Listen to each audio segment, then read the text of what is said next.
All right. All right. All right, everyone. Yes, it is Saturday. It is late. I know. It is late. It is late. But I have a good excuse this time for streaming so late. I was watching the Knicks game. Okay. I'm a hooper. I'm a ball fan, all right? Gun ball gamer, ball watcher, but in the sports term only. I was watching the Knicks and I was watching Jalen Brunson put on a performance. I have nothing but respect and a not insignificant amount of jealousy for New York. Okay. Welcome to Mamdanistan. Welcome to Sharia law, baby. Welcome to socialism. No, the Knicks didn't win. New York City won. Fuck it. Welcome to communism, comrade. We all win. New York wins. We all win. Okay. We all win. And now my neighbors are going crazy. I'm not even in New York. My neighbors are going crazy right now. But like watching that performance was it's there's a certain level of like joy you get when it's not your team in there. Like obviously you want your teams to win, but when your team's not in it, I can kind of watch it detached.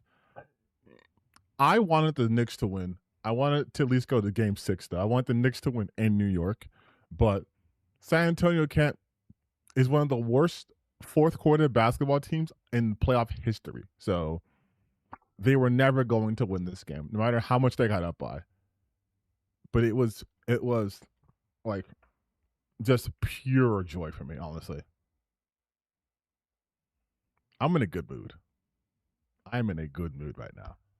Again, I'm a Lakers fan, but I'm a basketball fan primarily. So watching this team that 53 years later finally win, that does something. You kind of like you respect it.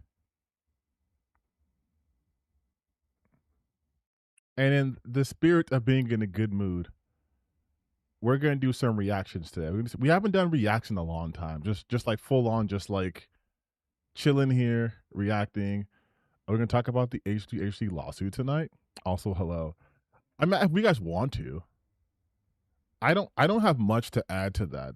Um, you taste that tastes like victory. This is what it's like to be part of a community. One person succeeds, we all succeed. I'm legitimately happy. Like my TV's on. That's why you see me looking over here. I'm legitimately happy for Conley Towns, for Mike Brown, for Jalen Brunson, for the whole city of New York, for the state of New York. Like I'm legit happy for them because now Mamdani is mayor for life. Xbox is burning. That's too much. Xbox is not burning. We can talk about the gaming stuff and all that stuff too. I mean, that's kind of what we do anyways here. But yeah, I wanted to just start the stream with top of information like that. Also, as I'm to do, we do like to talk about some random personal shit happen. Not personal shit, like it's not like, oh my god, you guys, my feelings. But I am once again I've once again broken containment on the hell site. And a lot of people will ask me, they're like, why do you use that website? Why do you still go there? Why this? Why that? And I have two answers to that. First and foremost, I was there first. I was there first. Secondly, that is where the conversations are still happening. This is where, like, I'm also on Blue Sky. I'm on those things too, but like, Twitter is still where a lot of the gaming discourse, especially the discourse that these grifters take apart and use in their videos, comes from. So it's like I'm getting the way my content is, by the way. I was talking about this on the podcast I was on, by the way. I do not know if you guys know this, but I was on the Leftist Mafia podcast this past episode. And one of the things I told them is we all know like our role in like I guess the fight, the culture war fight, the pipeline, whatever you want to call it. And my position is I get in the mud too. If people are going to be pumping out 2,000 grifting videos and anti-woke videos, I can't spend 3 weeks, 4 weeks coming up with a video essay to counteract that, because then they've moved on to the next thing. And that's not how I operate. I am very much I can do reactions too. I can break down their argument just as fast as they put them up. They build them up, I'll knock them down. Like, that's how I work. I can't sit here and be like, all right, I've been scripting for the last 2.5 weeks. I'm not Crimes New Roman. Crimes New Roman is the one who you can expect a video every like month and a half, and it's like well researched and decent length. That's not me. That's not to say I don't do research. I don't look things up on my own time, but I am mostly I do it in vivo. And so part of that is seeing the arguments being made, because people for some reason tend to think that I'm not aware of what's happening. I'm like, dog, I see these arguments all the time. Why do you think I can make videos predicting what they're going to say and counteracting it before they even say it? Keep your finger on the pulse, especially putting it to God of War, Law of Faith with Birdman did W on. Yeah, I was aware that Birdman did it, but I haven't watched it yet. I want to do my take on it first on the stream before we watch his, because, like I said, it's been a while since I've just been like, let me tear down these arguments. But yes, like I was saying, so like back on Twitter, I just watched the Leftist Mafia episode with it. I heard you say you voted for Steyer. I did too. Seems like he'll make it to the. I know, man. I know. That gets me so upset that I had to vote for a billionaire, but even then, I did nothing. California is we are sheep. Burning, since the initiative might have burned about $800 million on EA's budget, looking at another $400 million. Xbox will be fine. They have infinite money. That's another thing people. Real quick, one thing I don't understand people talk about, like Xbox and Sony, is like their parent companies have like a bajillion dollars. They're gonna be fine. They're not gonna run. Like if Nintendo was burning money, Nintendo's fucked. Nintendo has nothing else. If Xbox is burning money, they have Microsoft. They have Windows money. Sony has Sony money. They'll be fine. The cup is perfectly green screened out. Oh yeah, I used to accidentally bring in my my green cup, but now I think it's part of the streaming aesthetics. Like, oh, what's he drinking? You'll never know.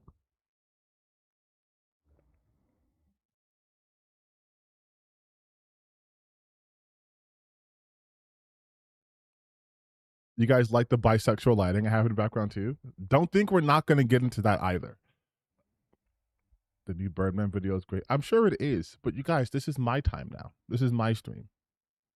Birdman's awesome. I'm a big fan of Birdman, but let me do my own version of shit first before you watch his stuff. But what I was saying before is I've once again broken containment on the Hell site. And so my notifications have been going insane, which again, just to give you guys some reference, I have no following on Twitter. I have no social impact on that website. This is my account, okay? Oh, I'm still playing Slay the Spire. Holy shit, hold on. I'm still playing Slay the Spire. Let me close that. That's probably why my shit was going so slow.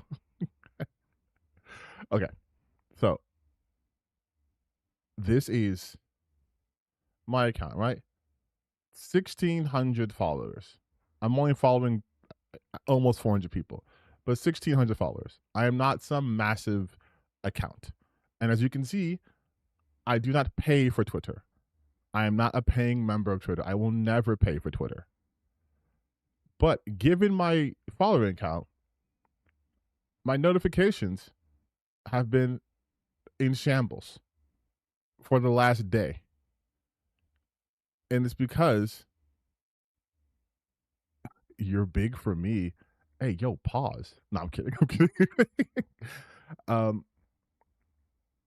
So what happens is I will just retweet stuff and put my opinions on it. And I think that thing I've like this one popped off, right? But like I have other, and we'll go back to that one. I have other ones where I retweet and it's like, okay, this one got like 7 responses, 2,000 likes, right? Nothing major. Or it's like, this one I just redid. It's 79 likes, like whatever, nothing. This is what I usually get. Right? But every so often, this shit happens where you end up in a sense ratioing the original. This one got 82 likes, right? 82 likes, 463 comments, 56 bookmarks, 304 retweets or reposts, and 800,000 views. Okay. And all I added to this, mind you, was it's because he's a miserable incel that calls women foids and thinks hot girls not being in games is a personal attack on him. He willingly did this to himself because he did. And I thought nothing of it. 500,000 views later, 28,000 likes, 2,000 retweets, 500 comments, 671 bookmarks. And then people going, if you don't think Asmongold is single by choice, then you are R-worded. Hey, real quick, if I say he's an incel, that means involuntary celibacy. So I, in fact, did say he was voluntarily single. But here's the thing, though. Here's what gets me. A lot of these 20,000 likes, a lot of these comments are people in agreement. Like someone's like negative, I'd rather be. Then it's like, sadly thing is there are thousands of hot girls who would deal with the ideology, but he's just that lazy. This man said in one of his streams that sadly slavery ended. Never seen a racist stream before actually still monetized. And of course, I'm a loser, right? That makes it worse than him. You're obsessed with losing. You spend your life thinking about Asmongold. That makes you worse than him. I love this logic, by the way. Besides, he's living his life exactly as he wants to. Yes, which is miserable. He was likely having a normal existential crisis. This is not a normal existential crisis.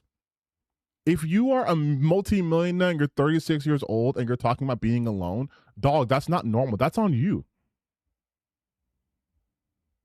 But then it's like, you'll have people be like, oh, he has money. Yeah, he's at home, millions. Like, no one's liking these comments. Like, none of these comments are liked. No one likes him. The fact that someone like me, who, listen, I'm okay with getting his haters. Asmongold fucking sucks. And I will tell you straight up, I will always dunk on this motherfucker and people like him. It's fun. They deserve it. But the fact that someone, again, with my limited reach of 1,600 followers, can have 28,000 random people agree. A bunch, and you look at the quote tweets, right? It's like,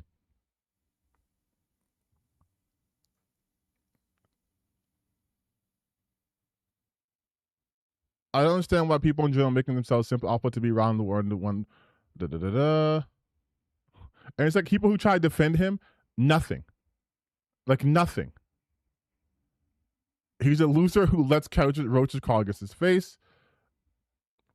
Take up social media, like incel that calls women foids and thinks hot girls not being in a game is a personal attack on him. Self-inflicted loneliness. He's a perfect example of how not get business 101. And it's like, hi everyone who's just joining in, by the way. And it's like, yes, dude. I know what makes his fans cheer. So I will never I could have 100,000 people who are like, we love Asmongold and we think that you, TTBN, are a loser. And it's because Asmongold is rich and you're not. And he has this and you don't. And that wouldn't sway me in the slightest because I see what makes you cheer. I have seen what excites you. I see what animates you. This is your guy. And he's showing you one of the most miserable existences out there. Next to like Synthetic Man, he's showing you one of the most miserable existences out there. And what they have to claim to is, oh, but he has money. He's so rich. Yet, look at how he lives. Oh, but he chooses to live that way. That doesn't matter. That makes it, in fact, worse. So you're choosing to be sad, lonely, miserable when you cannot be that? Like, and yes, guess what? He has millions. I don't. Guess who's not fucking lonely? Guess who's not going to die alone? like, like, guess who's actually happy and has joy in his life? Like, I love it. I love it so much because I'm like, yes, please call me obsessed and all these things because that's all you can do.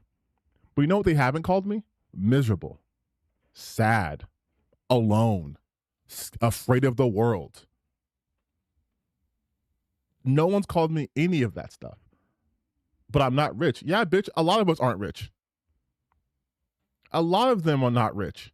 So what? Like, it doesn't matter. Like, if your defense for somebody is, but they got money, you're a loser. Look at Elon Musk. He's became the world's first trillionaire. There is not a single person in this world who could tell me Elon Musk is not miserable. Who would say he's not miserable? You look at a person like that, the richest man in existence right now, and he's miserable.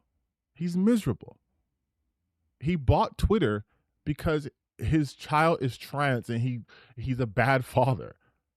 He buys echo chambers. He can't handle Elon Musk, like Asmongold, also cannot handle criticism, also cannot handle the real world. These people are not equipped for the day-to-day realities that they engage in. They think they can because they isolate themselves. But the second they're not in a bubble, again, account with 1,600 followers on Twitter, ratios him left and right because people fucking hate him. He's not popular in that regard. Like, it's not this own that they think it is. Like, even people in his own like industry, like in that particular Twitch streaming site, don't like him. And so what does he do? He says, well, I won't collab with people. People won't collab with you. Like, really think about his inner circle, dog. It's Tectone.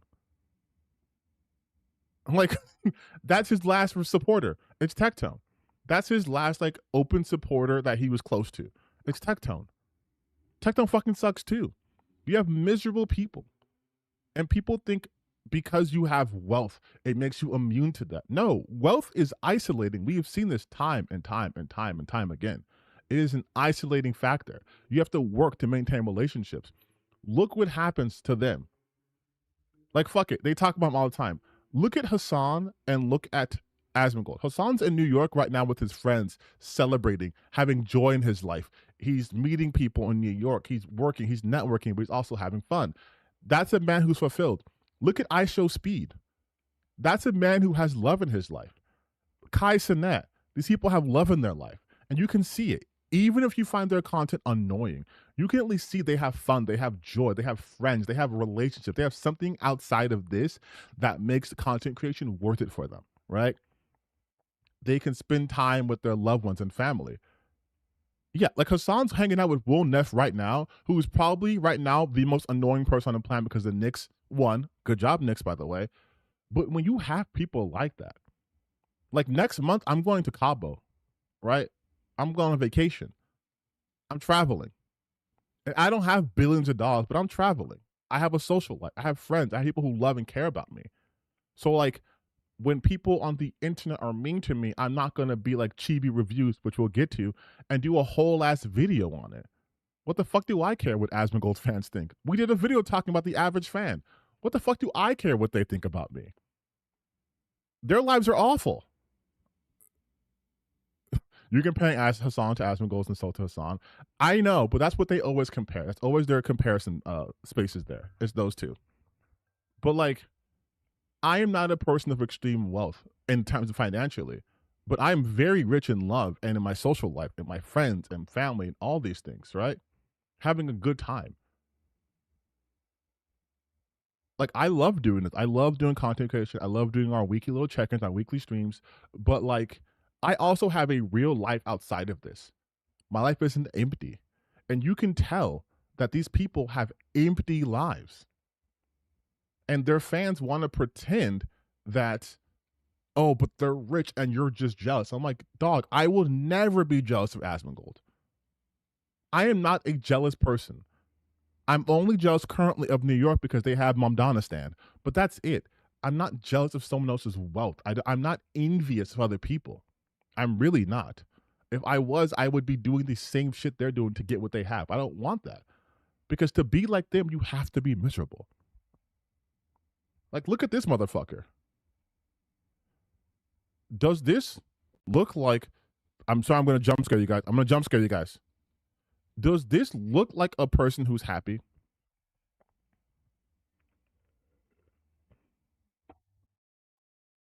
Does this man look like a person who's happy? I randomly picked and talked 3 people from a stream. People are so miserable. Hate is their way to live. Exactly. They're full of hate. The fact that Asmon's a millionaire, multimillionaire, mind you, multimillionaire, and owns like 3 companies, yet he's still a social full of vitriol. That's a clear proof it wasn't guaranteed happen. Exactly. Yeah. Look at this. This is Smash JT. Those of you who are familiar with my channel know who he is, but real quick, if you don't, Smash JT is a YouTube content creator who decided to harass a woman by the name of Alyssa McConte via the internet. Harass her so much that he has easily, without exaggeration, over 200 videos dedicated specifically to her about her every motion, her every move. And so she sued him at his request. And now he said that he would be taking a break from streaming because of real life stuff. Here he is streaming in front of a green screen of his normal stream setup, which is why people are saying Dog is being divorced. He's getting kicked out, this and this and that. And you have people who defend him going, he's a successful content creator and more valuable human being than you are. What does it matter if you're a successful content creator when your real life is this? Like, does this look like someone who is successful? Does this look like someone who is who's happy? Does it look like someone who is experiencing joy?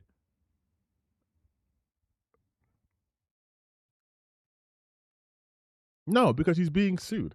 And one of his friends, Hypnotic, is also being sued because of him. I just got here. Is he actually divorced? No, he's not divorced. I mean, he might be, though. Like, he likes to bring his family and kids into his content. I'm like, people are going to talk about you. But to say, to say that this is a, like, listen, again. Like, listen, he has... Oh my God, he's still obsessed with calling Ghost of Yotei a flop. It's insane. He has 132,000 subscribers, right? And this is the content he puts out. Master Steven's getting cooked over Stellar Blade Eevee. And then he's talking about it again. I like how he Photoshop, he AIs everything. But like, and look at this. Asmongold is their Roach King, right? But like I've always said, if they can make content off of you, they will in a massive L. Asmongold crashed over Stellar Blade. That's 5 days ago. Then it's Asmongold again. 4 days ago. Then it's Asmongold again. This is the same topic. This is the same topic. This is this kind of person. He has 132,000 subscribers. And this is the kind of shit that he gets. This is the kind of shit that he talks about. This is the kind of shit that he is constantly putting out. Like, why did he put an AI version of Alana Pierce on the cover when he has another version of Alana Pierce right here? And who knows? But this is the kind of shit they put out. But he's a successful content creator. But look at the misery that comes with this. Look at the misery that comes with this. And again, going back to my own video, right? This is Asmongold. Unpleasant. This is him right here.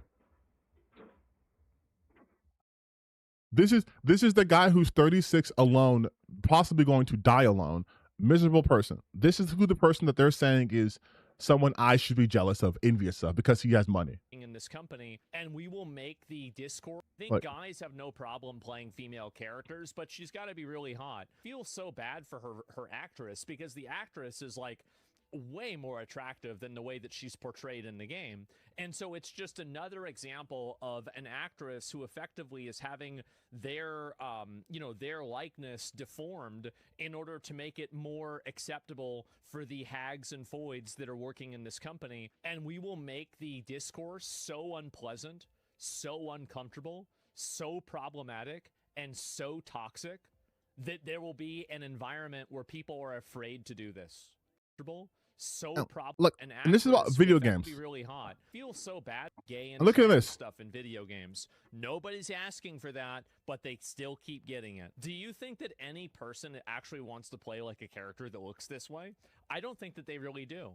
I don't. I think guys have no problem playing female characters, but she's got to be really hot. Feels so bad for her actress, because the actress is and then he calls them hags and foids. Social agenda. That's the same reason why you see a lot of gay and trans stuff in video games. Nobody's asked that are non-white and non-male. And the reason why is they want to push a social agenda. That's the reason why they want to do it. It's not because the character was too boring. It's not because people weren't interested in it. It's because they're pushing it for a social agenda. That's the same reason why you see a lot of gay and trans stuff in video games. Nobody's asking for that, but they still keep getting it. Do you think that any person that actually wants to...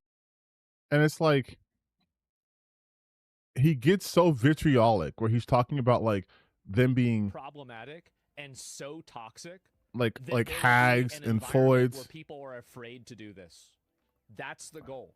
We are trying to do that. We are trying to make it as toxic as possible. It's working very well. Like that's the person, right? That is the person that these people are trying to say that I and others are jealous of, because we talk about him. The reason why we talk about him is literally because, unfortunately, he is a large quantity in this space. That's it. This is no different than talking about like what Donald Trump's doing. Now it's, oh, you're deranged, you're obsessed. But someone like Asmongold can talk about Naira or Huith nonstop, and it's okay. They can talk about fucking Hassan, and it's okay. They can talk about all these people, and it's okay. And when I say he does this shit, I'm not being hyperbolic. Like, he's literally dedicated. He's dedicated entire videos. Like, look at this shit. 1 million views talking about where is she? Right here. Right here. This is Huith, right? Everyone's talking about this. A 4-minute video. 1 million views talking about a YouTuber / Twitch streamer who was minuscule, tiny, but he gets to make a video on that. He gets to talk about her. He gets to talk about Naira all the time, and they're okay with that. They're fine with this. He could talk about Hassan all live long day, and that's okay. They're okay with that. He's not obsessed. This isn't his main channel, mind you. This is his Official Clips channel. But if we go to his main channel, and the way that he talks about Hassan,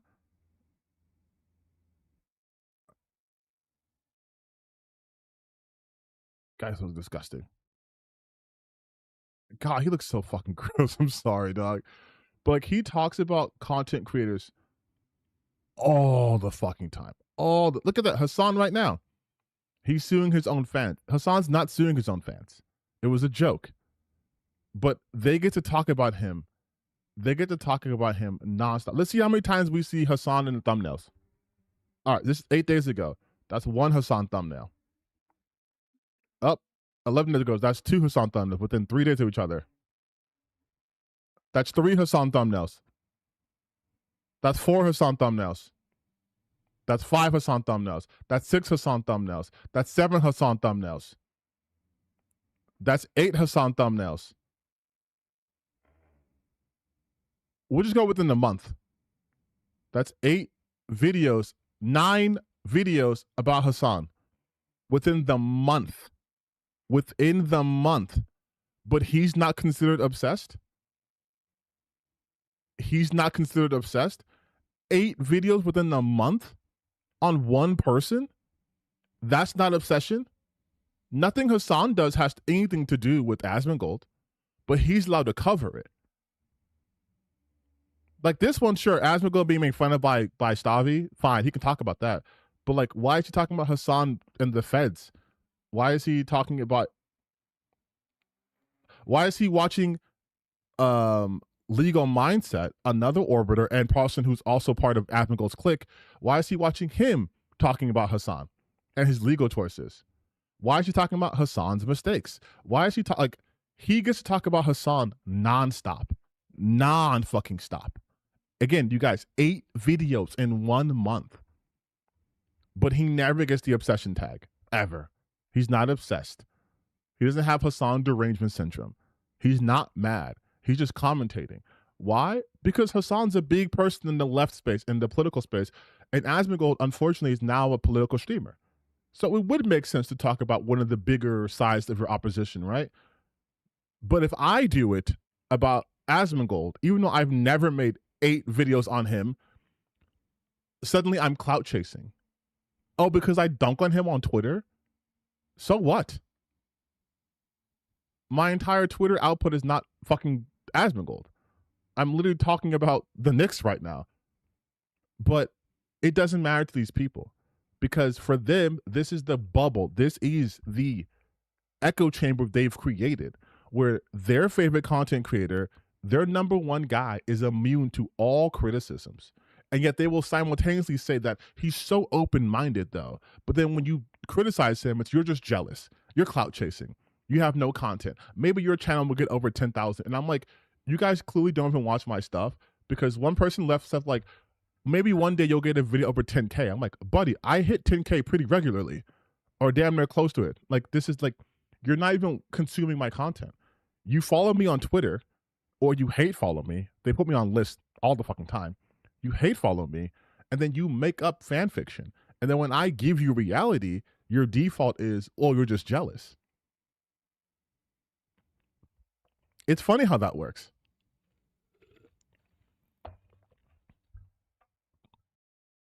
That's why I laugh though when they want to be like, you people are obsessed. He made 8 fucking videos about Hasan Piker in the span of a month. In the span of 1 month, 8 fucking videos. Like, that's insane. And they are super easy to predict. They're super fucking easy to predict. That's why I can make videos saying this is going to be the new person. This is going to be the next talking point. When we were watching the stream, when we were watching Summer Games Fest, if you guys were there when I watched it with you, did I not, when they showed Fable, did I not go, fuck, this is going to be the next thing they talk about? And sure enough, they hit that button quick. 100 videos talking about why Haley Atwell's ugly and this, and that, because they're the same. Their arguments are always the same. Their responses are always the same. Yeah, they've been talking about Fable since this first reveal, but I'm talking about the minute they showed Haley Atwell, I said exactly that she's going to be on thumbnails. And they're going to do the same thing they did with God of War. They're going to do the same thing they did with the previous Fable, the same thing they always do, right? Because this is who they are. If Asmon didn't cry about everything under the sun, he'd be Pegasus 2.0 Hasan Chris. Yes, that's another thing too. It's so insane to me when, again, people will go like, you guys are obsessed with this person, this person, this person. And you look at more Pegasus. Like, look at more Pegasus output. Now look at this guy. 700,000 over 700,000 subscribers, right? Drama slop fucking channel. He has an entire playlist, the Legendary series. This is all about Hasan. Okay, iDubbbz is back with a new. Like, this is all Hasan related people. Like, either directly, like it's either directly about Hasan or people who they attach to him. 372 videos on this.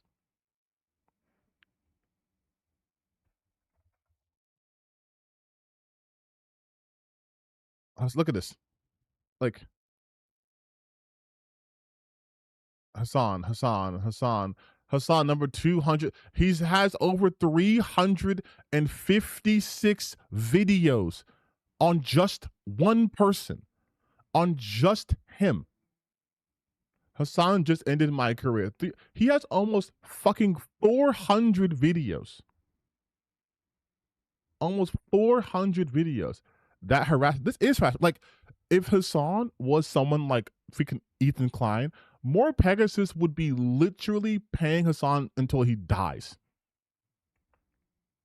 356, at least 356 videos on one person. Mind you, he has 1,000 videos. So that's not an insignificant amount of videos dedicated to one person, right? Like, that's like 30% of your total YouTube output is dedicated to not even a genre, one person, not a group, not a team, one person. And if we expand that out to people who are just attached to Hassan, that easily doubles.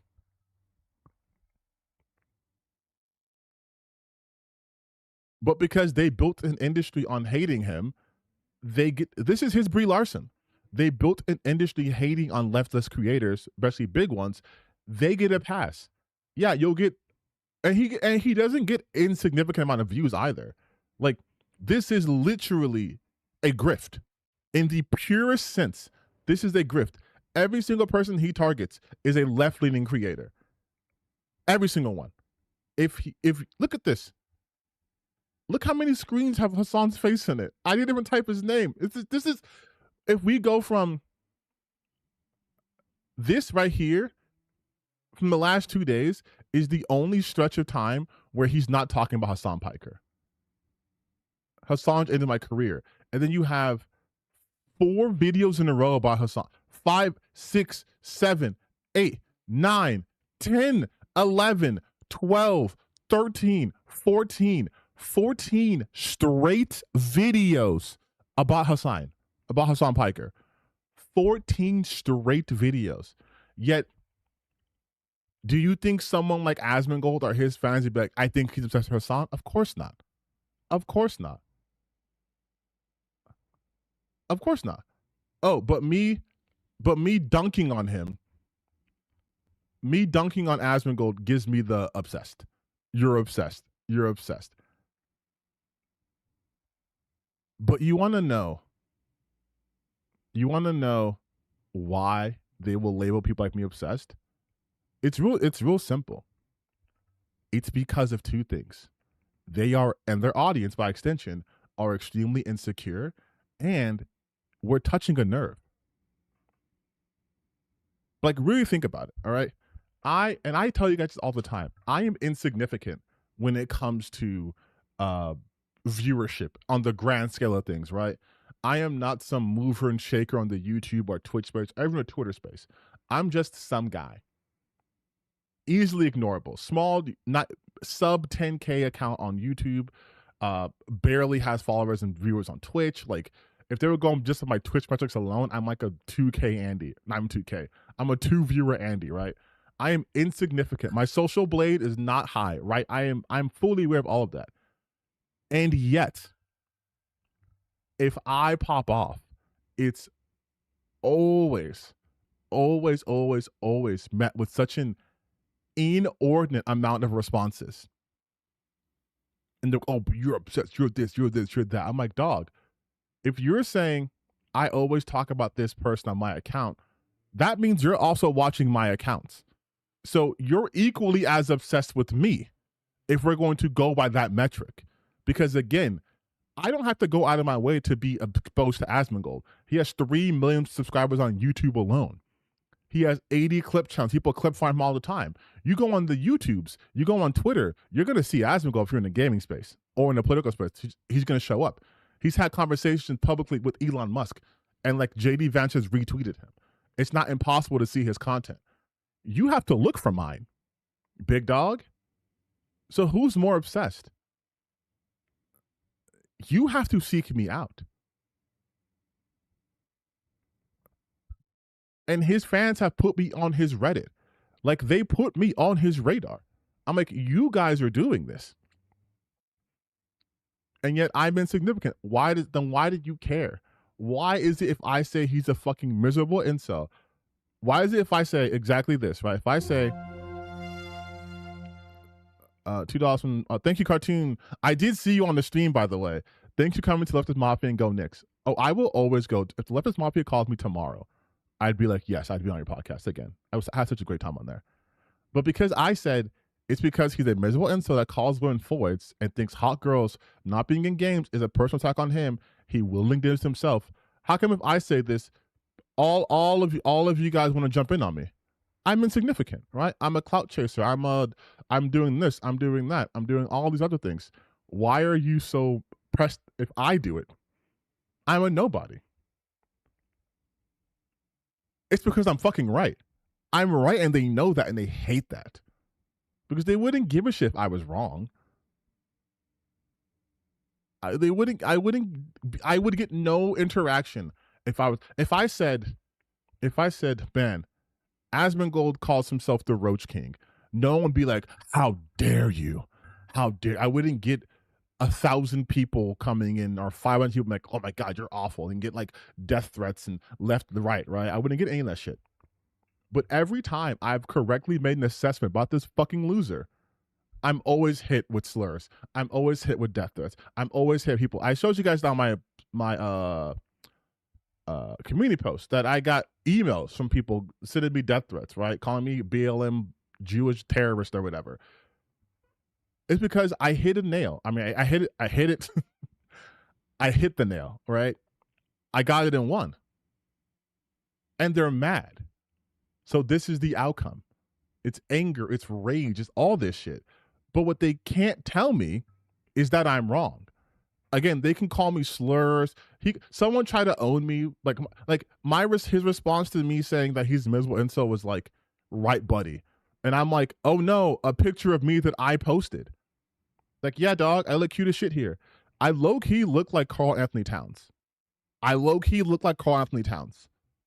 Like, especially, this is from like a couple of, I think it's like last year. Going to my hair, it's probably like 2 years ago. I look like Towns in this picture. Boy, I look cute as fuck. And I'm obviously playing it up like this.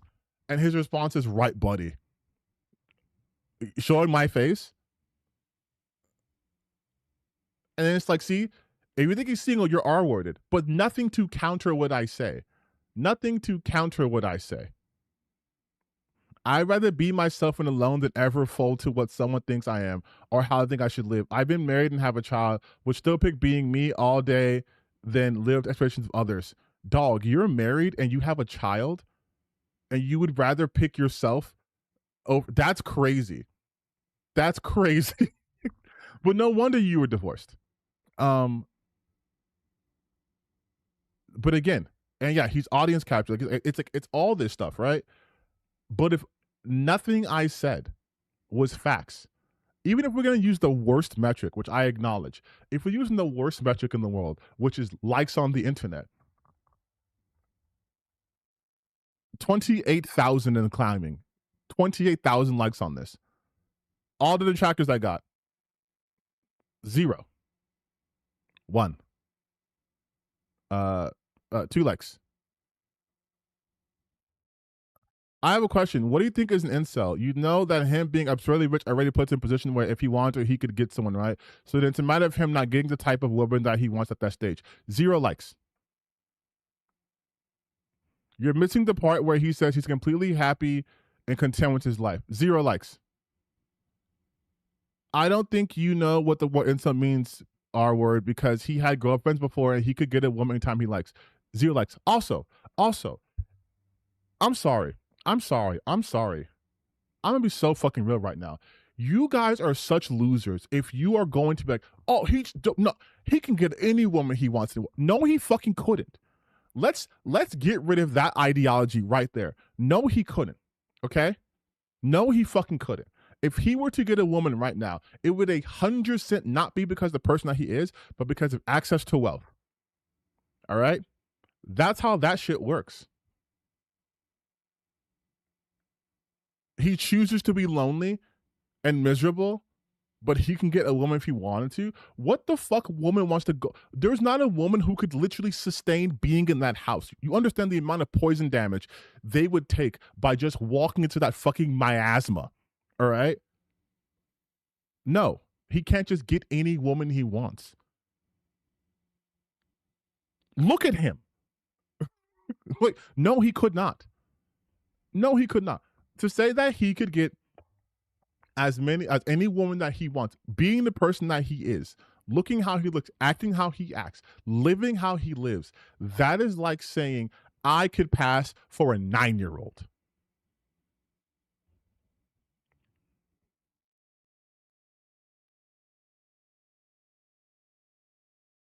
Like, no, dog. No. There are richer, more attractive, more put together men that they can go for. Why would they go for Asmongold?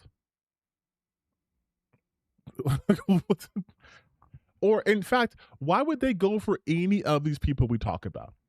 Some of them got lucky and already had a wife or kids prior to them being publicly known figures.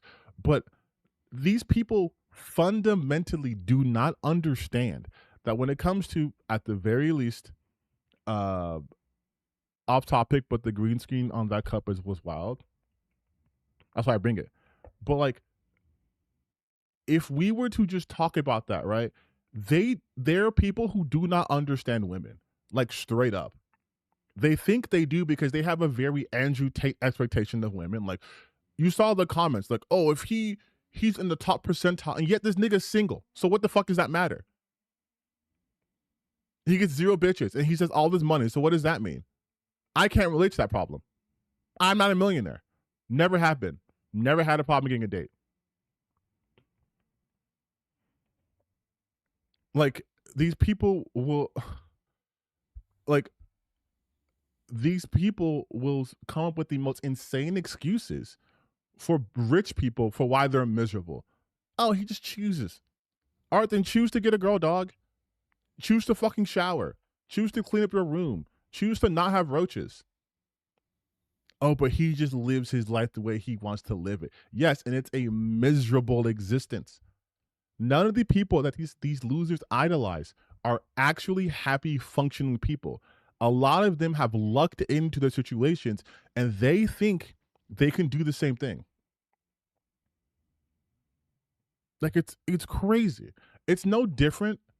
It's no different to me when people go like, oh, Mr. Beast. I'm like, do you think Mr. Beast can replicate his success over and over and over again? Because I'll tell you the answer to that. It's fucking no. There isn't a content creator who's made it big that can like replicate that. They've just been big for so long that they're just a name. But if they have to start over from scratch, they couldn't fucking do it.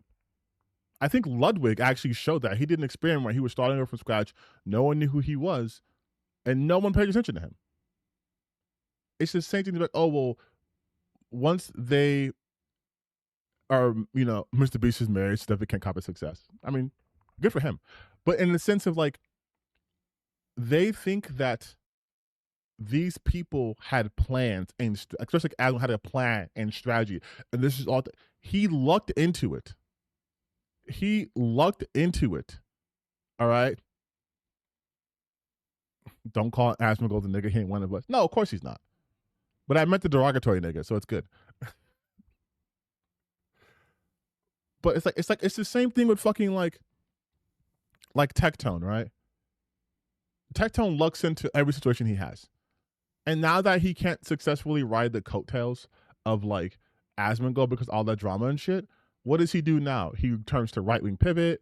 He's done. He has to consistently be aggrieved. Some chats not showing up. I don't know why. I don't know. Sometimes just does that shit. But he has to be consistently aggrieved, right? These people have to be consistently aggrieved. They're angry. They're miserable. And whenever someone like me points that out, they never counter that. They just say, oh, yeah, but he has money. Do you think money makes you not miserable? Have you heard the prophet Mace in his song More Money, More Problems? money can fix a lot of things, but it can't fix everything. If I was making more money, if I was getting hundreds of thousands of dollars off YouTube and Twitch and all that stuff too, would a lot of my shit change? Yes. But I'm already not a miserable person. I'm not an empty person. So this would be additive. This wouldn't be replacing the hole in my fucking heart. These people have holes in their fucking souls, dog. That's why they put out the content that they do. That is why everything they do is miserable. Yes, like I said before, Chris, Elon Musk is one of the most miserable fucking people on the planet. They're miserable. They're miserable. And it's so blatant that an account like mine can get 28,000 likes by just saying, this motherfucker's miserable. People are like, yeah, you know what? He is miserable. And then you get like 40 people going, no, you're just jealous because he also has money. Dog, like, and who is he sharing it with? Who is he going on vacation with? Who's he hanging out with? All that money, and what are you doing? You're not engaging in anything socially. You're not even using that money to buy fun stuff. You're using the money to go buy McDonald's and jerky. Like, he's not even doing the cool rich asshole thing.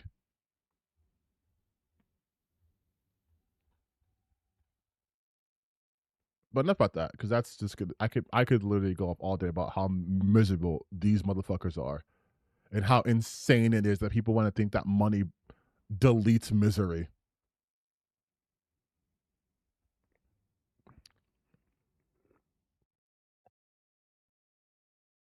There's another point. He just greedy. He didn't do nothing with the money. They have been victim LARPing since Gamergate. It's their identity at this point. Oh, I know. Trust me. I know.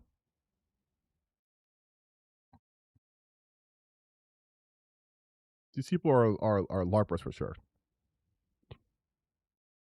Send Elon Musk to Mars. Yeah, one-way trip. Yeah, exactly. And people talk about how important money is. Vivian chose not only to have nothing to do with her piece of shit father, but deleted his last name. She's Vivian Wilson. Took her mother's last name. Wants nothing to do with his money. And I think it's fucking sad that people value money so much that they will abide by literally anything. Like, they will be the biggest dick suckers just to be like, oh, but maybe don't give me a crumb. No, bitch. They won't.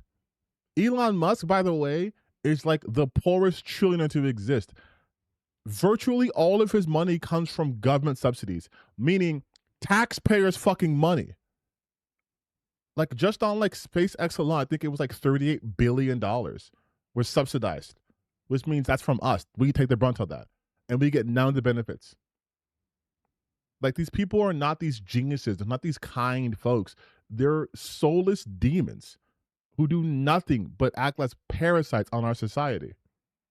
Which is why it's so fucking funny to me when you see people like Asmon and like Elon Musk talking about poor people, like, oh, these guys are dregs, and they should get out of this country, they should do this, they should do that. It's like, dog, what positive have you put in the world? What positive impact have you had in the world? Like, it's crazy to me. Someone like the laziest fucking content too out there. And I say this being aware that I also engage in reaction content. But at least I would like to say, or like to think, that I actually add something to it, because usually I'm reacting to things I don't agree with. So I'm actually to give counterpoints and not just go, oh, yeah. Yep. He said the thing. Uh-huh. Like, get fucked. Get absolutely fucked, dude. Yeah, based. Yeah. Although I think the worst one's Tecton. Tecton's a bad reactor. You know what makes for bad reaction content as a whole, though? When you only react to content you like or agree with. There's nothing. He literally said, yeah, 8 times in Brian. I know, exactly. Exactly. And that's the funniest thing to me. reaction content, you get to, if you are, listen, we're going to do some reacts today too, because we're doing some classic TTB and streaming today. But when you react to something, the entire point of it is to give your opinion on what's being said. That's why it's fucking boring to react to content you already agree with on principle. Every so often, I will show a video, like, hey, you guys, I think this person put something really intelligent out there, and I want you guys to watch this. And then I can maybe add corrections or more insight. But that'd be boring if all of my content was just like, I'm going to watch this person talk about a person I don't like. Yeah, based.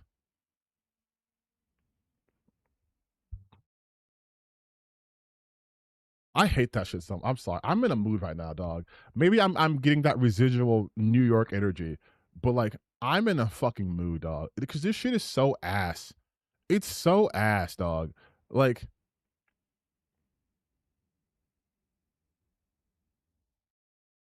Asmongold does barely any fragrance. I know he doesn't. He doesn't. But it's like, look at this motherfucker shit, right? It's like honestly, it's like oh look, hey, breaking news. Hey, breaking. Hold on, wait. I have to get into my dumb guy voice. Yeah. No, yeah. Yeah. Yeah. Yeah. Breaking news. The government's after Hassan. And you know it's serious, you guys. And I'm giddy. I'm happy because I filmed this on my porch at fucking, it looks like 3 a.m. And I, you know, let's see. Let's see what kind of content Tectone puts out when he's not able to react to shit. Which, by the way, these are still like pretty bad views for his channel. But let's see what kind of content they're able to put out. Because I will say this, and I will stand by this. I also don't do react content, and I promise you, my non-react content is 1,000 times better than theirs. I guarantee you. Because I actually have insight and talk about shit. Hey there, guys. Haven't seen you in a while on one of these videos, but it's a special day. I'll make an exception for it. It's a special day. There I was, minding my own business. I was watching wrestling. Saturday night main event was on. I just got done getting to the final boss of Dark Souls 3 in 9 hours on a fresh playthrough. About to beat the game first time. Said it required 45 hours. Got there. Oh my god! Again, bro, do you see? It's so bad. It's so. We already know you're going to talk about how happy you are that Hassan's finally getting hit by the government, and then you want to front load it by going, "I was playing Dark Souls 3, fresh install, 9 hours. It said it took 45, but I did it in the 9." Like, no one cares. About 8 to 9, feeling very good right now. Loving the game. If you want to watch me, feel free to join me on rumble.com/Tectone. There was minding my own business. Thought today was going to blow after the horrible news that we found out that, yes, the president was shot at once again. A crazed black man trespassed into the White House. Oh my god, dog! Like, do you see what I'm talking about? This is ass. Like, this is. No one cares about this. I can't even pretend to want to watch the rest of this video. It's so boring. That's why he only got 70,000 viewers. No one cares. No one cares. But like, this is the kind of shit that they put out. When they can't react to something, they can't bring up an interesting topic with any sort of insight. Like, they literally can't. It's impossible for them to bring up a subject on their own. And then the thing is too is when they do reaction videos, it's nothing to what they are against. Like this MTash video, right? I guarantee he's watching someone else talk about it. Today, we have the aftermath of against him. He's Canadian. So you see what I mean though? Like, I understand how reaction content works. You are reacting to someone else, but he can't even watch the video on his own. He needs it to be already pre-done for him by having someone like Asmongold reacting to that. And then he can watch it, because then he can just have all his opinions told to him and go, yeah, no, yeah, he's being insane. Because Asmon would never do that. He would never do that. No, he doesn't get it. He doesn't understand. my guy Asmongold, he's one of a kind. He's great. So MTash doesn't get, like, they don't even fucking understand that this isn't interesting to watch. Again, 73,000 views. This isn't interesting. If you are going to give your own opinion about something, then give your own opinions about something. No one cares about you watching Asmongold talking about racism. 41,000 views. No one fucking cares. Like, needs food pre-digestion. Exactly. No one cares. No one cares. And so what does he have to do to pop off? Let's be racist. The low IQ scare. A low IQ stare is fucking insane. I'll kill you. This wasn't even a person, mind you. It's just a random black person he generated. And again, he's watching fucking Jack Monroe talk about it. Like, this is so insane to me. This is slopception. This is so insane to me. You're telling me you are such a dog shit content creator in the reaction space that you can't even react on your own? That's insane. Like, that's it. Like, I'm sorry, you guys. I'm sorry. I'm fucking tweaking right now. I know. I'm sorry. But this shit's been on my chest for a long ass time. What do you mean? What do you mean you can't even do as someone who does this too? Reaction content is easy content on a stream because you get to stop, pause, add your own things, and then if you're lucky, you can upload it as your own video, chop it up, boom, boom, boom. You work twice as smart, not twice as hard, right?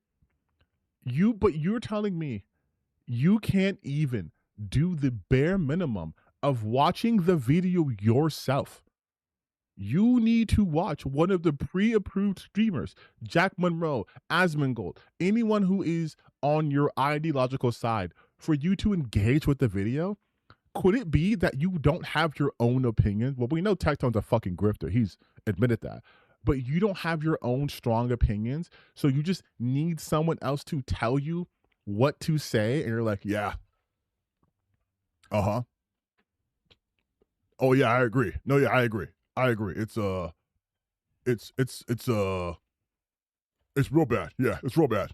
Real bad. Like, it's like this shit. It is exactly like this. This is Riley Gaines, all right? Woman who came in 5th place in a swim meet.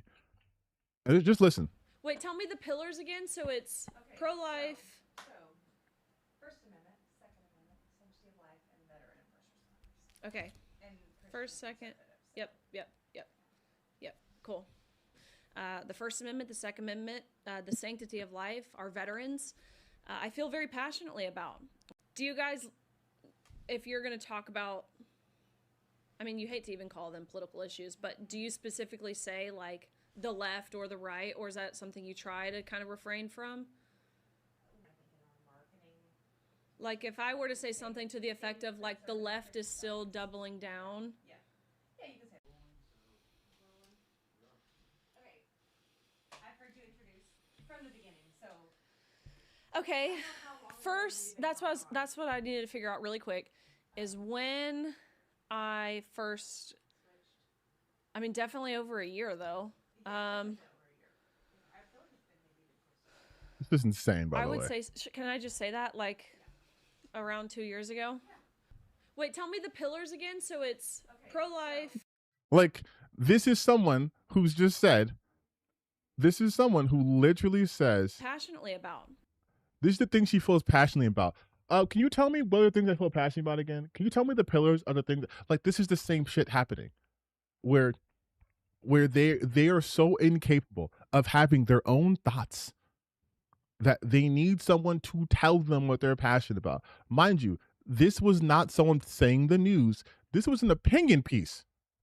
She's supposed to be. This is a section of her giving her own opinion, and she needs to be reminded about your own opinion. You have to be told how to talk to these people, how to react to them. Like you can't even do it yourself. React content is somewhat skill based. Like you need to at least know the topics really and when to interject. Exactly. No, 100% agree. 100% agree. Which is why he's a bad React creator, which I didn't even think was possible. But him and Asmongold are fucking terrible at that shit. They are. Because Asmongold does the same exact shit as he does. They will watch pre-done videos, and according to Birdman, pretty much exposed that Asmongold pre-watches shit before he goes on stream to make it seem like he has natural reactions. Because when he actually has to react to something that he didn't pre-watch, he has nothing. Like, it's crazy. Like, here's the video that I have not watched. This is Heelers versus Babyface. Notice how there's no red bar on there, right?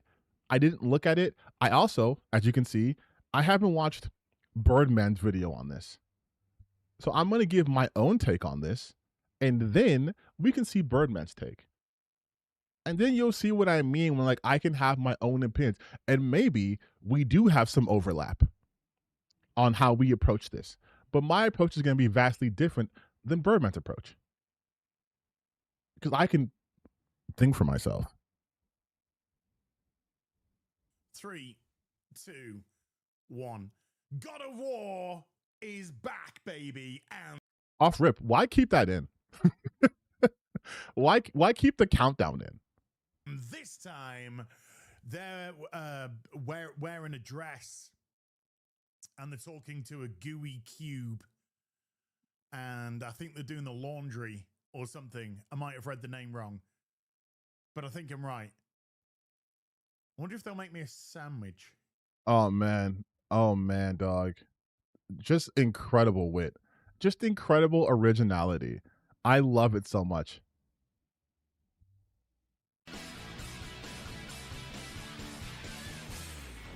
Hi everyone, it's Az here from Heel vs. Babyface. You're never going to believe this. How many times are we going to start a video with that? But State of Play was absolute crap. Oh, what a surprise. By the way, he's pushing like 60. What a surprise, though, that they are upset about the State of Play. The same State of Play that not only gave us the God of War trailer, but more Wolverine. They're saying that was a bad State of Play. This is one of Sony's best State of Play in literal years. Wow, it's so well known for showcasing greatness to come. Oh my goodness me. I'm so glad that I missed it live, but when I caught it back later, where I could pause it, do it at my own leisure, oh my goodness me. I don't know. I think Ill was the only game that I was legitimately like, ooh, yeah. Oh yeah. I want to get me some of this. Crazy. Everything else, even that lovely woman who was ex-Bethesda, or, used to work for Bethesda, whatever, who used to go, and all that kind of stuff. Even her game That he doesn't remember. did nothing for me. Wolverine, maybe a decent gameplay loop, possibly. See, this is the shit they always do too, mind you. They have to hate everything that comes out. We know this. They have to hate everything that comes out. To be like Wolverine, maybe decent gameplay loop, possibly. Maybe, possibly. And then for them to, he's going to shit on God of War Laufey, because of course he is. Tired of the video, and he's obviously those kinds of person. But I want you to keep that in the back of your mind. A game that they showed extensive gameplay for, that they showed the combat, cinematics, and what have you, is going to get shitted on heavily. But a game that showed like a couple of vertical slices, that at least gets the benefit of possibly good gameplay, because he's going to like the Wolverine game, you guys. In public, he's going to say, it sucks, it's terrible, it's crap. But he's going to like the game because it's made exactly for him. But Again, we got race changed heroes. Jean Grey looks like a dude. Race changed heroes. What hero was race swapped in the Wolverine trailer? In the trailer where you only saw Wolverine. You only got to see Wolverine and Jean Grey. Technically, you also saw Sabretooth in like the after trailer, the sizzle reel. Who was race swapped? This is the fun part about reacting, because I can just look the video up myself. I can go to Wolverine State of Play, and we can go to the trailer. We can go to the trailer right now. I'll mute it so I don't get. We can go to the trailer right now. So Wolverine, and he's just killing people, and he's killing people, and it's a cutscene. And guess what? Jean Grey's here, and then he's also killing people like Wolverine does. Let's see. I'm trying to figure out who was race swapped. There's only 2 fucking people here, and that's sick. I'm sorry. If anything, it's crazy to me that Jean Grey is so gung-ho to get people to get eviscerated by comboing him and holding him. Oh, I'm sorry, comboing her, holding her in place to throw back to Wolverine to get stabbed in the neck, got kirked out. And you're telling me that this sucks? This sucks to you. This is a maybe? But again, riding a motorcycle, stabbing people.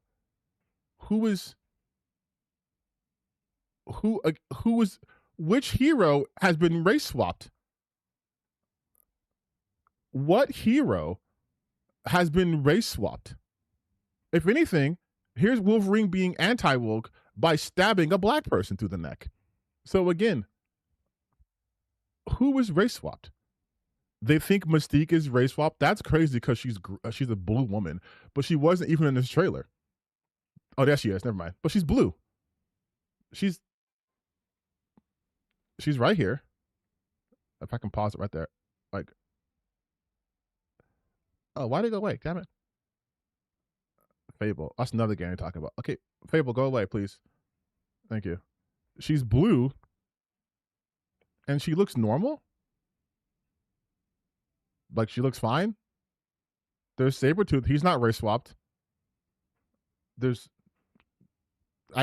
you like you. So mind you, this was the first minute of his video. A minute 45, and we are already catching him in lies. So bro's just yapping. TTB, the problem is these people aren't gamers. They played WoW a millennia ago, and now they hate on women using the games. Oh, I know these people are not gamers, and they use games as a vehicle to push their politics, but it's just funny to expose them. And it's been worked on by Sweet Baby and people like that, so yourself up the you-know-where. Unsurprisingly, Silent Hill looked like trash. Oh, I wonder why. After the offering last year, which at least looked great, and the story was terrible. I was kind of hoping. Did he say the story for Silent Hill was terrible? For Silent Hill 2? Is he saying that was terrible? Also, the reason why, and again, he won't give you any details about actually why he's not a fan of Silent Hill Townfall, but I'll give you a hint. I'll give you a hint. I'll give you a little hint. I'll give you a little bit of a hint to see why he might not be a fan of Silent Hill Townfall.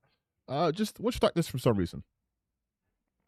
We'll just see. I wonder if there's a reason why he might be. He's talking about Silent Hill F. Oh my God, that's even worse. To say the story was terrible in Silent Hill F. Oh, well, because it has to deal with women in the 60s and how they're afraid of being forced to conform in their society. So, gee, I wonder why. I wonder why he didn't like that one. But I wonder why he doesn't like Townfall. I wonder why he has a... that maybe set in Scotland, we might get something a little bit half decent. No. Right there. You heard it right there. You heard it right there. Portland. We might get something a little bit half decent. No. Let me translate bigotry for you guys. This game is taking place in the country as lots of white people in it. So the fact that we are not playing as a white person, especially because the last game we also didn't play as a white person, is really upsetting me. That's the code. That's what he's saying. He's saying because the main character is black in Scotland, because that's weird apparently. It's gonna be bad. No, it looked like generic slop. Now that Silent Hill's just a brand name, it's not about Silent Hill and stuff like that. Pick a location anywhere around the world, stick Silent Hill on it, Konami, boom. Is he a LARPer? Silent Hill has a bunch of other games that doesn't take place in that location. What are we talking about? Can we get some money, please? Can we milk you dry? Oh, my God. And then we had the announcement of a new God of War game. And is Kratos here? Is he back? Is he more brutal than ever? No, this time he's coming with laundry detergent, and I wish they could at least be funnier. Like, I wish they were more creative. It's just sexism. Like, that's all they got. And also, is Kratos back? Bitch, Ragnarok came out like, what, 3 years ago? You're telling me that you couldn't wait. Let's see. God of War 2022. God of War Ragnarok came out 2022. They also have a God of War game that's on a PS5. It's the 2D. It's like a 2D scroller, right? Side scroller. Came out this year. What was it called? Like Sons of Sparta, right?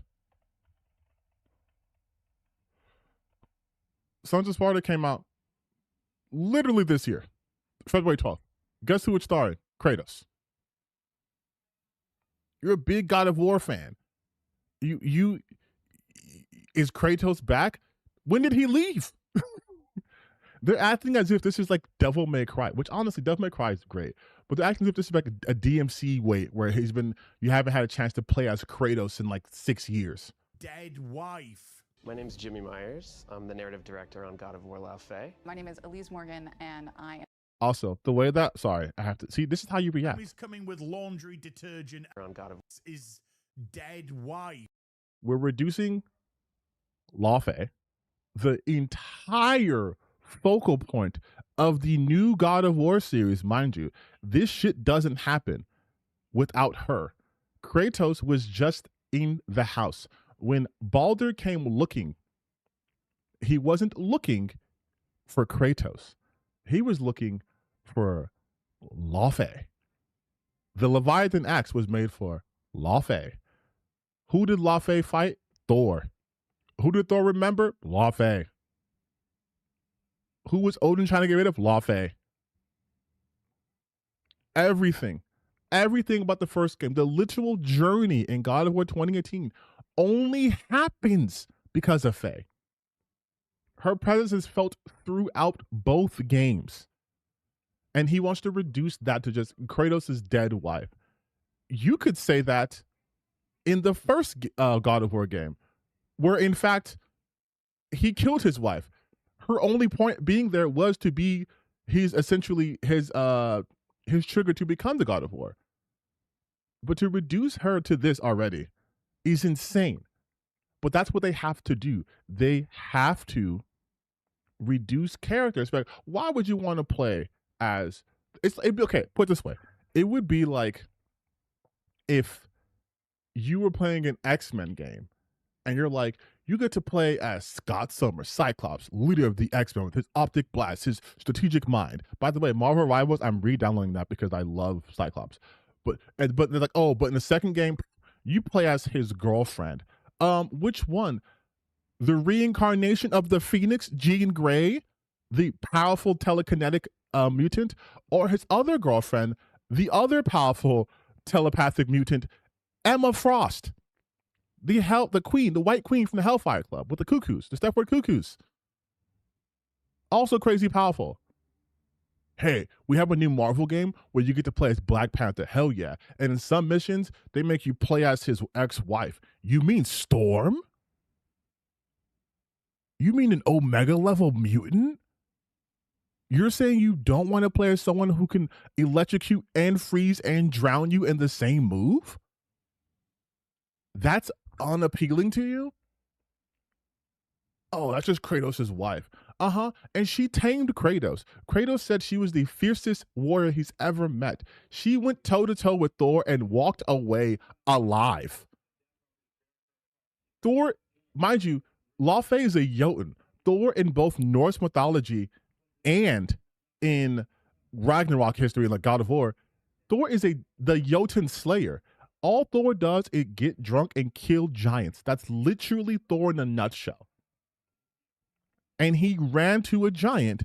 They ran the ones, and he didn't even come back for her. She gave that motherfucker PTSD, okay?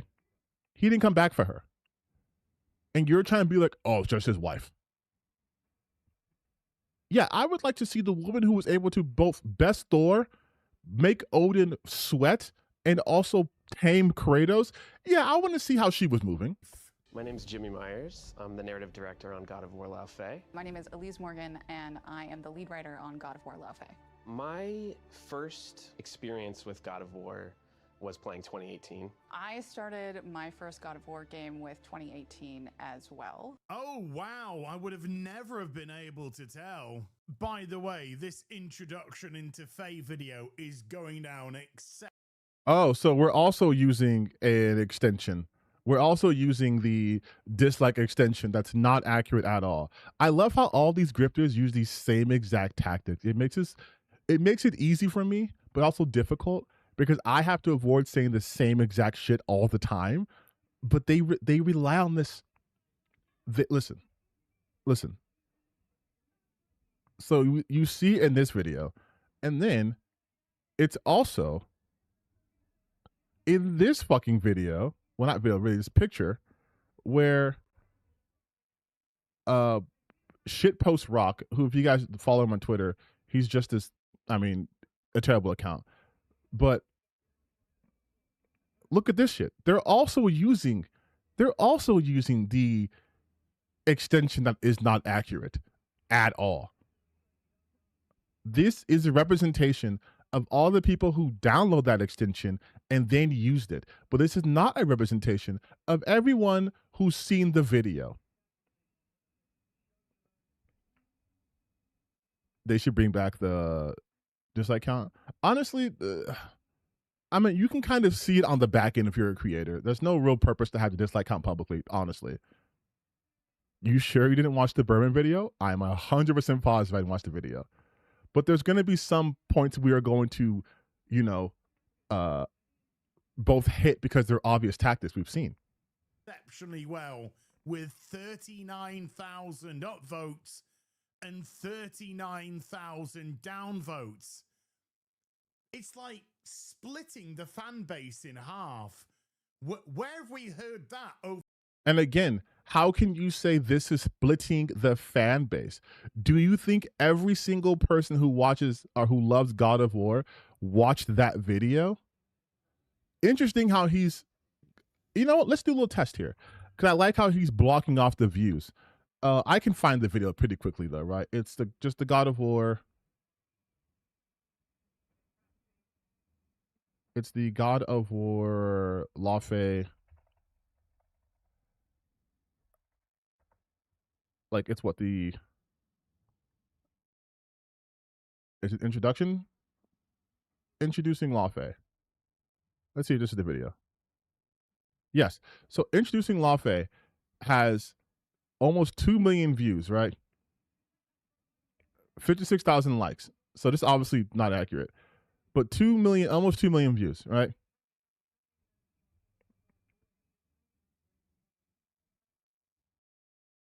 A lot of the comments are pretty good, actually. But 2 million views damn near, right? But this video has 7.5 million views. So are you telling me that there are only roughly 9 million people who at all care about God of War. It's kind of hard to split the fan base. Oh, 355,000 views. Oh, so that means that the fan base shrank, right? Like, their arguments are so stupid. This is not indicative of anything. Again, like I said before, using online likes as a metric of anything serious is stupid. And I will use myself as an example. Do you guys think, do you guys think, where is it? God damn it. Oh. Do you guys think only 28,000 people, only 551.7K, you think these are the only people who are aware of who he is? Is this representative of his entire audience? Or is this representative of a subsection that happened to see my post and then liked it? Because if we go to this post, 82 people liked it. But if we go to the view quotes, I'll probably top one. Yes. But this one also had 4,000 people like this one. Oh, this on Mike from PA, 1.2K liked it. From VO, 1,000 people liked it. 600 people liked it. 500 people liked it. 537. Like,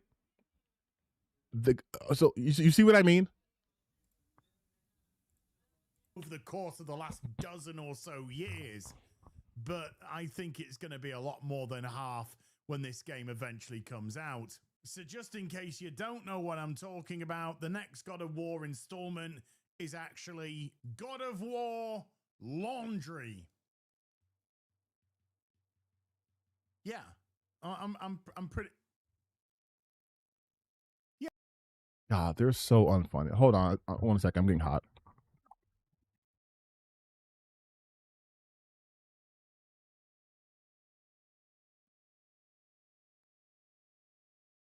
They're so unfunny, dude. Like, they're so not funny.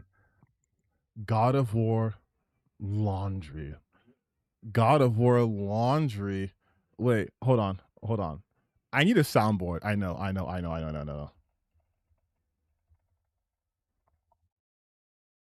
a soundboard. But God of War Laundry. Hold on. One more time. Let me set up one more time. Oh, yeah, I'm playing God of War Laundry. Oh, brother, this guy stinks!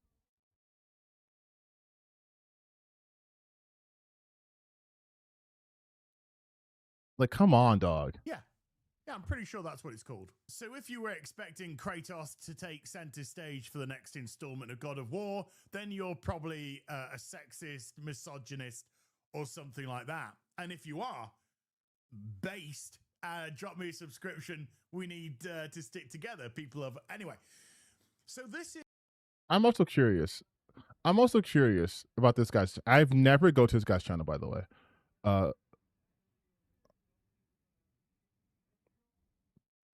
Almost 400K subscribers, dog.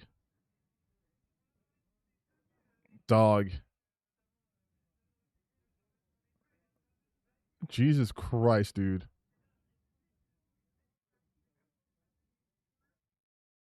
BBC knocking at my door. You notice how if you were to go here, and then if you were to go to like Nerdrotic or Critical Drinkers or Geeks and Gamers, they all talk about the same thing at the same time. Assassin's Creed Hex, aka the gayest Assassin's Creed made, is in massive trouble. Like, these people are such fucking losers. And they always have to AI shit that doesn't exist. They always have to AI shit that does not exist. And it's like, look at this shit, right? And then if you go to, again, if you were to go to someone else's account, it'd be the same things. It'd be the same thing.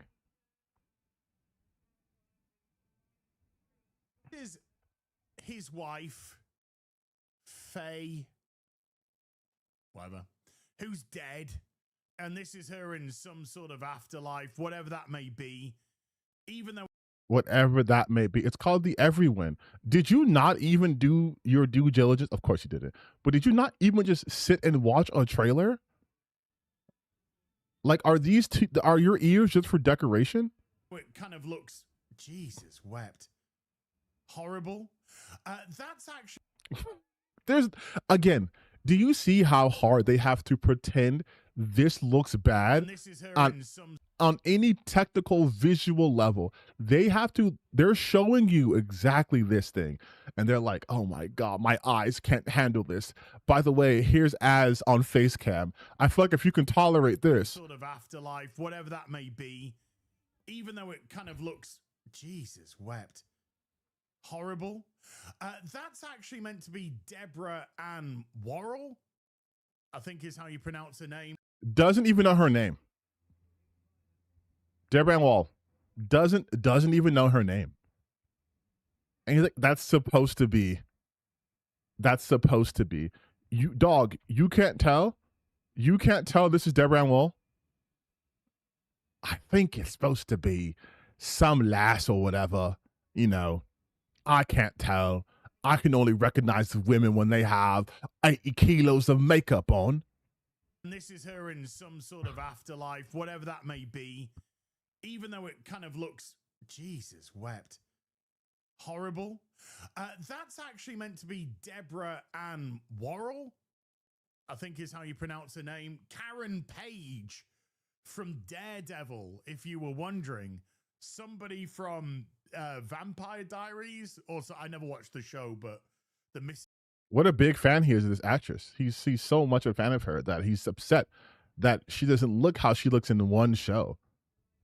Because that's just her face. This is just her face. Never stops half. What are the odds that he shows a picture of her headshot from when she was like 20 years old? Been on about it, so there you go.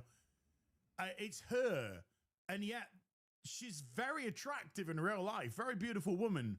And of course, because it's a Western game, they've managed to make her look like a haggard old cow. But You are 51. Afterlife, so you know she's gonna be a little bit rough. And I love that. I love when they do that shit so much. When they go, oh, but you're going to say completely valid criticism, but I'm going to do a voice to make it seem like it doesn't matter. Because I'm going to just say, oh, yeah, well, look at, I know she wasn't in Vampire Diaries, she was in True Blood, but like, oh, yeah, well, look at X Japanese game with a different aesthetic. These are literally the people who are doing the Lord of the Rings B&W meme. You can accept that there are dragons, elves, and talking trees, but you can't accept a 2021 BMW 5 Series 530i with optional heated seating. I love how all of their jokes is the same shit. It's the same shit. They don't even understand how to do absurdism. Like, they don't even know how to do absurdist comedy. Because this right here does not highlight the point they're trying to make. Because yes, this is something anachronistic, right? To an insane degree, which breaks the suspension of disbelief. A woman who died not wearing makeup is in no way, shape, or form the equivalent of having a BMW in Lord of the Rings. Why are you so bigoted? Or in this case, sexist, misogynistic. Pick a buzzword. Pick a buzzword to attack fans. The irony is so strong here. If I was Magneto, I could literally pull him through my screen, okay? Like, holy shit. Of what was a brutal, male-dominated franchise, which has now received the Disneyfication, cutesy-wootsy, gender-swapping. Disneyfication, cutesy-wootsy. This is the Disney. This is the Disneyfication. Let's look at how Disney this is.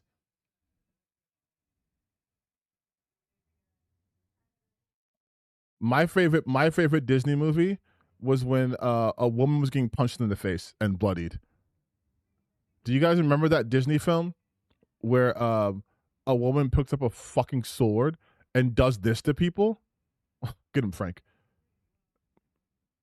Remember that Disneyfication when you ripped out someone's soul and then stabbed their soul? Remember that shit? Yeah, this is Mulan, right? This is just like Mulan. This is just like, by the way, I muted it because I won't get clapped. But listen, just like Mulan, you guys. Yeah. I remember this in Disney movies, especially when she air juggles. When she air juggles her enemies right here. Oh yeah, kicking their head off. Yeah, dude. The cutesy wootsy. Look how cute this is. It's so adorable. Definitely not a violent game at all.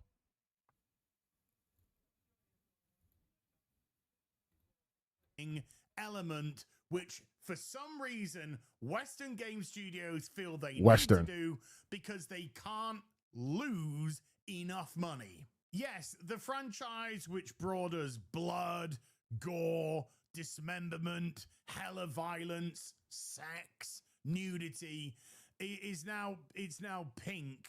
It's now got pink sparkly bits in it. It's got a cutesy wootsy little chipmunk. Got a cutesy. So that was happening prior to this game, by the way. He's talking about Ratatosk, which again, if you knew anything about Norse mythology, he lives in Yggdrasil. He lives in Yggdrasil. Ratatoskr is an actual mythological creature of Norse mythology. Type of creature. Oh my god, isn't it just like the best? When's the plushie coming out so I can snuggly wuggly it?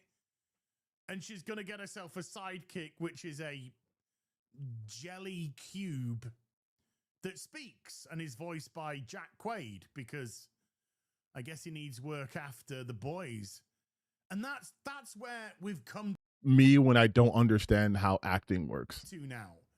These male-dominated, violent. So notice how he's just repeating himself. He has nothing to say. He has nothing to say, and people have already been saying this, and his video came out too late. Because this video came out 10 days ago, and I think my video came out fucking let me see.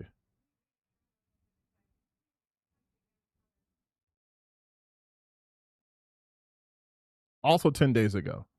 And I clearly hit the money right on. I hit it right on the mark. I hit it right on the mark, baby.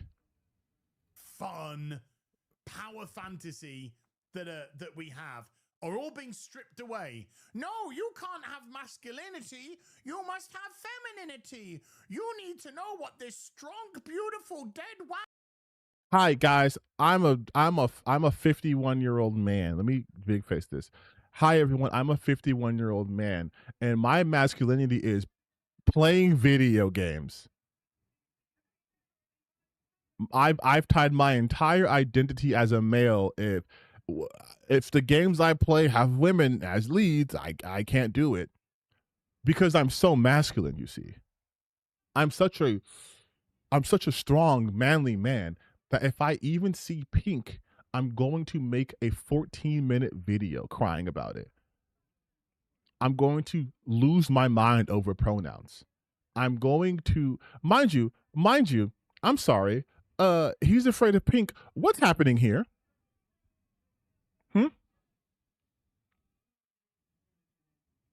Looks pretty pink here. Looks pretty not masculine. Has got to. It looks like Avowed, which was a mega flop as well from Obsidian. It looks utterly generic. It's been done a million times before. No, it hasn't, though. That's the shit they always say. They don't have any actual critiques. So it's just, it looks generic. It does have the same art style as the other God of Wars because it's the same company. But technically speaking, no. This is look at how Faye looked in Ragnarok, okay?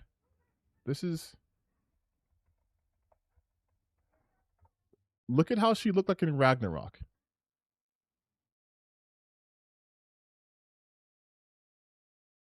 Oh God, I was also my email address. Can you stop? Thank you. This is her in Ragnarok, all right? This is how she looks in Ragnarok.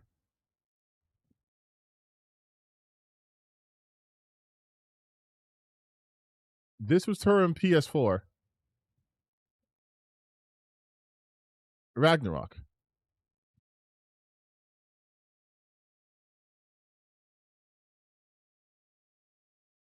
And this is her now.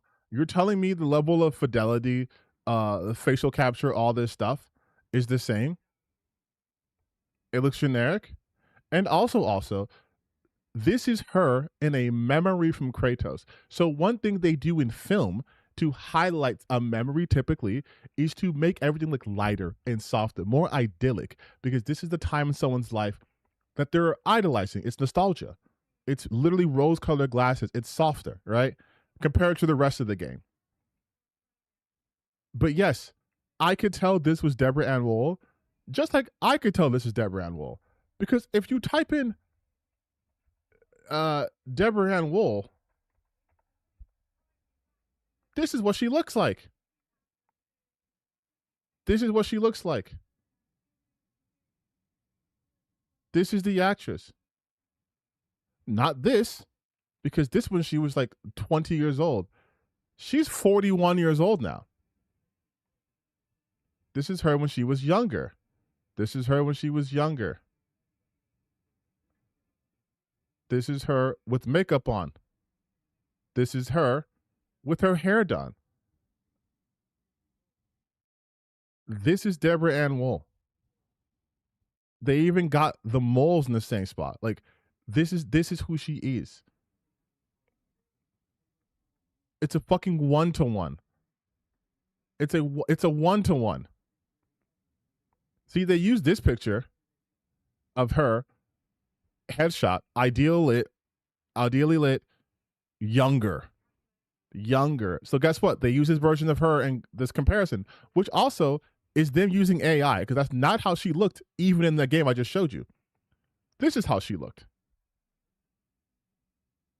And this is how she looks now.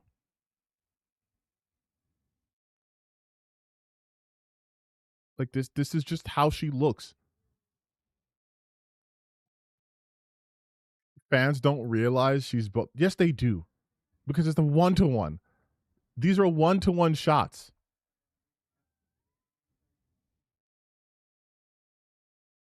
And of course, all the discourse around it won't mention any of the things that I've just gone through. No. Because you've mentioned nothing. The most you've mentioned was there's a cube. And that's it. The discourse you're saying people are going to ignore is the same shit people have already been talking about. We've heard 100 times, oh, he used to be masculine and strong, and now it's a girl. Like, and you can't even do the whole, I'm trying to have serious discourse, when you literally started this video off calling her the god of laundry. It will just talk about, oh, you're scared that there's a woman as the main protagonist. Even though games recently like Stellar Blade have excelled. Oh, who's surprised? Type of woman, because Eve was an attractive woman with long legs and buttocks and breasts. Remember those? No, they're long gone. And a beautiful face and stuff like that, as well as great gameplay. That's the wrong type of woman. I like how he focused on everything and then like, oh yeah, in the gameplay. But also too, there's always going to be a Stellar Blade mention. But when they make that argument, what they don't understand is that they are proving everyone right. Because like I've said before, if you have caveats on the women that you do not have on male characters, you do not like women. You like a very specific type. And like I mentioned in my video talking about the Stellar Blade trailer, these guys, their attraction, their markers for attraction is anime. That's it. If the woman looks like she's in one of my animes, then she's perfect. But if she doesn't look like that, then I'm going to have a negative reaction and say that this is the fall of men. Right? Because it's never the other way around. It's never the other way around. They have nuance when it comes to Eastern games, right? Where it's like, well, this is the culture. She has a baby face because that's what they look like. Women in Korea look like this. Women in this country look like this. But when it comes to Western games, it's like, no, they're making them ugly. They're making them all ugly. And like I mentioned before, if that's the case, then someone could easily say, and they're making all Asian characters look like children. And that would be just as valid what you're saying. You got to have a fugly Karen. That's the new norm. And what makes her a Karen? What in this video makes her a Karen? Our female character. It's like Jean Grey from the Wolverine game. Jean Grey from the Wolverine game, when she was helping Wolverine murder people. But now she's a Karen. There wasn't even dialogue for her. She just she threw someone out of a car and just like said like 2 lines to Wolverine, but she's automatically a Karen. Apart from that, looks like a dude. The writers. Again, I'm sorry, I can't let that shit go. This is who he's saying looks like a dude. This is who he's saying.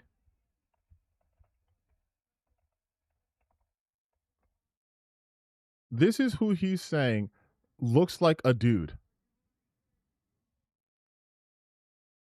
If this is what a dude looks like, then you guys have no concept of women. Like you're literally only capable of seeing women if it's like your animes or porn. That's it. You can't identify this as a woman? You can't identify. If anything, my one critique is that Insomniac women tend to look the same, but this is clearly a woman. Like this is a dude to you. Like this is what I'm talking about. People are unserious people. They only know buzzwords. They cannot critique. They cannot analyze. That's also why he has shown no footage, no B-roll footage of literally anything he's talking about. We watched this video so far. There was not a single clip of Wolverine, not a single clip of Jean Grey, not a single clip of any of the shit he's talking about, because reality betrays him. So he has to work on the assumption that his audience will not do what I'm doing. Thinly disguised fetish coming through every single time. That's where we are now. Dan's Gaming posted the most generic fence-sitting, sweeping slop tweet. Must protect my overlords in the corporation, otherwise I might not get my little figurines or invites or free game codes or whatever. What are you talking about? I'm sorry, dude, you're 51 years old and you're still doing the, I'm going to make a voice because I don't like what this person's saying. Like, Jesus Christ. You know you're washed, by the way, when your biggest pop-off was fucking pronouns, gender ambiguity, modern day California. Like, that's when you know you're washed. And he tries to imitate that all the time, and he just never had those highs. Tired, been done a million times, gender swap, Disneyfication of a, like, he will talks about buzzwords. He said this in his tweet, and he said the exact same things in his video. So you could just read the tweet. I'm going to skip this part because there's no value here. There's no value here. Because it's a Disneyfication of a brute animals and gelatinous cube. He said this shit 3 separate times already. Are there making silly millennial dialogue. Oh my God. That's also one of my favorite critiques these losers come up with. It's millennial dialogue. No, dog, you just don't know how screenwriting works. You just don't know how writing works. Writing evolves. When you were watching movies in the 80s and they're set in current times, that's how they spoke. But now you have a nostalgic viewpoint of them. The God of War series was never like, thou shalt not pass, Zeus, for you have slighted me. No. It's always talked like this. And if anything, the writing's much better, but they don't know how to critique writing. So everything, it's like everyone's saying, oh my God, it's just Marvel dialogue. Punchy, quippy dialogue is not Marvel dialogue. Okay? Millennial dialogue, what is that? What, can he define it? Where a beautiful woman is uglified in the name of progress. And shadowboxing, as I've just mentioned, that kind of fits alongside a cancelled CW show. Oh, no. We're all crying because, oh, it's a woman. Shut the fuck up. In actual fact, Domino's in the UK has decided to join our side of this equation. Of course, listen, I'm going to be mean. Of course, the fucking fat dude brings up Domino's joining our side. Yeah, buddy, I'm sure you were the first person to know that Domino's UK has incels running. I'm sure you got that email where it said, our most valued rewards member, look at what we just posted on Twitter. I am positive that Domino's tweet was on your front door, was on your doorstep. Responding to the discussing film tweet about the game, God of War, Laufey. What a stupid name. Oh my God, please bring out the tired argument of, I don't understand branding, and go like, why would you call it God of War Laufey? She's not the God of War. Why not just call it Laufey, a God of War story or something? God of War Laufey. And the fact that it's actually so close to laundry is just poetically hilarious. The not close to memes have laundry. been flowing like fine wine from a Grecian busty. Anyway, God of War game with no Kratos equals pepperoni passion with no pepperoni. Exactly. You take away God of War and this game releases as Laufey. Nobody is going to give this a second look. Once again, I have not watched this video. Right? We're watching it together.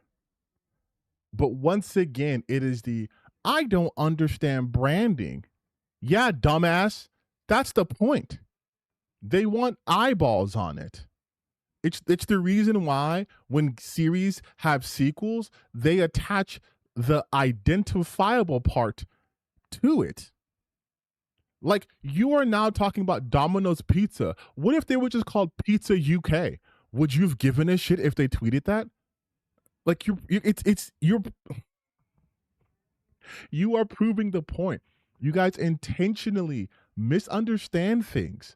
I don't know how marketing works. You're telling me if they released this game and just called it Laufey, if they released a game called Laufey, no one would pay attention. And guess what? If I released a game called Vice City and didn't have Grand Theft Auto attached to it, you think people would still buy it? Like, what a dumbass. That's one of the dumbest points they bring up. But they're supposed to be gamers. Nobody will give a shit. It'll be like, as I've mentioned, Avowed. It'll be like the Avengers game that lost Square Enix $50 million. It'll be like... But the Avengers game had the word Marvel in it. So it's not like the Avengers game. It's not like the Avengers. It was called literally Marvel's Avengers. That goes against your point you were making. Spoken, which got absolutely hammered as well. All of those crap games. This looks just as bad as they do. Insane to say that. Put that God of War in because you know it's the only thing that is going to attempt to carry this tired, boring, I'm gonna have to say it, formula of usurping male franchises. Oh my God, you are such a whiny bitch, dog. You are such a whiny little bitch. So not only do you not understand how marketing works, but now you're calling the game boring, which you haven't played, and saying it's usurping. It's like you don't understand how games work. Kratos has been the main focus in a bunch of games. You always have access to Kratos. But if you want this story, if you want this universe, if you want this franchise to survive, then you have to understand something very important, okay? And I have to go through forgive me, I have to scroll through my Twitter for a second. But this is completely related to this. I hope I kept the bookmark on this. But there's a reason why God of War is popular nowadays. And here's the reason why, okay? I want you guys to look at the chart real quick, all right? Let's just look at the sales, because these people love metrics, right? These are the entire God of War franchise sans Sons of Sparta. We'll go from bottom up. Number 10, Ghost of Sparta. Number 9, the God of War Collection. 8, God of War Ascension. God of War Chains of Olympus. God of War 2. God of War 3 Remastered, God of War 3. So, this is the original God of War series. Notice how the top 2 are the newer series. You guys want this franchise to stay the exact same? Then the franchise dies, because God of War Ascension sold 3 million copies, which is less than the game that preceded it, which was God of War 3. It had nearly a 4 million sales drop. This was the last God of War game before God of War 2018. 2018 hit numbers that literally nothing in the original trilogy combined hit. Just do quick math. Round this up to 8. Round this up to 6. Round this up to 5. That's 19 million. The first God of War reboot game or continuation game, reboot, got 23 million. Got 23 million. 23 million, right off rip from the one game. No God of War game from the original trilogy combined even got close to that. So all the time you guys talk about this is the Kratos we want, it clearly not. Because even though people think God of War Ragnarok is the bad game, which I'm like, you guys are just fucking sheep if you think it's a bad game. I'm so sorry. Also sold more than any of the original God of War games. Handedly. The highest selling God of War game from the original trilogy is God of War 3. This game doubled that. This is the lifetime sales of God of War 3, which came out like PS3, talking like 2010. It had from 2010 onwards. This game doubled the lifetime sales of it. That is why God of War is continuing as a series, is because of this. It's because of these two games. People like what they're doing here. So when they're like, hey, who are we going to listen to? This balding dumbass who clearly hasn't actually really been a God of War fan, or the people who are telling us with their wallets, this is the story that we like. We love what you've done with Kratos, that he's matured, that he's more of a character. Because, and this I can tell he's a fake fan, in God of War 3, Kratos realized his anger, the thing that they love him for, he hates about himself. He realized during God of War 3 that all he caused was destruction and suffering, and it didn't make him better. He literally ruined the world. It's ruined. And so he sacrifices himself as a final act of atonement to give hope to the remaining people of that planet, of that universe, that world, whatever you want to call it. So the seeds of his redemption that we see in God of War and God of War Ragnarok were planted in God of War 3, because Cory Balrog's been with the series from the beginning. So he understands the character. Heels versus Babyface doesn't understand storytelling at all. It's boring, is what I'm getting at. Your favorite word, boring. It'd be boring if you just did another Kratos game off rip. You need to miss a character. You want to know why people like Wolverine as characters popped off? It's because they were interesting and they weren't overexposed. Wolverine wasn't on every team. He wasn't in every comic book. So when you got to see him, it was like a little treat. Look at that cool guy. But once you start to overexpose, then you get into fucking weird storylines, right? Now Wolverine's entire past has been explained because they had to do it. That lessens the mystique. The Joker is a really popular and powerful Batman villain when he's not overly used. Because you miss him, there's a buildup. So you're like, ooh, what's he gonna do now? It's been so long since we've seen him. But we know when he shows up, shit goes down.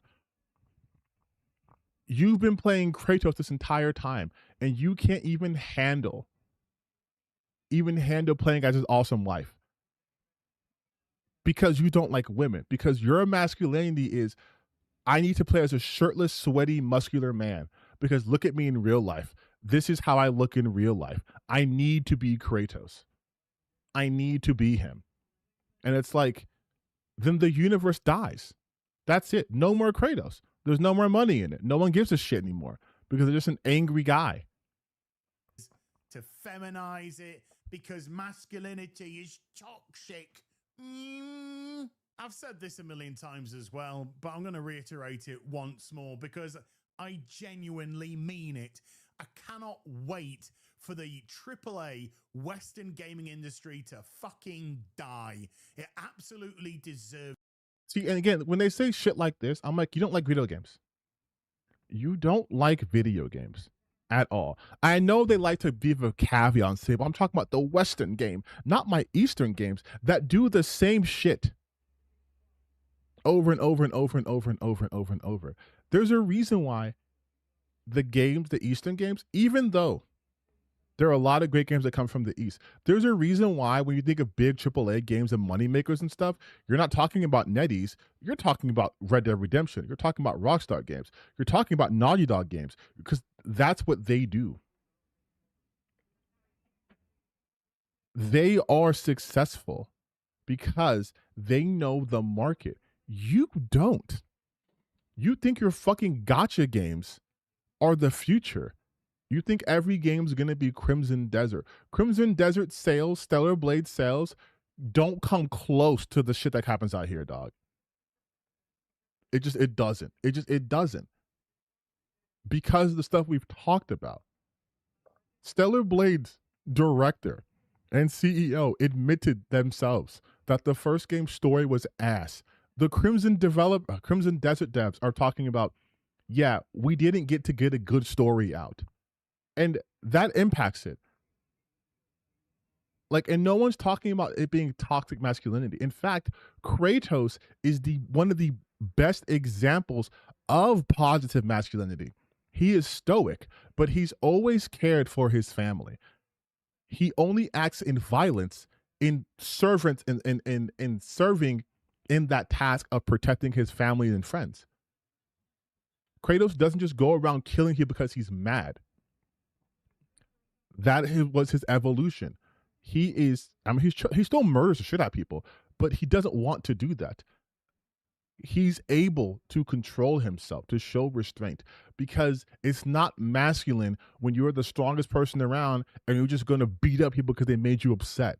It's not masculine to whine on the internet as a 51-year-old man over a girl in a video game and saying that they're feminizing my video games. They're getting rid of masculinity. Learn from Kratos. Control your emotions. It's been killing itself for over a decade now. Killing itself for over a decade now, and yet stronger than ever. How's that work? You know, GT. This is the thing too. This is the funny thing to me. They say they want the Western AAA scene to die, and yet all of these people are geeking for Grand Theft Auto 6. They cannot wait for Grand Theft Auto 6. That is a Western developer. That is AAA. This game has been developed for like 13. That is a AAA game. So you want this industry to die, but you also want Grand Theft Auto 6? How does that work? You guys think Grand Theft Auto 6 is going to make $1 billion? What industry do you think that's going to go towards? Indie? Like, what are you talking about? This is the shit I be talking to you guys about, though. They have no praxis. They literally just say shit. They hear something, they hear it in their head over and over and over and over and over and over and over again, and then they go, well, Western games are bad, but I can't wait for the Witcher 3 expansion pack. But Western games are bad, but I can't wait for Grand Theft Auto 6. But Western games are bad, but I can't wait for insert giant game. But Western games are bad, and I want the industry to fail. But also, I'm going to be calling in sick when GTA drops. Like, what sense does that make? And we're now in a situation where we are being preach to as what we should be getting as video games, because what No we one's should be preaching to getting you. is just aligning with their own values and sensibilities, aka they have none. No, gamers are a group of people that you don't fuck about with. Yeah, Shut up. Dude. What are gamers gonna do? Sign a fucking petition? Oh, free Stellar Blade. Yeah, dog. Yeah, we're real scared of. We are really scared of the gamers. Like, what the fuck? Don't mess around with us. Don't mess around with it. Otherwise, we'll do this. Railed in Last of Us 2? Good. Asian character in a game with too much cleavage? Ooh, can't have that. Hi, my name is Jonathan. I would wish the video games to go back to they used to back when I was a kid. No censorship. I hate censorship in general. They're trying to ruin everything. Thank you. Support this. Please shift up. Please. Please uncensor Stellar Blade. Games would be fun that way. Oh boy. Yeah, dog, I'm fucking shaking. I'm just kidding on you this camera. Hi, I'm Jeffrey, and I think this petition needs to come through to have all of the Blade, because I'm not gonna lie, in the past like 5 to 6 years, it hasn't really actually been a very good game out, and I was really looking forward to playing it up until I heard the whole censorship nonsense from Sony, because they got Yeah, a bunch like of this is who. Oh, don't piss these people off, or they're gonna make another petition. They're gonna do another Stellar Blade petition. Oh no. One of these groups of people where we get scared away by bad words. You want bad words? Holy fucking shit. We can bring those to the table. Oh, you guys were edgy. We're gamers. We don't get scared of bad words unless it's woke. Then I will shit myself and I will make 100 videos talking about how wokeness is ruining everything and DEI and CRT and LMOs and IPOs and all those things. No problem whatsoever. Call us what you want. We don't give a shit. And I'm sorry, what? What? Dog, the second someone says gamers are a loser, it's like, we're no longer the target audience. They don't need gamers anymore. They don't respect us. What are you talking about? Another thing that we do is we're very discerning about where our cash goes. No, you're not. If you don't want to make something that we want to play, if you want to take a franchise that people love and feminize it because that's what you feel we should need, then that money's going to go to another company, an indie developer, a AA developer that is going to give people what they actually want. This is so stupid. This is so stupid. This is why I'm always mean to gamers. Because you have these dumbasses trying to speak for all of us. No, idiot. Here's how it works. You don't know what you want. You don't. And you want to know how? Because, like we just highlighted, you thought you wanted more of the same God of War. And then they gave it to you, and you guys said, actually, we don't want to play this shit anymore. And then they gave you a completely new God of War with new visuals, an over-the-camera perspective, a cinematic approach. And you guys bought that shit like crazy. And then they did it again. And you're like, you know what? We'll buy it again too. Notice how 15 million more than 3 million? Notice how 23 million more than 3 million? You notice how you notice how now God of War is becoming a mega franchise and getting its own TV show on Amazon? That wasn't happening during this shit. There was no God of War film greenlit during this shit. Because these are niche numbers, my guy. These are big numbers. More people are tapping in to God of War and Ragnarok than they have the original series, dog. And that's because this has broader appeal. this is doing something correct. This was not, because this was more of this.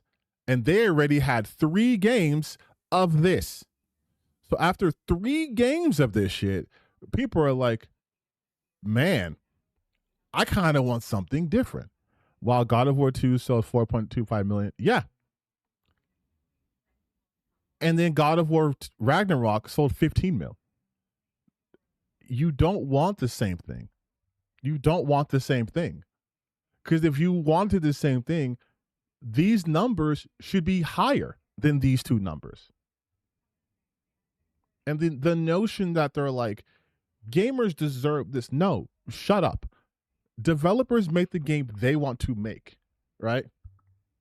And then you play it and you're like, oh, I love this shit. Do you think people are like, oh, well, I want to make this really cool game idea I have, and we're excited to play it, but the players, they're not going to, no, they make the game first. They make the game, and then you play it or don't play it. But they're not making the game with you in mind, insofar as like, I hope AZ and all these other losers really think our characters are hot. They're making this game because they're passionate about it, and there's a story that they want to tell. And so they want to make sure it's a higher quality, which is why they're not doing yearly releases of this shit, right? They're taking some time to build a story that people are really tapping into. Like, he's advocating for slop. So make your slop all day long. This game, I guarantee you, is going to sell nowhere close to the God of War games. In actual fact... Which games, though? This is also what they do, too. He didn't say the game's not going to sell well. This is something Smash JT did also. Well, he tried to pivot with Ghost of Yote. They're not going to tell you this game's not going to sell well, because then there'd be obvious lies. But then they'll say it won't sell as much. As much as what game? If my first game sold 100 million copies and my second game sold 999 or sold 99 million copies, yeah, it didn't sell as much as the first game, but it still sold a shit ton. So, like, what is the point there? Like, literally, there's God of War games that didn't sell as much as God of War. The more that they will double down, which they will in the future, the more that we see of this crap, which will come out, the more people will be put off and the more people will refuse to buy it. No, that's not going to happen. It's another non-binary shotgun to the face on purpose by the AAA Western gaming industry. You get what you fucking deserve. I'll see you guys and gals in the next video. Until then, you take care. Goodbye, Baloo Boo. He's so boring, too. Like, not charming, not funny, not interesting at all. Of course, the man children won't like this. They want everything as used to be. Before they had to live on their own. Before daddy left mommy because of the disappointment of his son. Before mommy got a new boyfriend, Tyrone, who takes his stepfatherly duties very seriously. Don't worry, child. You will find a new father figure.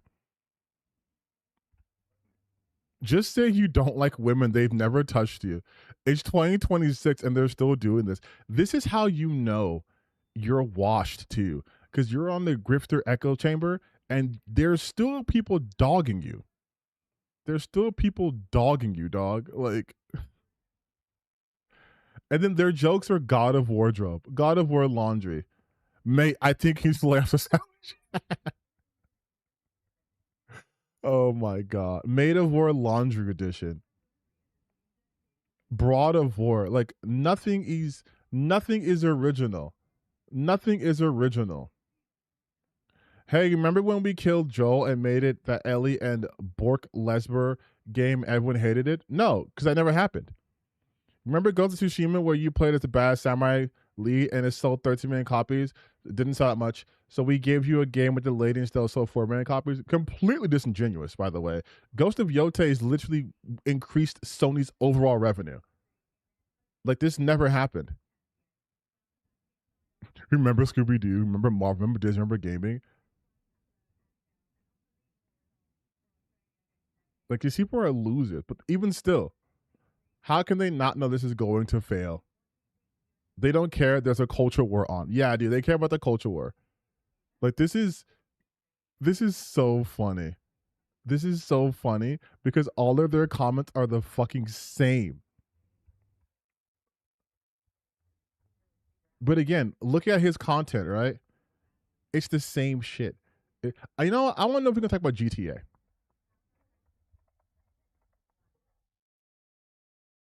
All right, remember having Grand Theft Auto.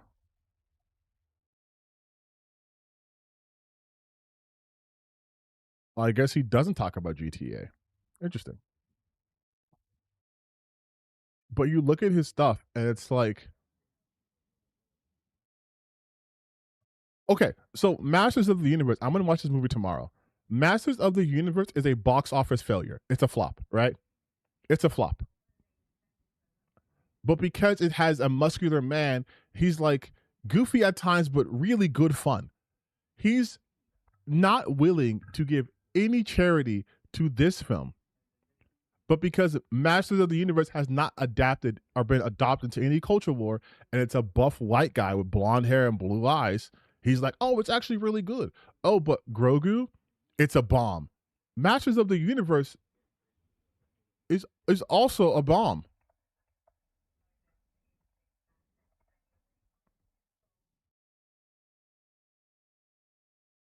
Like its budget was reportedly 170 to 200 million. If we look at the box office, it is a major box office disappointment, grossing approximately 54 million worldwide. 54 million worldwide. Master Universe losing power with projected 69% dive at second week in the box office. Master Universe is the box office flop. Masters of the Universe on pace to miss break even by 400 million. And this is from Cosmic Book News. Masters of the Universe offers a box office collapse week 2. New He-Man is one of 2026 biggest box office, but it's a bust. It's a complete flop. It is. It didn't do well financially. I'm still going to watch it. Didn't do well financially. But does he say this is a bomb? This is a flop? No. Oh, never mind. Never mind. He does say it's a flop. Interesting. Because here he says. So I've just seen Masters of the Universe and. Yeah, let's just do a fucking ask. I don't want to watch this whole thing. Summarize the video. Summarize it. How does the film treat masculinity? Wait.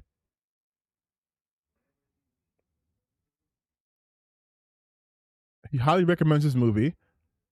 How does it treat masculinity? Let's see what he says.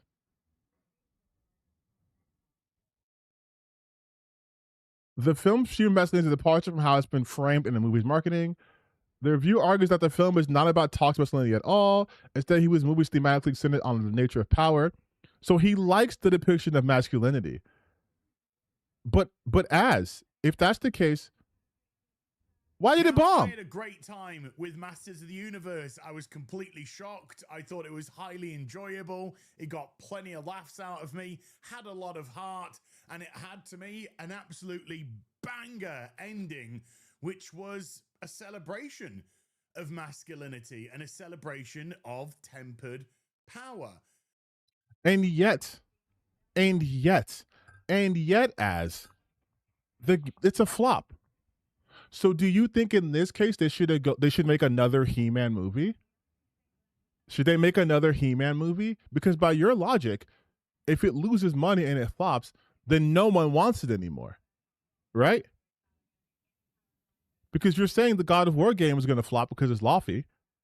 You're saying it's not going to sell as well, and you want the industry to die. But nothing for He-Man? That said, it didn't stop it from also having an absolutely disastrous.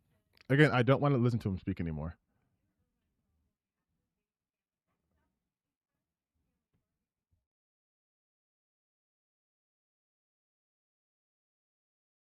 The funny side of box office. The creator highlights the irony of current box office landscape where lower budget films like Backrooms, which is a woke movie because it's a black guy and a woman as the stars and the white people die.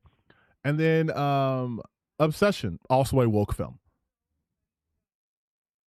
Look at this. A significant portion of the video is dedicated to criticizing the performance of Mandalorian and Grogu. Do you see what Do you see what I mean? Do you see what I mean? In a review, talking about Masters of the Universe bombing, because it has the qualities that he likes, he spends the vast majority of this film, or this review, talking about Mandalorian and Grogu. That's crazy to me. For them in terms of where they want to be. And of course, that will affect sequels and whatnot. I think it's a film that will do pretty well in the post box office market. I think it will do pretty well in DVD, Blu-ray, 4K sales, which will give it a Mandalorian and Grogu, because I will never stop shitting on Disney Star Wars for the utter shite. But do you see what I mean? Like, these people can't even just own up to shit. Like, yeah, this movie that has all the qualities we said Hollywood was missing, masculine, tough man, traditional film, it bombed, and it's like, oh, but look at Star Wars. No. Baby, we're not talking about Star Wars here. We're talking about He-Man. Why did He-Man fail? It has all the things you said good films should have.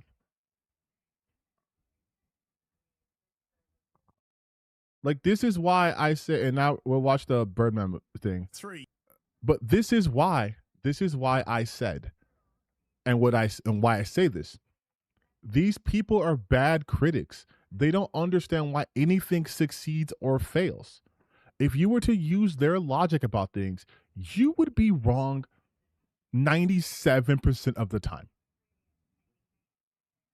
Like, 97% of the time you'd be wrong, because you listen to him, you listen to Critical Drinker, you listen to, matter of fact, did Critical Drinker even have, let's see if Critical Drinker even does this movie.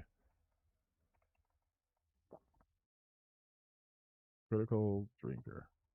I want to see if he even talks about Crash and Burn, the Ruby Rose story. Like, all he does is hate women, by the way. Master of the Universe, it has the power. So this is a positive film. This is a positive film. Wow, he actually recommended a film with a woman in it. Crazy. But this is a positive reaction, right? It has the power. Let's just, again. A power of Grayskull. This is something I didn't have on my bingo card for 2026. Somehow, a live-action adaptation of a campy old 1980s cartoon has become one of the most contentious movies on the internet right now. Depending on who you listen to, Masters of the Universe... Okay, again, hearing his voice has given me an aneurysm.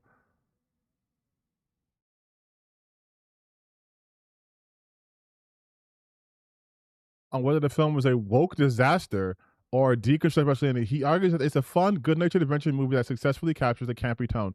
This was not supposed to be a woke, like, that's what I'm talking about. They have to draw everything into this culture war. But again, this seems to be a relatively positive.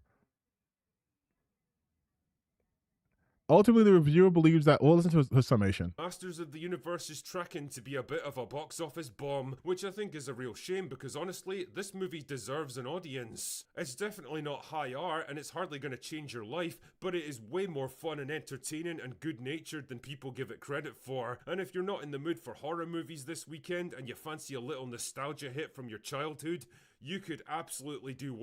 Do you see how, though, they will always soften things? If it's shit that they like, if it's, because this is what he talks about too, how there's no masculinity in movies, how there's no masculine this, and the third, right? Like Mortal Kombat, I saw the movie. It's also flopped. It also flopped. So then what did he have to go to? Let's talk about casting calamities. Let's talk about Will Smith crashing and burning. Let's talk about Mandalorian and Grogu. Like, oh, Masters of the Universe isn't doing well. Let's talk about Ruby Rose, because this is pertinent. This is what's happening right now. Like, they're so predictable.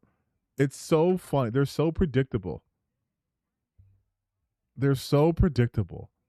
But we're not doing a video on him ever again because he's fucking boring as shit. So we'll do Now we'll see Birdman's take on this. And we'll see how similar our viewpoints were. 3, 2, 1. God of War is back, baby. And this time, they're wearing a dress. And they're talking to a gooey cube. And I think they're doing the laundry or something. I might have read the name wrong. But I think I'm right. God, haven't watched it again. Sandwich. Birdman, please start Crazy, talking. Thank you. but I think you could do with a few less sandwiches, ass. So so immediately we made the same joke. Okay. All right. Okay. All right. I think me and Birdman are on the same wavelength for a lot of our shit. But that's why I wanted to show you my live reaction to this before we watched his reaction. Right? Because now you guys are going to be like, oh, you and the Birdman said the same thing. No, I had my own opinion. He has his own opinion. But there's only so much divergence when you understand how these grifters work. The reaction to God of War Laufey has been fascinating. Not because of the trailer, but because of the people pretending to be upset about it. Let's be honest about what's happening here. For years, these same outrage merchants have complained that modern media never creates good or well-written female characters. Then Sony Santa Monica. But then when they do create good, well-written female characters, but they're not hot enough, and therefore it's an attack on me. It gives us a story centered around Laufey, a character who has existed in God of War lore for years and is directly connected to Kratos, Atreus, and the entire Norse saga. And suddenly, that's a problem too. Why? Because for some people, the issue was never bad writing. Yes. The issue was always women. If the protagonist is a man, they call it peak fiction before the game even releases. If the protagonist is a woman, they start making hour-long videos about agendas, politics, and the downfall of Western civilization. The trailer has been out for 5 minutes and they're already angry. They don't know if the story is good. They don't know if the gameplay is good. They don't know if the characterization is good. What they know is that the lead character is a woman, has a vagina. Yep. And for a certain corner of the internet, that's all the information they need. But that is not actual criticism. How could it be? The fucking game isn't even out yet. No, it's culture war content farming designed to piss you off, to manipulate you into hating something that you. Just so you guys know, I'm going to probably be agreeing with 90% of this, which is, again, why I just did my own reaction to this. Because this right here is not fun to watch, right? We all love Birdman here, but you guys know I'm going to agree with most of his takes. So it's not going to be interesting to see my input, which is why I was saying creators like Asmongold and Tectone are shit, because this is how they do stuff. They watch something they know they're going to agree with. And then it's like, so what are we doing here? We're just farming views. But I'm not farming views because I will try to add some insight here. Haven't yet consumed. And that's why I'm here. The antivenom to the snakes poisoning your mind.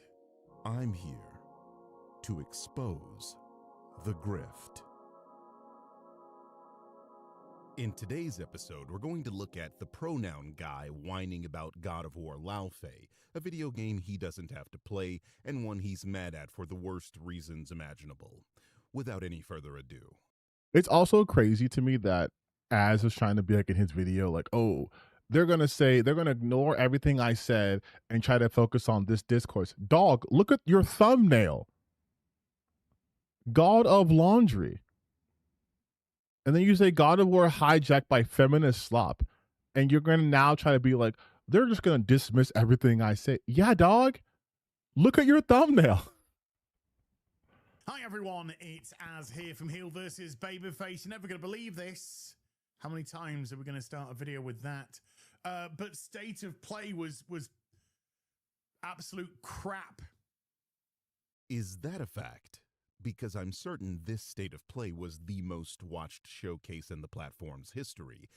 Okay, so we, again, me and Birdman immediately caught on the same thing. All right. It's like watching a better version of my argument, to be honest. Watching Birdman videos is just watching a better version of what I say, with a much better microphone quality. Having more than 3 million peak viewers, 4 million hours watched, and an average of 2.4 million concurrent viewers. Multiple independent polls rated the state of play as a B, with the topic of this video getting the most votes as the best game revealed. So I'm curious, where are you getting your information from? Ass? Is it? My thing is, if these movies, games, comics have made you miserable for a decade, why are you still talking about them? Because that's all they can talk about. They don't have anything interesting about themselves, all right? So they have to talk about what makes them upset. Because let's be real, my hair's being crazy right now. Let's be real though. Hate, negativity is good for algorithms, right? But that's all they have. So there's nothing interesting about them. They need to be miserable for anyone to give a fuck about them. If they were happy about anything, no one would watch them. Your ass? Wow, it's so well known for showcasing greatness to come. Oh my goodness me. I'm so glad that I missed it live, but when I caught it back later, where I could pause it, do it at my own leisure, holy, oh my goodness me. I don't know. I think Ill was the only Hold on, I'm gonna get my game that I Oreos. was legitimately like, ooh, yeah. Oh yeah. I want to get me some of this. Everything else, even that lovely woman who was ex-Bethesda, or, you know, used to work for Bethesda, whatever, who used to go, you know, and all that kind of stuff. Even her game did nothing for me. So, this is a video all about your subjective value judgment, yes? About what you personally enjoyed seeing? Because there were a bunch of games people are very excited for and enthusiastic about, but because you're an anti-woke grifting loser who's built a failing career on hating anything women, Disney, Marvel, or minority, you can pretend that Wolverine isn't hype, or that Tomb Raider isn't going to be a banger, or that the new Silent Hill doesn't look amazing, or that Control Resonant isn't interesting. Oh my God, how did I forget? The fact that he tried to say this was dog shit and they Control Resonant, like, come on, like, this, when you say shit like this, you should get your gamer card pulled and revoked, like off rip. Or that Phantom Blade Zero is Phantom Blade Zero. Souls-like fanboys needed. Yes, only Ill looked interesting in the whole hour-long presentation. Have you considered you're just falling out of love with gaming as a consequence of being a jaded man baby that is only famous for being mean to death due to you crying about pronouns? I mean, it's either that or you're just a clown performing for an ever-shrinking audience in an ever-jankier circus. In the year since we last checked on you, where you called me a nobody, you've gained 8,000 subscribers? In a year? 8,000? In 365 days? Could be time to find a new shtick, buddy. These saxophones have been getting louder since I started talking. Wolverine. That's crazy. Like, listen, my channel's growing pretty steadily, but like, I have only 8,000 subscribers, so I'm not gonna go that route. But Birdman can, because Birdman's channel grows like by thousands a day. Maybe a decent gameplay loop, possibly, but again, we got race-changed heroes. Jean Grey looks like a dude. This is the character model that Ass is saying looks like a dude. A dude. This is what Ass thinks dudes look like. It's one thing to say you don't like a character model. We don't know the timeline this game is set, so it's likely this is an older, more experienced Jean Grey and not the wide-eyed teenage Marvel girl these chuds wanted her to be. But it's an entirely different thing to say this character doesn't look like a woman. These are just lies. But you have to be dishonest and a liar to be a right-wing culture warrior. That's chapter 3 in the handbook. And it's been worked on by Sweet Baby and people like that, so yourself up the you-know-where. Oh no, not Sweet Baby Inc. They're going to consult on the story. Oh my God. The same thing they did with God of War Ragnarok, a critically acclaimed game. Incidentally, they did the same thing on Spider-Man 2, another critically acclaimed game. I guess and financially successful. Consulting on the story or narrative, we have a lot to worry about. Unsurprisingly, Silent Hill looked like trash. Come on, Birdman. New here, Ass, among other things, is a racist. His channel is full. Okay, listen, chat. Listen. I was telling you before. This is why I'm eating my not Oreos. These are actually Signature Select tuxedos. I'm kicking back because me and Birdman are gonna say the same thing. He's just gonna say it better. But we clocked the same shit. Did we not? Did we not clock the same shit at the same time? Full of videos hating on almost anything with a black protagonist. Just scroll through his channel and look at all the thumbnails. If a media property prominently features a black character, yes, they're going to be in his thumbnails making a goofy face or crying. Like this, or this, or this, and this. So it should come as no surprise what his problem with the new Silent Hill game is, especially considering we've barely seen any gameplay, with the information given to us during the state of play amounting to a cinematic trailer of a city filled with fog and the protagonist picking up items and solving puzzles. You know, classic Silent Hill stuff. Apparently, that was enough for Ass to say, Silent Hill looked like trash. To be fair, his head does look like a crystal ball, so he might have some insight we do not. After the offering last year, which at least looked great, and the story was terrible. I was kind of hoping that maybe set in Scotland, we might get something a little bit half decent. No, it looked like generic slop. Now that Silent Hill's just a brand name, it's not about And I'm sure Birdman's going to talk about how Silent Hill's been in other places too. Silent Hill and stuff like that. Pick a location anywhere around the world, stick Silent Hill on it, Konami, boom! Can we get some money, please? Can we milk you dry? Oh my God. See, here is where his grifty nature betrays him. It's clear this man isn't really a fan of the franchise. Okay, listen. Me and Birdman have no contact with each other. Sometimes I like his tweet, I respond, he responds. But that's it.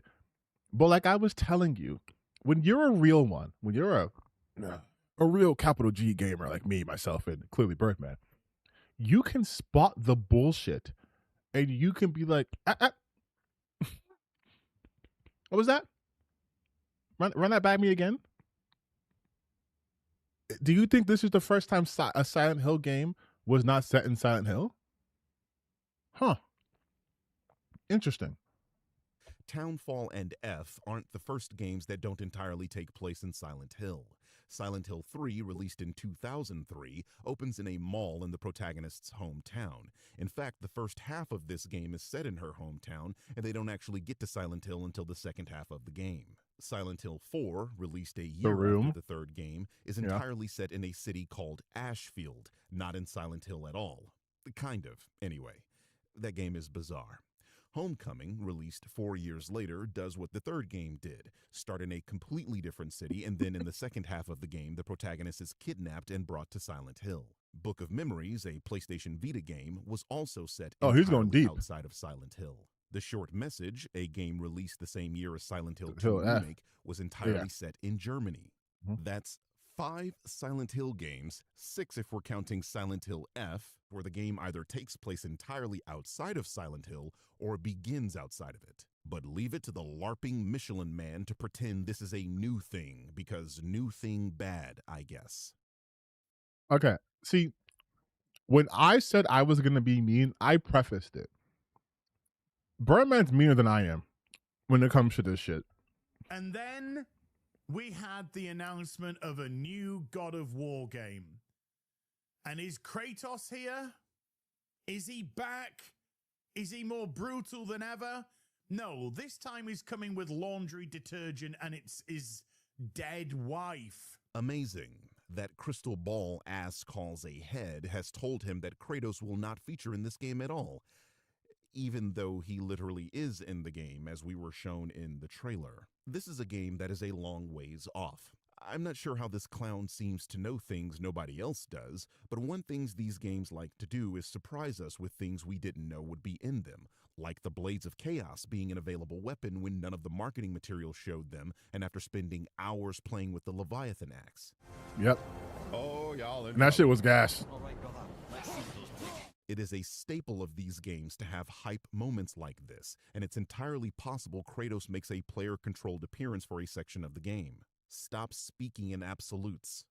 My name is Jimmy Myers. I'm the narrative director on God of War Lao Fei. My name is Elise Morgan, and I am the lead writer on God of War Lao Fei. My first experience with God of War was playing 2018. I started my first God of War game with 2018 as well. Oh, wow. He must use the same time including his writing for vengeance. It's really old boy misogyny too. That's what I'm saying, dog. Like, but you know what? That would require them having a much deeper understanding of the culture they're trying to attack, right? Like, they see a woman, they go god of laundry, they go maid of war, they go, which honestly sounds kind of hard, I'm not gonna lie, but they'll be like all that shit. I'm like, you're doing such basic shit. Like you could be like God of War, the Suffragette Wars. You could be like God of War's Sacagawea's Awakening. Like, you could do so much more fun things, and they're just like, God of War. How about God of Go make me a war in the kitchen? Like, Kitchen Wars. They could have called this Cooking Mama Valhalla. Do you see how much better I am at this than they are? I would have never have been able to tell. Hilarious bit of sarcasm coming from the guy that just exposed himself as knowing nothing about Silent Hill while LARPing as a fan.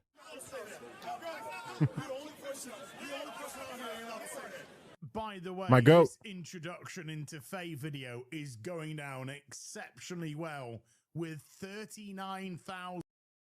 And yes, this is the part of the video where Birdman's going to talk about the fact that using this extension is dumb. Upvotes and 39,000 downvotes. Once again, another grifter promoting a YouTube dislike plugin that is without a doubt massively inaccurate. There have been countless YouTubers, including myself, that have already explained that the dislike plugin is always wrong because it is an estimate based on the amount of people that have this plugin. People who, by their very nature of having the plugin, are more likely to dislike things. Because the estimate is based on the users of the plugins, you get massive discrepancies when the actual count is shown.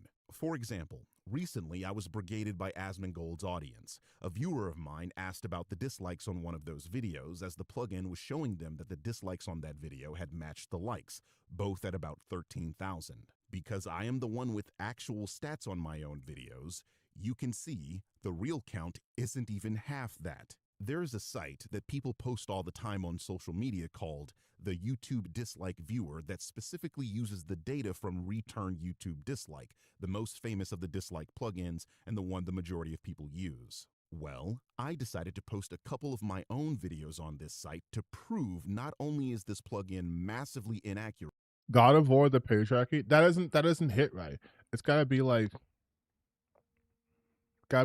God of War, like Patriarchy Wars, or it's gotta be like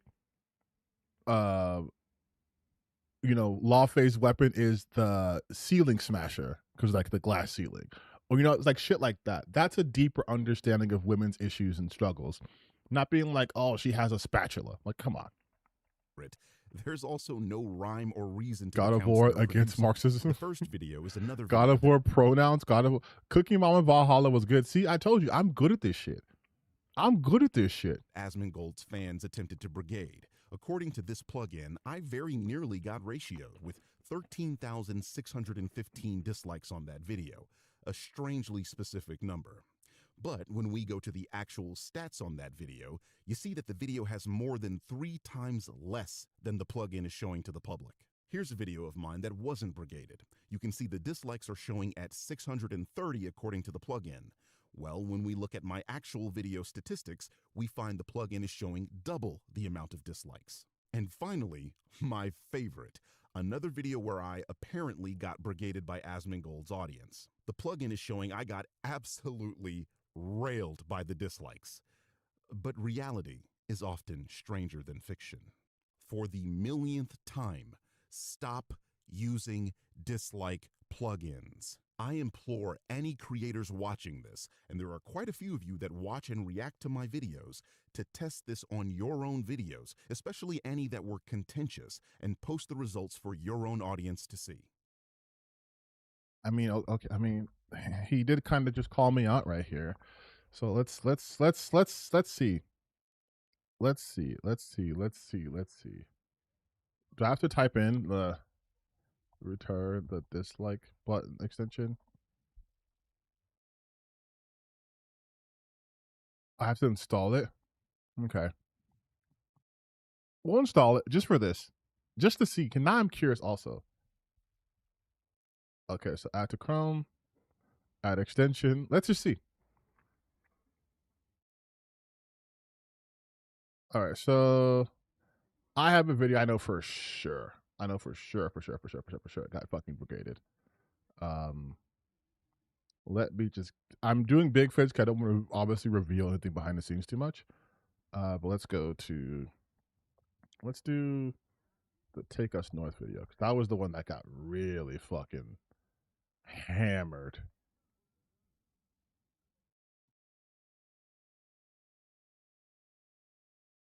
Engagement.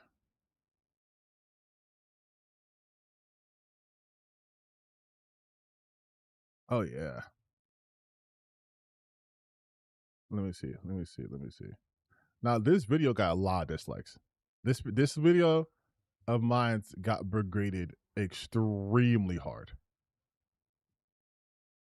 Let me check up the extension now.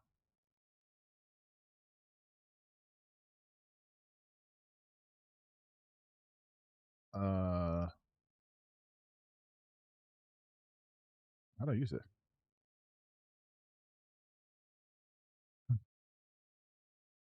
Let me see how to use this shit real quick. I don't use I don't want a fucking premium version of it. I just want to see what it's like.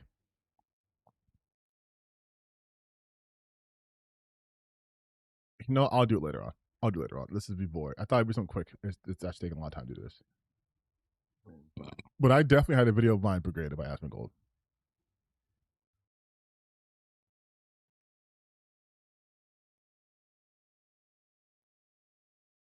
With the extension, you have 2,000 dislikes. Oh, you checked it for me? Which is funny because I actually have more dislikes in the actual video. I have more dislikes right here. This video got brigaded hard. Well, listen, this video got brigaded like super hard. But if I do like I think I did like another video on Asmongold like a while ago. That video got brigaded hard, but like this one, like this video, if we go to its analytics, yeah, whatever.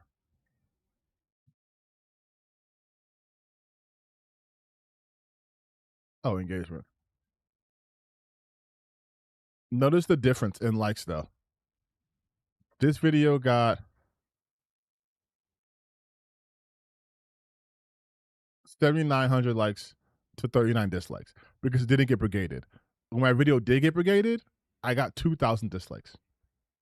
Being a YouTuber himself, Ass knows these plugins massively overinflate the dislike count, but being a grifter, he has to promote the idea that contentious videos are being ratioed by the audience. I would bet my Porsche that this video doesn't have anywhere near. All right, nigga, damn. I get it. You got to flex. We got it, dog. Near 39,000 downvotes. Hell, when I put the very same video into the dislike viewer, it's showing the video currently only has 14,000 dislikes. Again, stop using dislike plugins. So just in case you don't know what I'm talking about, the next God of War installment is actually God of War Laundry. Yeah, I'm pretty. So unfunny. Yeah, I'm pretty sure that's what it's called. He's what so I find unfunny. amusing about this is one of the guys crying about Lupita Nyong'o portraying Helen of Troy because it's apparently disrespecting European culture.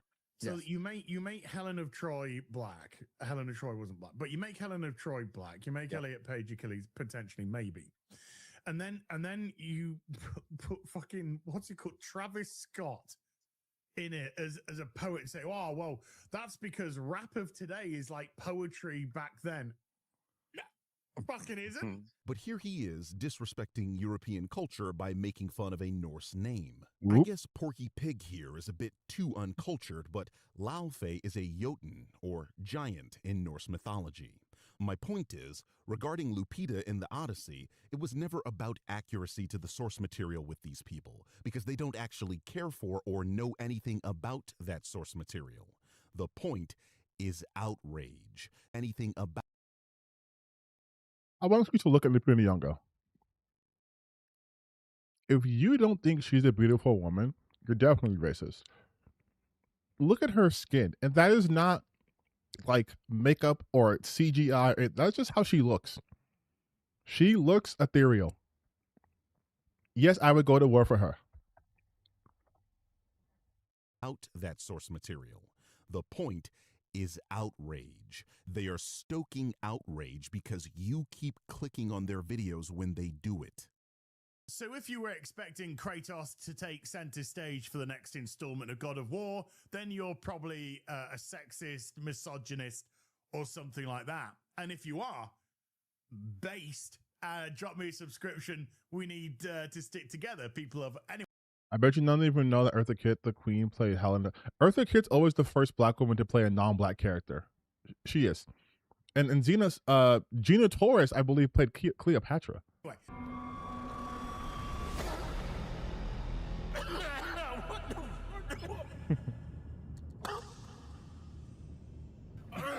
Oh, shit. Besides the lunacy of outright admitting his audience is made up of bigots and misogynists, he really needs those subscriptions, guys.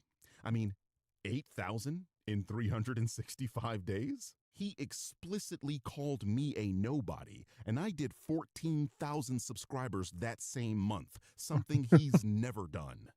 Jarvis, set an alarm for when we surpass this Joker in subscribers. I sure would. Damn, and less videos too. Like way less videos. Holy shit. Would like to gloat when this nobody is bigger than this somebody. Thank you, Crafty Andy, for just subscribing. It scared the shit out of me. All right. And Kiki, thank you also for subscribing.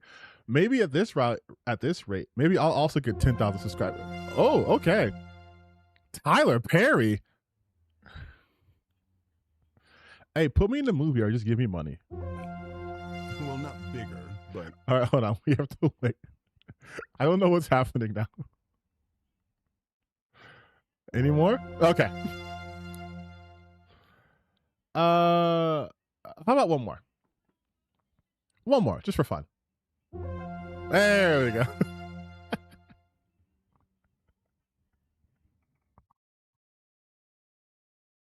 The irony.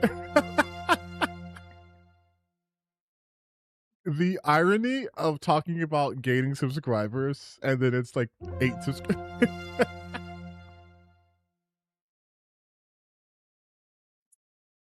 I'm gonna have to mute the fucking sound if this keeps happening.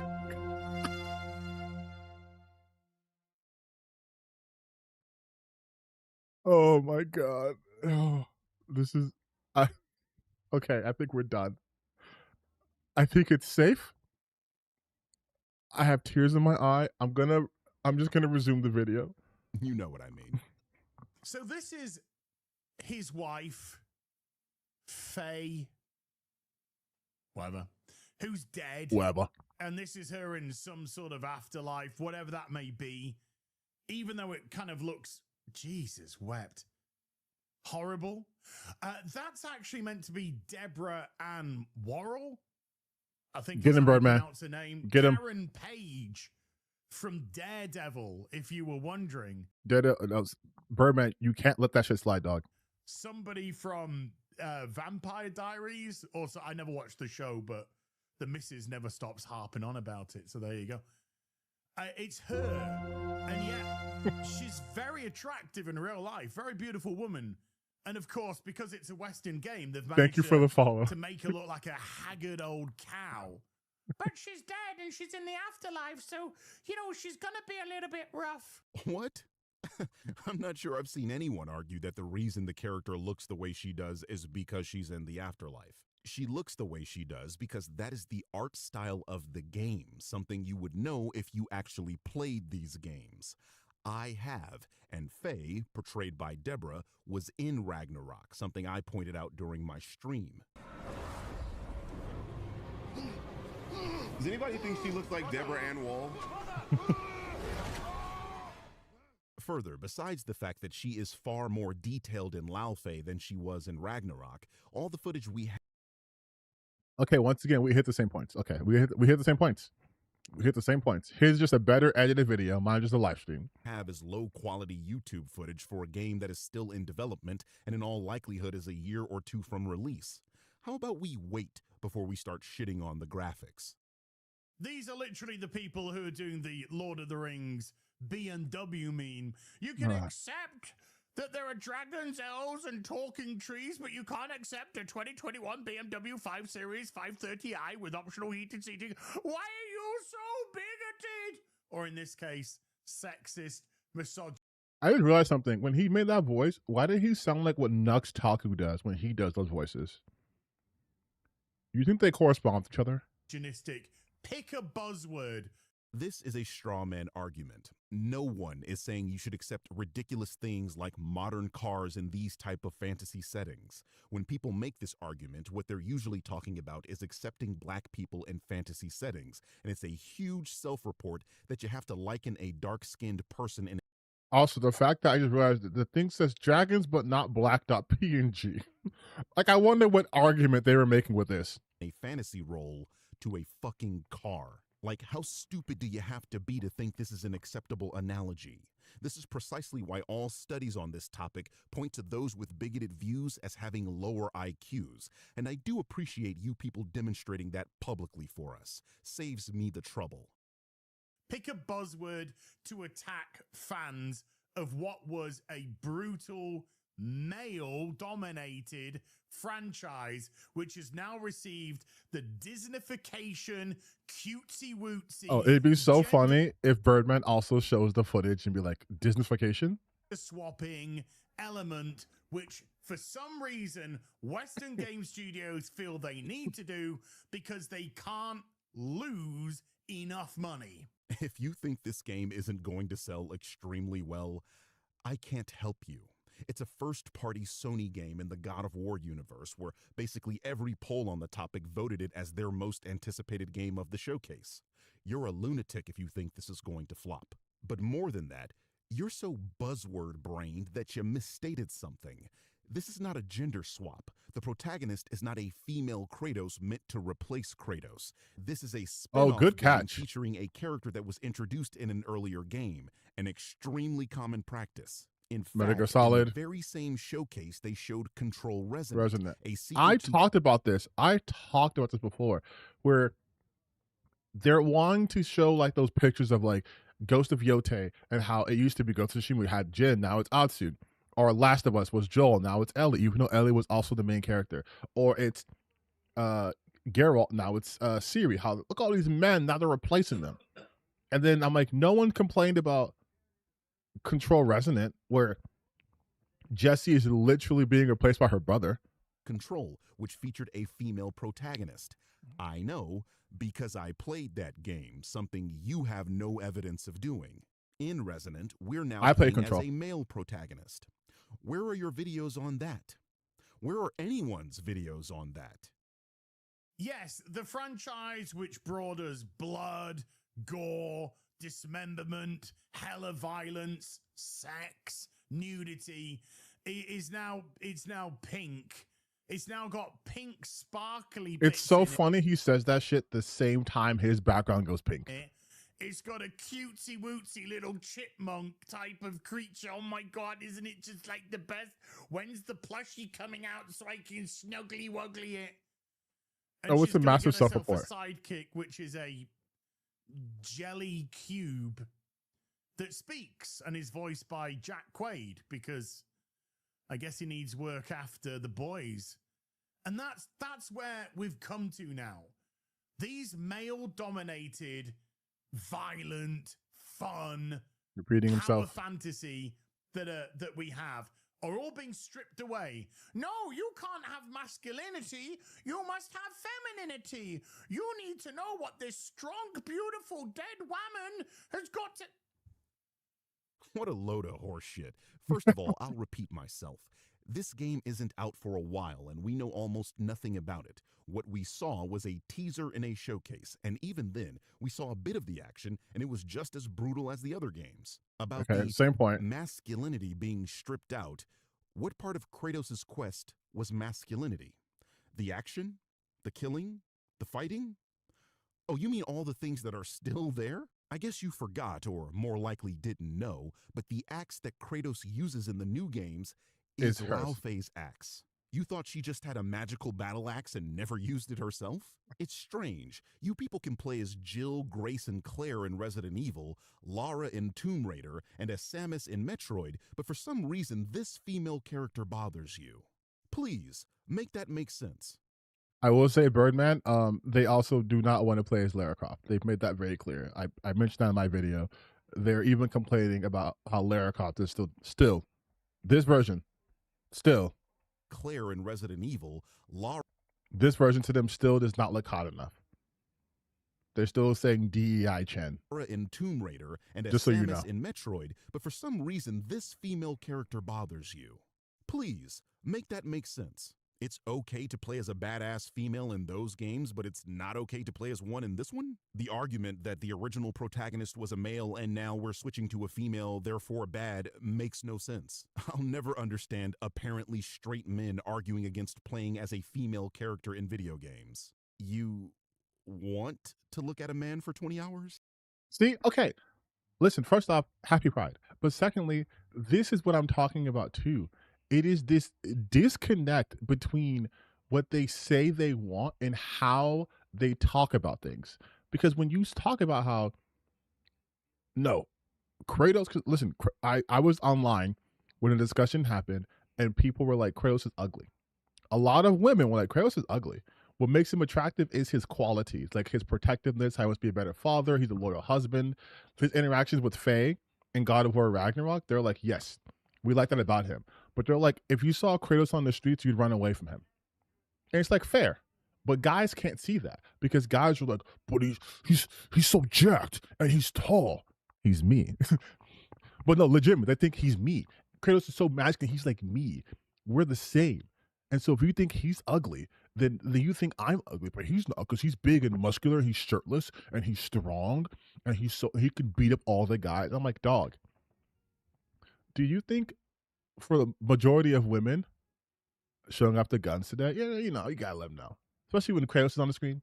But like, you would think that they would listen to women, but they don't. A vast majority of women would rather get with Thor in Ragnarok than Kratos, right? Just from a physical standpoint.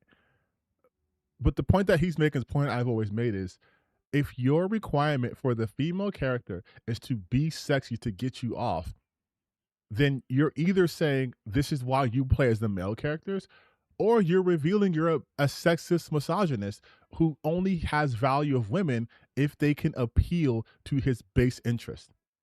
AKA, if they get you hard, you like them. If they don't get you hard, they shouldn't exist. Because Kratos doesn't get you hard, but he's big and he's strong and he's muscular. And I like the fact that he has big muscles and he does violent things and he's sweaty and he's so big. And I get to watch him for 20, 30 hours and playing a gameplay and hearing him grunt and all that stuff.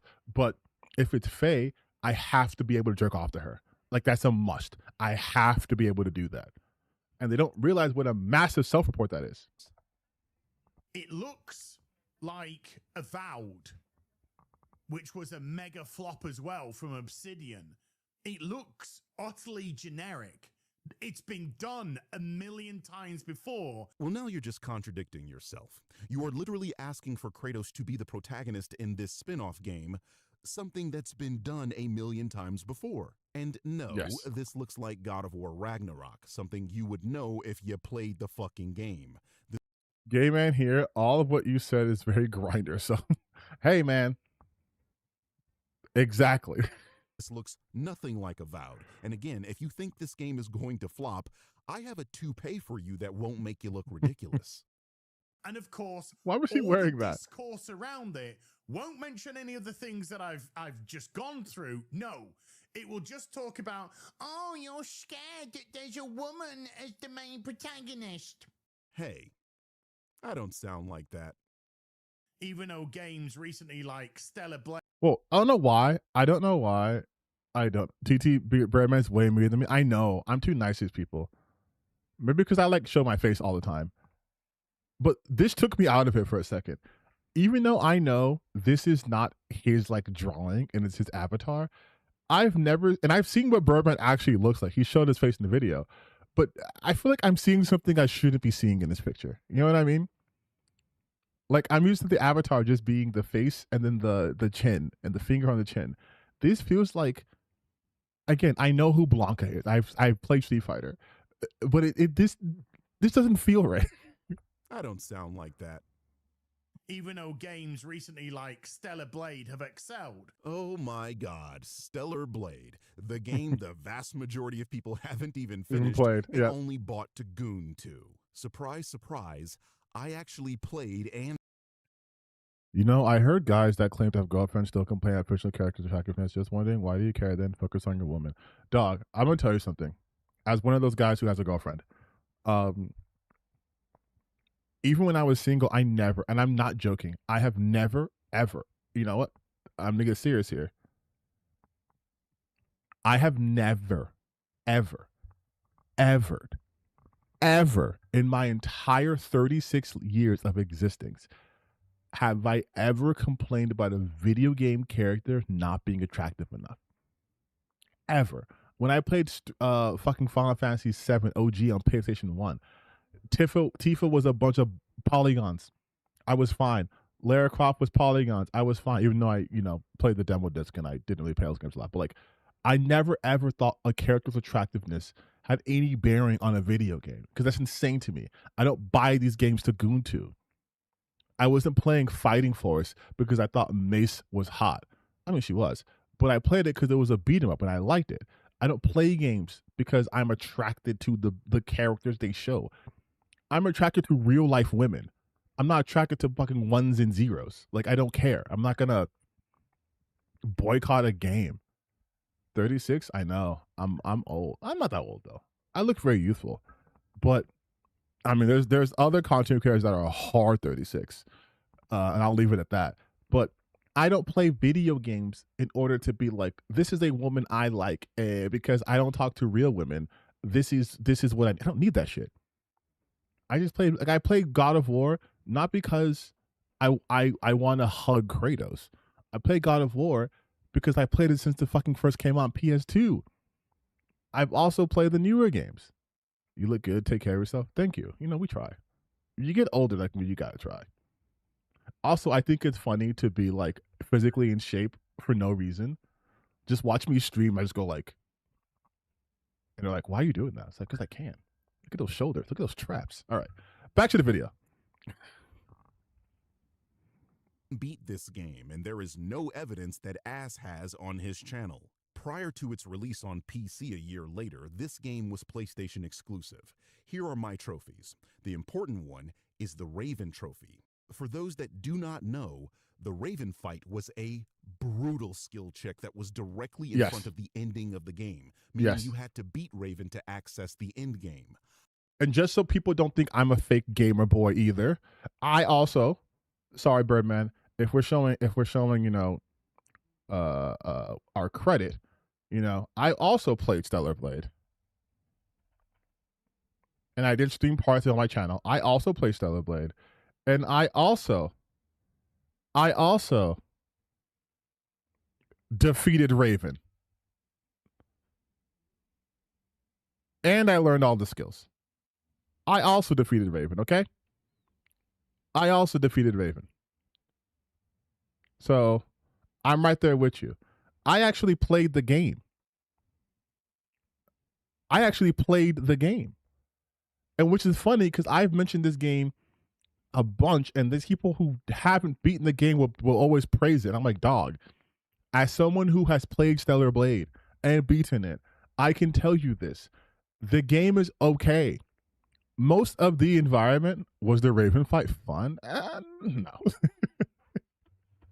I struggled with this for days. PlayStation reports through its trophy system that only 43% of all players who have played this game were able to beat Raven, meaning 53% of all purchasers of the game haven't even made it to the end game yet, let alone beaten the game. And this game's been out for 2 years. The Steam achievement chart is even worse, showing only 38% of PC players were able to beat Raven to get to the end of the game. Right here. It's hilarious to me Right here. that people use this game as a defense for these types of topics when it's clear to everyone that it only sold well because of the sexualization of the main character. These people don't know the game's lore, are probably completely shit at the game, and by all evidence haven't even completed the game. Please, get Stellar Blade the fuck out of my face. And I say that as an actual fan of that game who enjoyed every moment. Except for the Raven fight, because fuck that nonsense. Yes, it's bullshit. And if you guys saw my stream, you know I was not a fan of Adam during that fucking puzzle part when he doesn't shut the fuck up. But I did play this game too. All right, y'all. That's it. I don't know what game I'm streaming next for y'all, but it won't be this shit. I'm done. Appreciate y'all for hanging with me this long. Valid crash out, by the way. 8 hours at this point. I never streamed Valid this long. It's 2:30 in the morning for me. Valid crash out. Valid crash out. But that's Valid the crash out. wrong type of woman, because Eve was an attractive woman with long legs and buttocks and breasts. Remember those? No, they're long gone. This is my point. The only thing you know about Stellar Blade is that the It's main ass and character titties. is conventionally attractive in Asia. You know nothing about her characterization. You for damn sure didn't finish that game, and the only thing you can say about her is tits and ass. They have tits and ass games on Steam all day. Buy one of those, and after you're done using your rose to tickle your micro penis, come back and play a real game. You are 51 years old talking about a video game character's tits. How you're not embarrassed to say this shit publicly with your face showing is beyond me. Okay, I did hit on the fact that this motherfucker's 51 years old talking about this shit too. But then again, you debase yourself every time you upload anyway, so this should surprise no one. Dan's Gaming posted the most generic fence-sitting, sweeping slop tweet. Must protect my overlords in the corporation, otherwise I'm... So many words. He's saying more words than the actual tweet has, mind you. I know it's been pointed out, but God of War, these female characters can be pretty shy. They are. That's what it is. Like it's. You look at every God. Okay, I'm sorry. We're gonna detract a little bit. Not detract. It's my stream. But look at. Okay, God of War, through. Look at the female characters in the God of War franchise. Okay. This is Thrud and this is Sif, right? These are the people who will be like, Sony Santa Monica hates attractive women. They have, and then this is Thor's daughter and wife. They hate attractive women. This is fucking Freya, dog.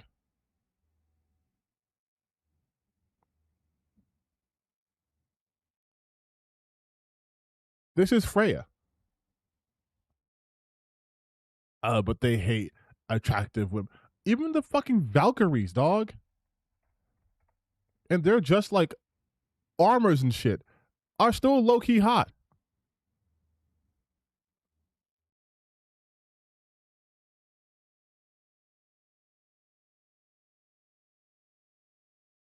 I mean, they have crazy masks on. And I guess this is what they look like at their... But they're still like conventionally attractive. They are still like every fucking female, even the, I mean, besides like, even the Lady of the Forge is fucking like. Now listen, you guys know, I have megalophobia and I have thalassophobia. So this shit is still like, I'm still itching right now because of the background, but I'm doing this for you. But even wood, right?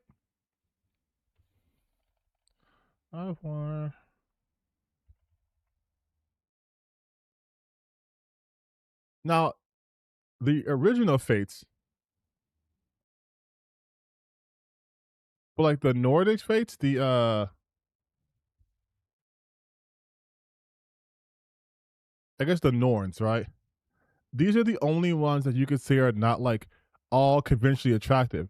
And I say all because this one right here, we could, you know?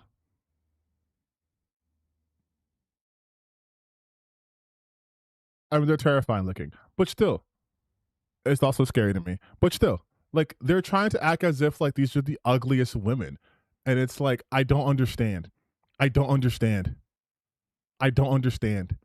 They're making shit up. Like, they're just making shit up. 99% of the female characters in God of War are conventionally attractive. They just are.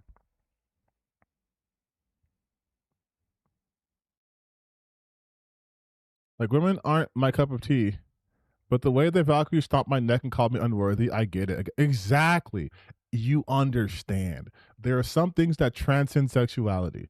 A strong woman trying to kill me? Yes. And yes, she's hot. Like, I don't understand. I might not get my little figurines or invites or free game codes or whatever. You sound jealous. You know, because the moment any of your little goof troop gets invited to anything, they completely throw their principles in the garbage. Like Yes. your pal Drinker here, who spends his days shit-talking Hollywood, but is seen here at a Hollywood shindig. Yep. Look how happy he looks. He was finally invited to something that wasn't a British National Party meeting. Yeah, it's because... And also, it's because these people, more than anything, seek validation. You have people like Smash JT who lied multiple times about getting here. I'm extending this Birdman video by such a long time, but it's I'll just type it in here. I'll type Smash JT First Light, right? Where he's talking about how he got, after I've been receiving significant backlash for being approved for a game key for 007 First Light, note that IO Interactive never actually followed through and sent me a code they promised. I've decided that if they do find it to me, I will not be redeeming it. IO Interactive does not give you the game keys. They don't give you the game keys. But again, why would he want a game key for a game that he was shitting on before it even came out? This is what he was talking about before the game even came out. And this is what he continues to talk about, right? It's let's see. Blacks. What the fuck? Okay, that's a different video. Controversies for a First Light. I'll just type in fucking First Light. But this is the guy who's been shitting on this game. Right? James Bond is cooked 5 months ago. 5 months ago. 007 creative program forces positive coverage. This was 6 months ago. So 6 months ago, he's saying that they are forcing positive coverage. 5 months ago, he's talking about how James Bond is cooked. How it's a cooked game, right? It's all over. It's bad. It's terrible. And yet he was wanting a game key from them, from the same people. Because much like Az over here and much like Critical Drinker, these people want nothing more than to be both recognized and accepted by these industries. But no one in the industry likes them, which is why they made the kind of content they did to begin with. Smash JT was harassing Alyssa Mercante, who was a former senior editor for Kotaku. In the industry, people see how he treated her, just like how he went after Alana Pierce, who fucking worked for Santa Monica. Just like how he was consistently and continuously, to this goddamn day, going after Erika Ishii and Ghost of Yote. He may not have a lot of like motion to get stuff, but people are aware of who he is. The gaming industry is not that big. People who hire, who invite, they're aware of that shit. Right? And he is shitting on all that too. Just like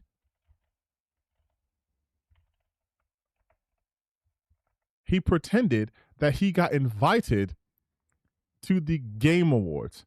He said that he was invited to the Game Awards, but he was actually like, listen, while I was listen. waiting in line with the ticket to get into the Game Awards, it was one of those, like, all these people were there. I saw them while I was waiting in line with the ticket to get into the Game Awards. They all walked up and had the red carpet treatment to go in and ahead of everyone else. And I was like, man, I would love to go up and get a picture with them, but they don't want people doing that there unless you're, like, quote unquote, accepted into the industry. I don't even have to say anything. I don't even have to say anything. He just literally said it. And yes, he was also at the real Game Awards, the ones that, you know, that I covered, that you guys like it only when I cover it. But he was at the Game Awards, Jeff Keighley's Game Awards. He bought a ticket. He said he was invited. He was not invited. He bought a ticket to go there because he wants to be accepted there. The Game Awards, just so you know, happens in Los Angeles. I live there. It's about a 30-minute drive with no traffic for me to get down there. Jeff lives in San Diego. San Diego is over 120 miles south of Los Angeles.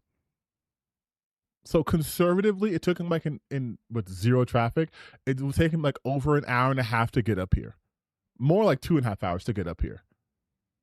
And so he drove all the way to that. Why? Because he wanted recognition. But when he didn't get it, when he was rejected, he also appeared on the Real Game Awards, which was made to shit on them. But all these people, if Az was given an award, if they said, "Hey, Az, we're gonna fly you out to the Jeff Keighley Game Awards," he'd fucking be in a heartbeat. If Sony Santa Monica said, "Hey, Az, we're gonna fly you out to be the hands-on in God of War Lawfare," he would 100% be there. Because these people have no fucking principles. They're just mad that the industry has shunned them because they're talentless people. It's a woman. Well, yeah. I mean, that's what you said. The franchise which brought us blood, gore, dismemberment, hella violence, sex, nudity, it's now pink. These male-dominated, violent, fun, power fantasy that we have are all being stripped away. No, you can't have masculinity. You must have femininity. You need to know what this strong, beautiful, dead woman has got to... Your publicly stated opinion was that you don't like this because it's a woman, and you then go on to make misogynistic jokes like she should make you a sandwich and she should do laundry. It is entirely because the character's a woman. Why are you running from being called what you are? You have no prospects, no mainstream publication will hire you, your channel is dying, and you are by all relevant measures an objective failure. So why not just go mask off? I really don't understand bigots. Why are you people so afraid of being called a bigot, but you continue to do and say bigoted things? It's fascinating. And it's not because it's tired. But to be honest, I do think if we go by ratio, my channel health is much healthier than his. So he may have a point about his channel failing. It's not because it's been done 1,000,000 times. It's not because it's a gender swapped of a character that people actually want to play. It's not because it's a Disneyfication of a brutal franchise. Blood's gone, but pink sparkles and cutesy wootsy animals and gelatinous cubes are there. Ass, where did you get your copy of the game? I really could go for a nice bootleg right now. What the fuck are you talking about, man? You keep bitching about colors and particle effects. You mean like these in the game you haven't played? This series has always been extremely colorful with lots of particle effects. Yes. I mean, this is God of War 3. Look at the orbs. Hell, let's look at the first God of War. And those orbs are even more saturated red here. Look at all that Disneyfication. Where a beautiful woman is uglified in the name of progress, and dialogue, as I've just mentioned, that kind of fits alongside. Wait, I'm sorry. Random thought. Is the God of War collection on PC? Hold on. Because if it's on PC, if the God of War collection is on PC, what if I play through the God of War? I don't think it's on PC though. I think it's just on PlayStation. Yeah, okay. I was gonna say, dog, if it was, if it was, we do a whole thing on that. A cancelled CW show. Oh no. We're all crying because it's a woman. Shut the fuck up. First thing you've said that I agree with all day. Shut the fuck up. In actual fact, Domino's in the UK has decided to join I already made this joke, so I'm curious to what he's gonna say about this. our side of this equation. Sorry, no. The UK Domino's account is well known for its chud tweets. This is not the first time they've been controversial. Like, just look at their bio. I'm entirely surprised you didn't already know this. You know why. Responding. Okay, so he was nicer. He was nicer to the Domino's part than I was. To the discussing film tweet about the game God of War Laufey. What a stupid name. God of War Laufey. And the fact that it's actually so close to laundry is just poetically hilarious. I also find a European disrespecting European culture hilarious, on account of that very European being upset that another European is putting a black woman in his European fantasy movie. And look, it's okay to not know that Laufey is a mythological character, but who'd like to bet that this fool would be mad if Lupita was portraying Laufey, calling it disrespectful to something he clearly knows nothing about? Because again, True. I'd bet my Porsche. All right, dog, I get it. You got a whip. All right, damn. With no Kratos equals pepperoni passion with no pepperoni. Exactly. You take away God of War and this game releases as Laufey. Nobody is going to give this. Please talk about marketing. Please talk about marketing. What a revelation. People largely ignore things they know nothing about. Next, Thank you're going you. to tell me that water is wet, fire is hot, and that the average outrage merchant only discovers a franchise exists 5 minutes before uploading a 37-minute rant about how it was ruined. Truly groundbreaking stuff. We should alert the scientific community immediately. Or maybe you'll uncover the shocking truth that people tend to care more about things they're familiar with than things they aren't. Incredible. Somebody get this person a Nobel Prize before they accidentally discover that the sky is blue and that reading an article is generally easier than arguing with one you've never opened. Nobody Jesus. will give a He's so mean. shit. I gotta It'll be step my like, game as up. I've mentioned Avowed. It'll be like the Avengers game that lost Square Enix $50 million. It'll be like Forspoken. Your niece graduated. Hey, shout out to your niece. Hell yeah. And also, we've already done this, but happy Pride, everybody. All are welcome here unless you are a bigot. In that case, I'm going to take my big, meaty arms and fucking punch you in the face. Which got absolutely hammered as well. All of those crap games. This looks just as bad as they do. You've once again debunked your own argument. You just said that if you take away God of War from the game's title, the game would flop like those other games. But that then means that this game won't flop like those games because it does have God of War in its title. You've checkmated yourself in a game of Connect 4. And this doesn't make any sense off the rip. The character shown in the trailer is Faye, Kratos' dead wife. Even if the game was just called Laufey, we'd know it was connected to God of War and people would still buy it. On top of that, this game features Egyptian mythology, something the fans have been begging for years. Just like the MCU, you want it to fail, but it's just not going to happen. But you gotta put that God of War in because you know it's the only thing that is going to attempt to carry this tired, boring, I'm gonna have to say it, formula of usurping male franchises to feminize it because masculinity is toxic. Not even 5 minutes ago, this dipshit was saying it's not because it's a woman in the game, But here he is again proving that it is. I truly understand why these guys attach themselves to Nerdrotic and the Critical Drinker like the Yep. remoras that they are. Those two are truly the tallest midgets. I've said this a million times as well, but I'm going to reiterate it once more because I genuinely mean it. I cannot wait for the AAA Western gaming industry to fucking die. As I just said, this guy is hoping these things fail. This one in particular because the pixels on the screen look like a woman. Unfortunately for him, Insane. the AAA gaming industry is going absolutely nowhere. Studios like Rockstar, Capcom, and Activision basically print money at this point, and that's because they largely make things people want to buy. If there are problems in the exactly. gaming industry, it has absolutely nothing to do with whether a woman is the protagonist in a video game, but all to do with crunch culture, not delivering playable games at launch, and overselling but under-delivering. Idiots like Ass attribute every failure of a media property to the same dumbass talking points they've been recycling for 10 years. A movie bombs?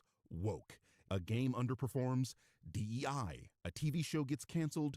Because of the agenda. At some point, you'd think they'd notice that plenty of diverse projects succeed, plenty of non-diverse projects fail, and that reality stubbornly refuses to organize itself around their YouTube thumbnail templates. This is less media criticism and more... God, Jester Bell, she is so fucking bad at this too. I'm sorry. There's a level of respect I just do not have for grifters, and even less so for pick-me's. Whether it's like Wagner Knows Why or Jester Bell. It's like, dog, like, you're trying to appeal to people who go out of the way to tell you they do not like you. They're not going to fuck with Jester Bell because she looks like the very characters they complain about in their video games. You know what I mean? Like no shade. No, fuck it. Shade to her. She can't try to pull like Millie Alcock looks unattractive when you have your face on a thumbnail. You can't do that. I'm sorry. I'm sorry, not sorry. And these same people who do this shit are seeking approval from the people who get mad when they see people who look like them in their media. Wagner Knows Why is a black guy with a questionable hairline, and he does all this anti-woke shit. I'm like, dog, they don't like you. They do not fuck with you. Astrology for angry LARPing nerds that have to pay for pussy and still somehow get rejected. The conclusion is always written before the evidence arrives. Every road somehow leads back to the exact same grievance because if they admitted a project failed due to simple audience disinterest, well, then they'd lose the ability to blame their favorite boogeyman for literally everything. It absolutely deserves it. It's been killing itself for over a decade now, and we're now in a situation where we are being preached to as what we should be getting as video games, because what we should be getting is just aligning with their own values and sensibilities, aka they have none. For making a spin-off game with an already established character? What is this bullshit? Listen to the rest of this. This guy thinks he's giving a speech in Braveheart. It's amazing. No. Gamers are a group of people that you don't fuck about with. Yeah? We're not one of these Again, you are 51. Groups of people where we get scared away by bad words. You want bad words? Holy fucking shit. We can bring those to the table. No problem whatsoever. Call us what you want. We don't give a shit.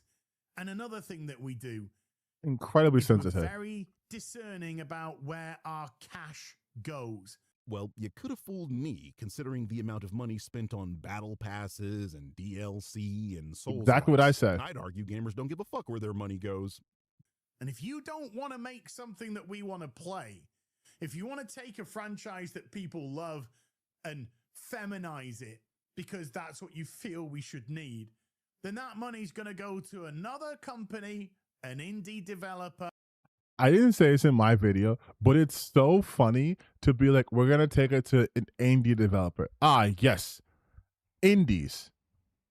Famously known for not having diverse characters or subject matter that might rub people the wrong way. Famously free of wokeness, the indie scene. What was that game called? Mixtape? Didn't you guys call that game woke when it wasn't? You guys fucking hate indies. That's the thing. I'm gonna do a video on this, by the way, but these people truly hate indie games too. A AA developer that is going to give people what they actually want.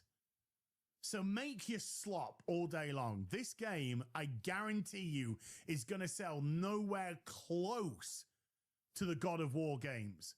Okay, let's put some numbers to these claims. God of War 2018. Oh, so again, I made this point too.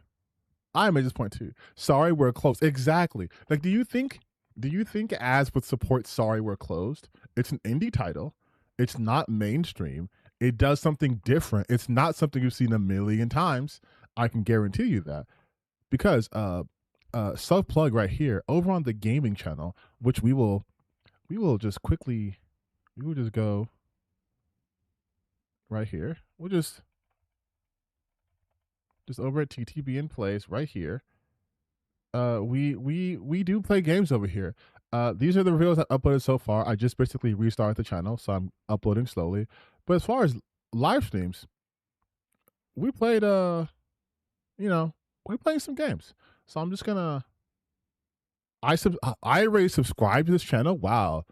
If you guys like me and like me playing video games, you should also subscribe to this channel. Or subscribe to my Twitch or watch my Twitch and I'll start streaming this game on Twitch too. But I'm just gonna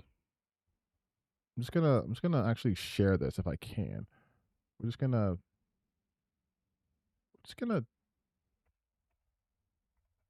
put this just in the comment section, just right here. We're just gonna, in case you guys want to support a real gamer who actually plays video games. But yeah. You think he'd support that? No.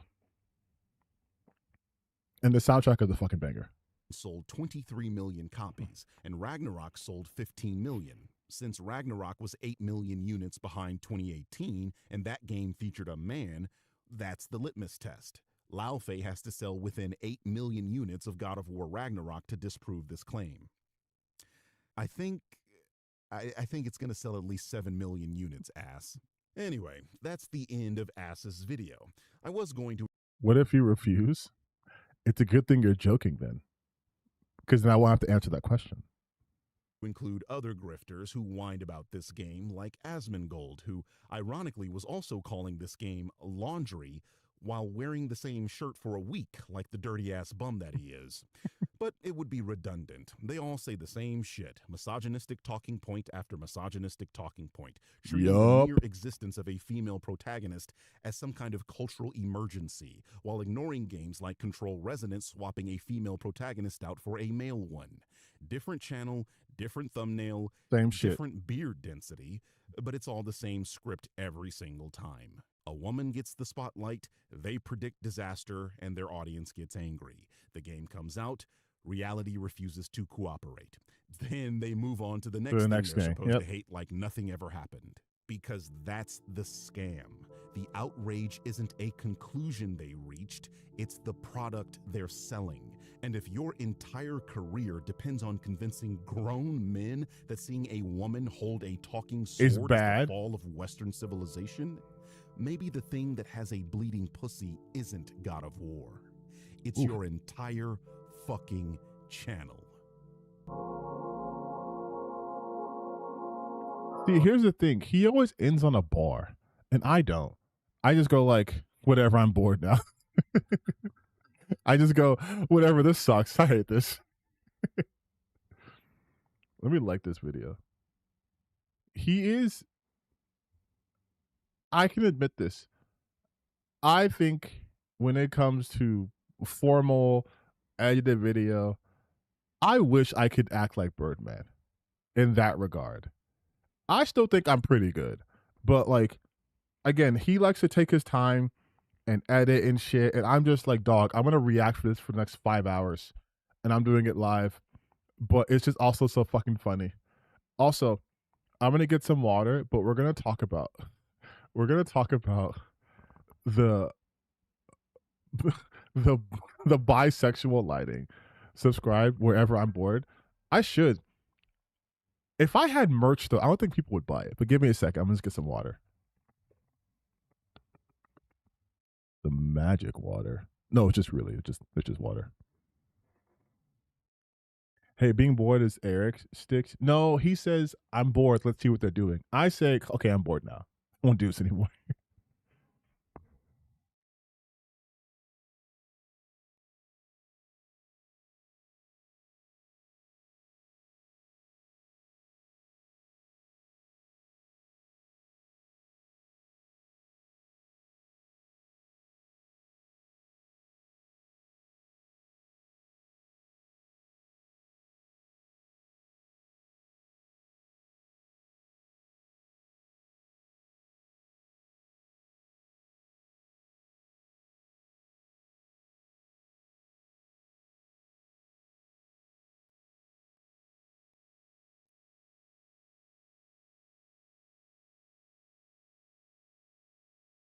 I wish Sorry We're Clothed dove more into the fear of love. I didn't really show that it was horror. No, but it's amazing for what it was.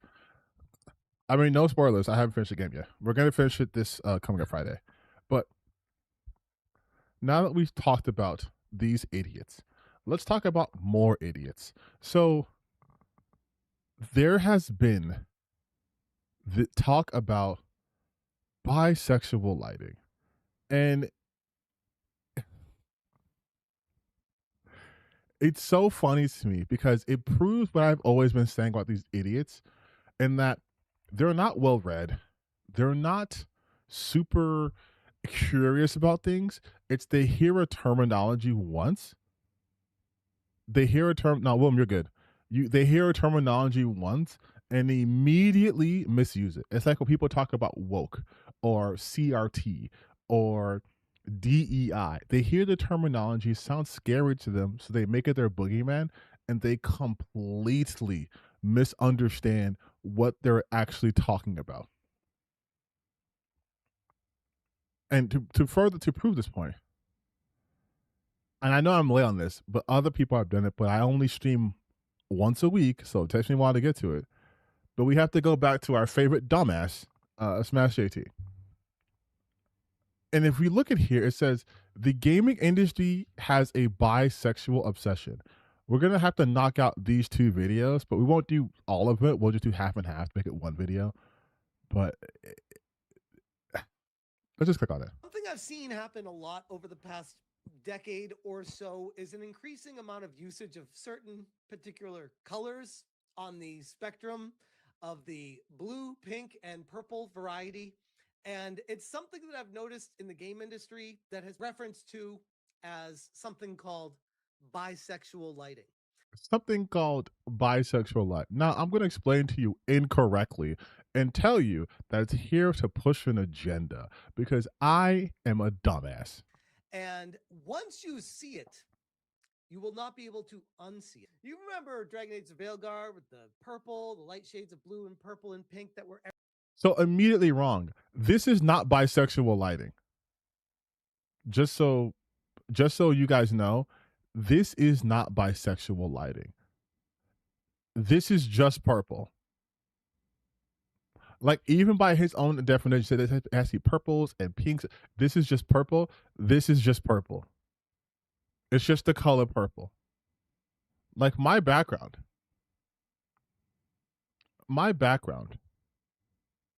is more bisexual lighting. I myself am not bisexual, but my background is more closely tied to bisexual lighting. Now, bisexual lighting is like a real but not real thing. It's just a color scheme. It's usually cinematic, right? It's used to like portray things like clubs and whatnot. And there's some subtext to it that like it has the same color scheme as the bisexual pride flag, but it's not like inherently bisexual. Like, it can be used for that, but it's not necessarily strictly bisexual. And it also has to work with the fact that it has to be the entire image. Like, it has to be the whole thing. So like, here, I will show you some examples of bisexual lighting just so you get a real understanding of it, and so you see how it's not what he's talking about. So Pedro Pascal and bisexual lighting, right? But then I think Pedro Pascal is in fact a queer man. But then you have Blade Runner when he's looking at that giant lady. But this is also bisexual lighting. It's just this. Now the thing too is this also just looks cool. Like it's usually used for like club scenes and what have you too. You could also find this in like Black Panther. Is Black Panther now bisexual? No. Context matters, right? So just having these colors does not inherently mean like this is John Wick. I also see bisexual lighting. Is John Wick bisexual now? Like, is he bisexual? Are they confirming sexuality? No. Or is it just a very pleasing color palette? It's very striking. It catches your eye. That's the whole thing.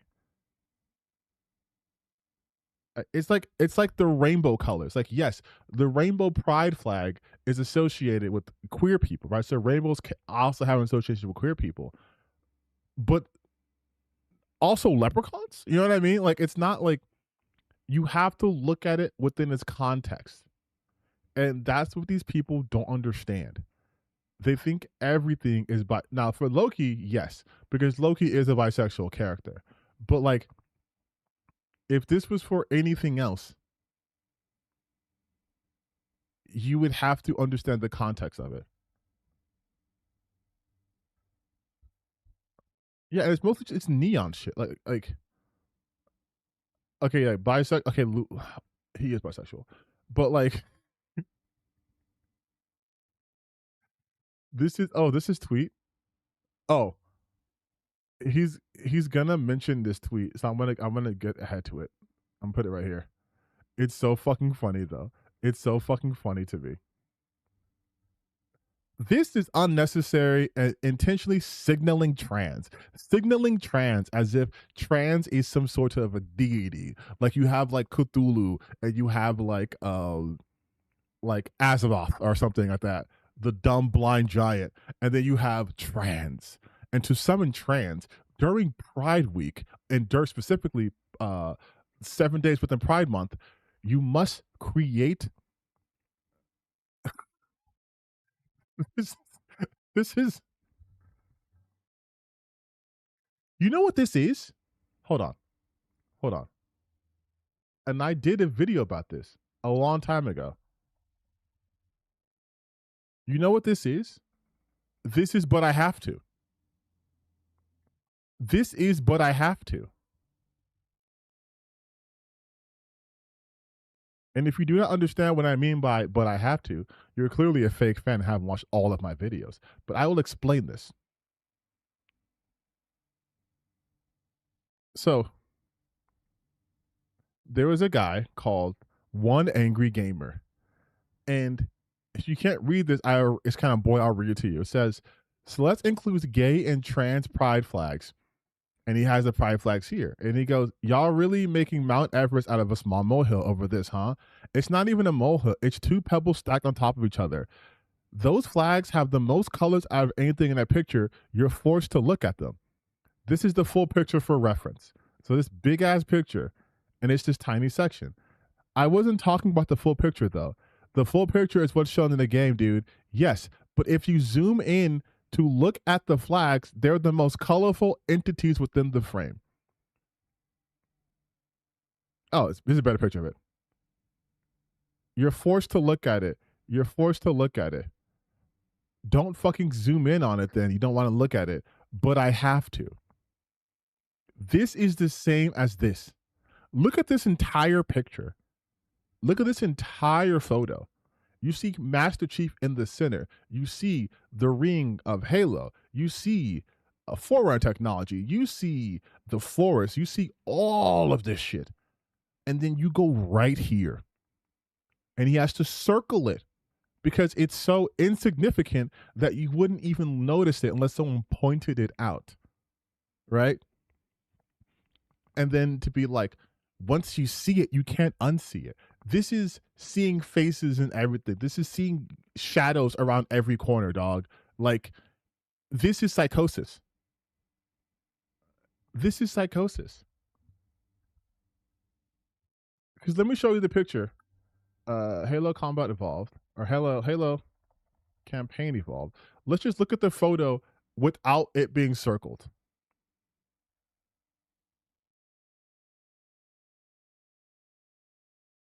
Oh, here's a bigger one.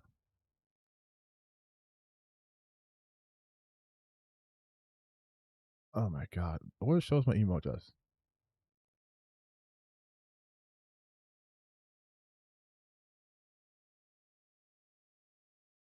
But here's the image. Here's all you see. Here's the entire image without text.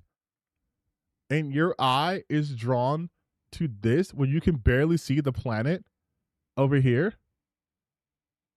He's like, oh, but you have to. Why not up here?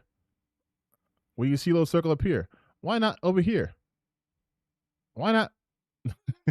Why not like up here, Master Chief? He's like, no. You can't unsee it. They are forcing you to look at it. You're being forced against your will. Everywhere in that game. And now we have God of War Laundry doing very similar things, not just with the logo. Up. God of War Laundry. Where have we heard that joke before? Weird. But the trailer itself, just pink lighting everywhere. I did a little bit of research on this. This is Kabrutus saying, Little bit of research, and he goes to Kabrutus, the guy who did DEI Detected. can you guys see it? I quote tweeted saying, bisexual lighting is an actual term used within the industry to subconsciously push the LGBTQ plus agenda.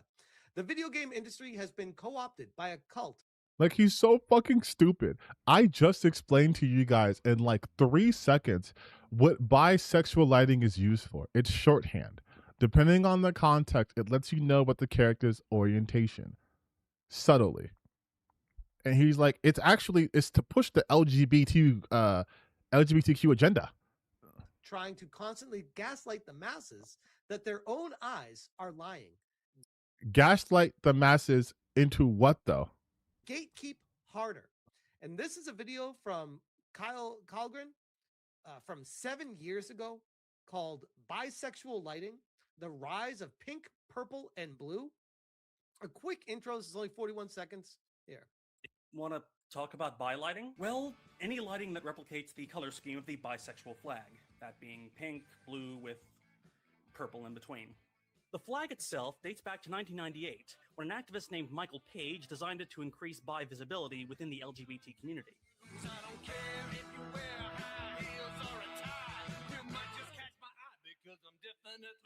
Let's dive down the rabbit hole. I like how he mentions that video and nothing deeper than that. What's it called? Bisexual. What's it called? Blighting, right? Okay.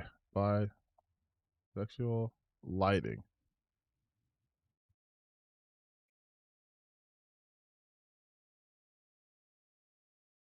The 15-minute So video. a few months back, this tweet by writer Hattie Soiken was making the rounds, and it had screen caps of these 4 movies in it. And I responded, half-jokingly, with this. Idea for a video essay. The Rise of Bi-Lighting. Let's just see what it's about. Let's see what he says. Is he negative about this? What is he? Defining the trend, the science of color, digital filmmaking.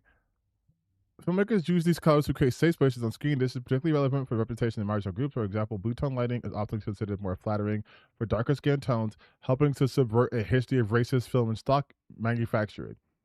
Ultimately, the trend serves as a visual shorthand for unity, freedom, and inclusivity, allowing filmmakers to express complex themes of identity and love that might be a little difficult to convey through dialogue alone. So this is not like a negative video, but I could assume why the comments were turned off. But do you think Smash JT even watched this even longer than this video? You think he even did the precursory Google summary? Of course not. The bisexual lighting in games, and you guys tell me if there's an agenda being pushed here by consultancy agencies, corporations, companies, and people looking to get low interest loans by DEI from the big banks. We got Dolan. What the fuck is he talking about? Get low interest loans by having bisexual lighting? Thing. It's called bisexual lighting. This is a red flag for any product that it appears in. This includes both AAA games as well as indie games, and it has been everywhere for the last decade of the woke era. Everything with this color scheme is slop. And my goodness, there's Street Fighter 6? Let's see if I can identify this. This is Street Fighter 6. This is Rainbow 6, I believe. This is Ghostwire Tokyo. Some of these games are extremely popular. People still play them, by the way. I can't see the rest of these. I think this is Watch Dogs 2. Watch Dogs 2 was actually really good. a lot of examples. Slop. Okay. Fortnite? Fortnite? Fall Guys? League of Legends? I would say these are fairly popular franchises. They use Fortnite twice, mind you, by the way. This one, I don't know, but this one's not bisexual lighting. Like, by their own logic, this doesn't even hold up. This bitch isn't even purple. She has blue and yellow hair. How's that bisexual lighting? This is also Fortnite. They have like 4 pictures of Fortnite here.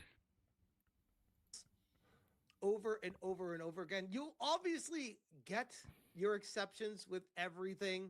Like Fall Guys, pretty fun game, but it always goes back to the whole, look at this, the type. Yeah, dude. Ratchet and Clank was pushing this in 2020 when the original game came out. But yeah, A Rift Apart was pushing bisexual lighting because it had a fucking purple effect. Because it's not like purple in media like this has been used for like portals and technology. I wonder if there's a popular movie franchise that has a big purple man who uses power stones, and some of them, to show how they're cosmic, are purple. Like, do they think, so when they saw this, when they saw Guardians of the Galaxy, when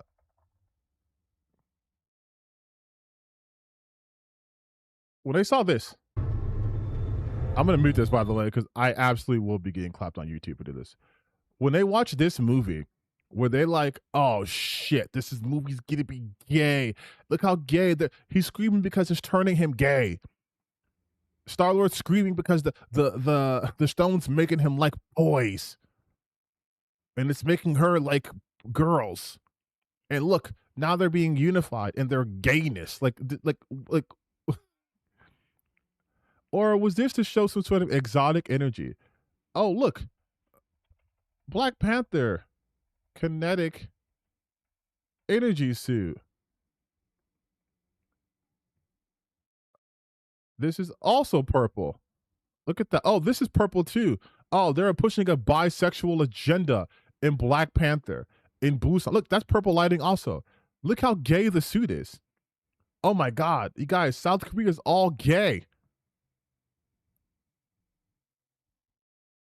Look how violent gayness is. It causes straight cars to explode due to attacking its heterosexuality. Like this is, I could go on for days. This is fucking stupid. These are non-points. Type of people working at these games and what they're trying to inject into them. This is the Super Mario article Brothers. saying bisexual lighting is the simultaneous use of pink. This is his third definition of bisexual lighting, dog. Like, if you don't understand it, you don't understand it. Bisexual lighting. We got Noir. Whenever I see this weird purple aesthetic, it's immediately a red flag, or dare I say, a bisexual flag. Again, I noticed it directly when I was watching the God of War reveal. Yeah, dog. That says more. That says more about you than it does about them. And of course, they handpicked games that weren't like financially successful. This game hasn't come out yet. Obviously, Forspoken, I don't know what this is. I don't know what this is. And then this is like Concord, and then Dragon Age, and the Suicide Squad. But Life is Strange, True Colors did fine. The state of play. I even mentioned it during Uh-huh. examples. Bisexual lighting going on here. Grok, let people know what this means. Bisexual lighting uses pink, purple, and blue hues. Oh my god, dog. So is this whole video just him talking about bisexual lighting and not understanding the definition? I said, Time Takers from NCSoft, another live service slop fest pushing bisexual lighting and gay-ass character designs. Holy shit. Someone tell these devs to take a fucking hint. It's also tiring. What a waste of resources. The character designs and intros for Yeah, dog. This is a bisexual character, a white man with sunglasses. Time Takers are beautiful. The team did a really good job. Yeah, this is a conventionally attractive woman. Here, says Zach Wilder. This is the shit they go goo goo gaga over if it was an Asian woman. And I'm not trying to be racist or anything. This is the shit they talk about all the time. They love this shit. This is the Marvel Rivals. This is going in the highlights. These are okay. Do you see what I'm talking about? This woman's face, this is clearly an Asian woman's face, right? This is the shit that they say is what saves gaming. This is Stellar Blade. This is all that stuff. But now because it's a woke game, this suddenly cancels out. I thought this is all that mattered. And so far, he's not shown any bisexuality.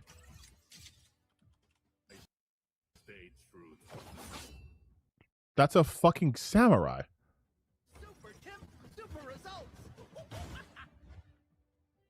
That's a photorealistic monkey.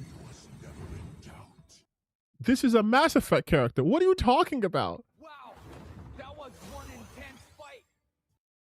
Okay, that sounds like AI. Victory was all but guaranteed.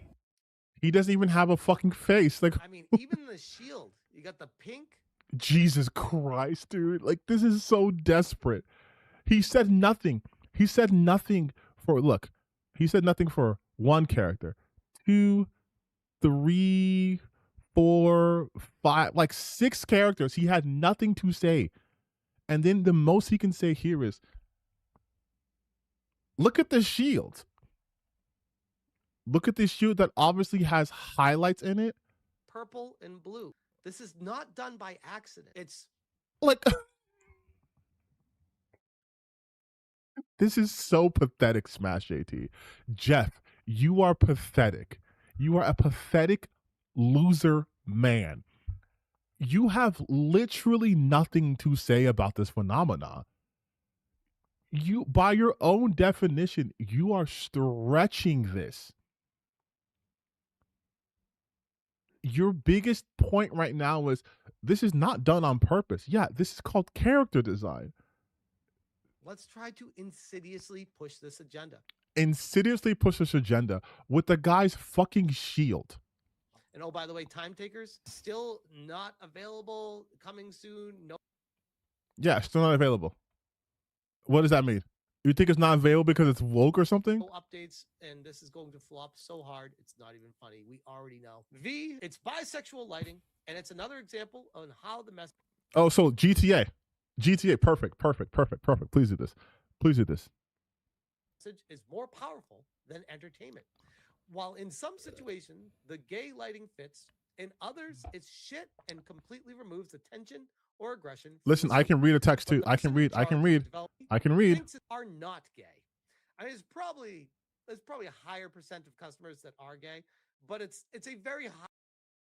This is not, again, none of this is bisexual lighting. This picture they're going to use of Yasuke was literally for a Valentine's Day event. This is Grand Theft Auto 6. What they're going for is a sunset vibe. This is sunset. This is not bisexual lighting. It doesn't even have the color scheme you mentioned 3 times in your video. High percent of customers that are straight, And this is pandering to a very specific focus. This is Chris saying, why are these color schemes being pushed so hard in Western gaming currently? They're everywhere now. And again, once you see it, Assassin's Creed Shadows, Yasuke. Yeah, you're not going to mention that it's literally for. It's literally for.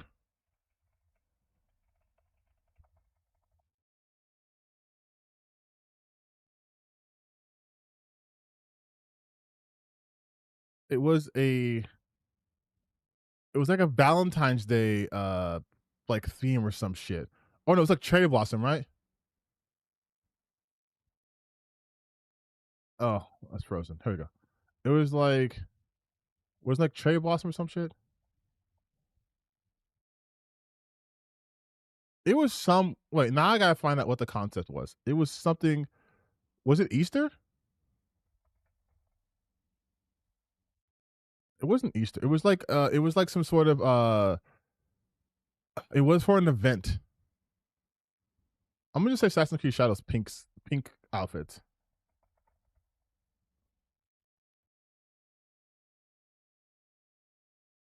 It was Naue. For Yasuke. It was yes. This was an outfit. The Sakura armor set.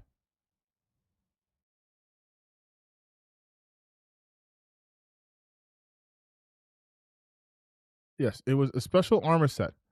Optional armor set.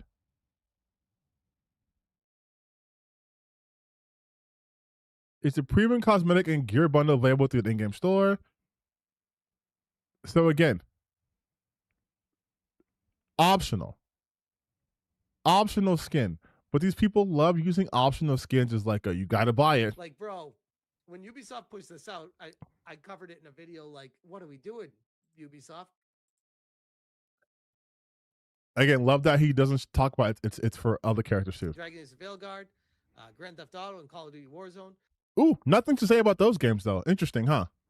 Nothing to say about Call of Duty Warzone or Grand Theft Auto or even Dragon Age Veilguard. Once you see it, you cannot. And then listen, the color palette. So this is all he does. We don't watch this video. This is all he's done. He did this video 5 days ago. And now Smash JT is not a man with any sort of wit or originality. So if he does a video once, why not 3 more times? Why not even use the same title for a completely different video? And then he mentions it again. Right here. The other day, Xbox held their game showcase event discussing the Halo campaign Evolved and that Cortana. And something interesting that came out of this display, not just the trailer itself, Purple. You guys, purple.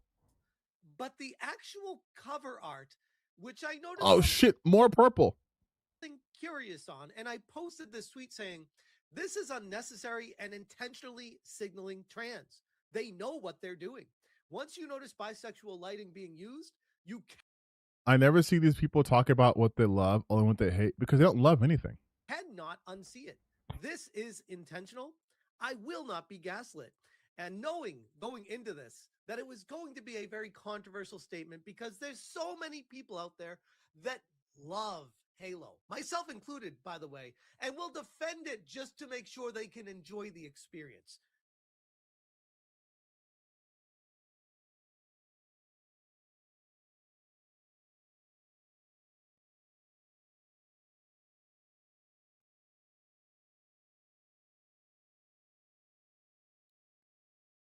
Really?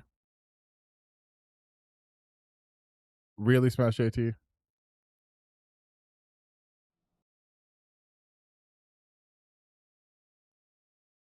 Come on, son. Come on, son. You don't gotta do all that. You don't gotta lie about that shit, dog. Big Halo fan. You don't gotta lie about that shit, dog. Because I could pull up that tweet. Why don't I? Why don't I pull up that tweet where Smash JT didn't know why Africa was important to Halo? If we go Smash JT Halo BA Black History Month.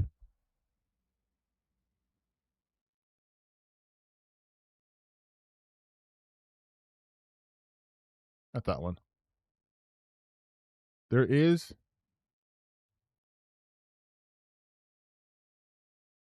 I have to write it out. Black History Month.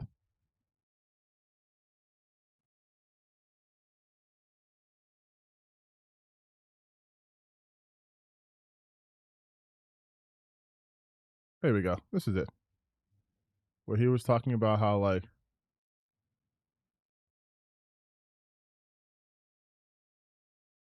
where is it?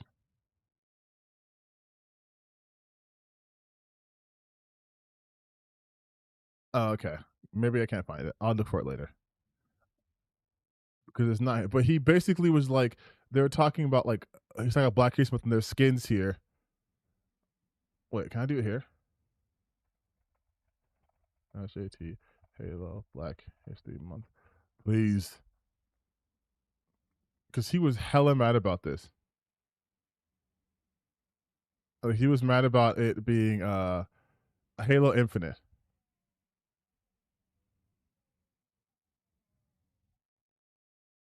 Oh, maybe I should type in Halo Infinite.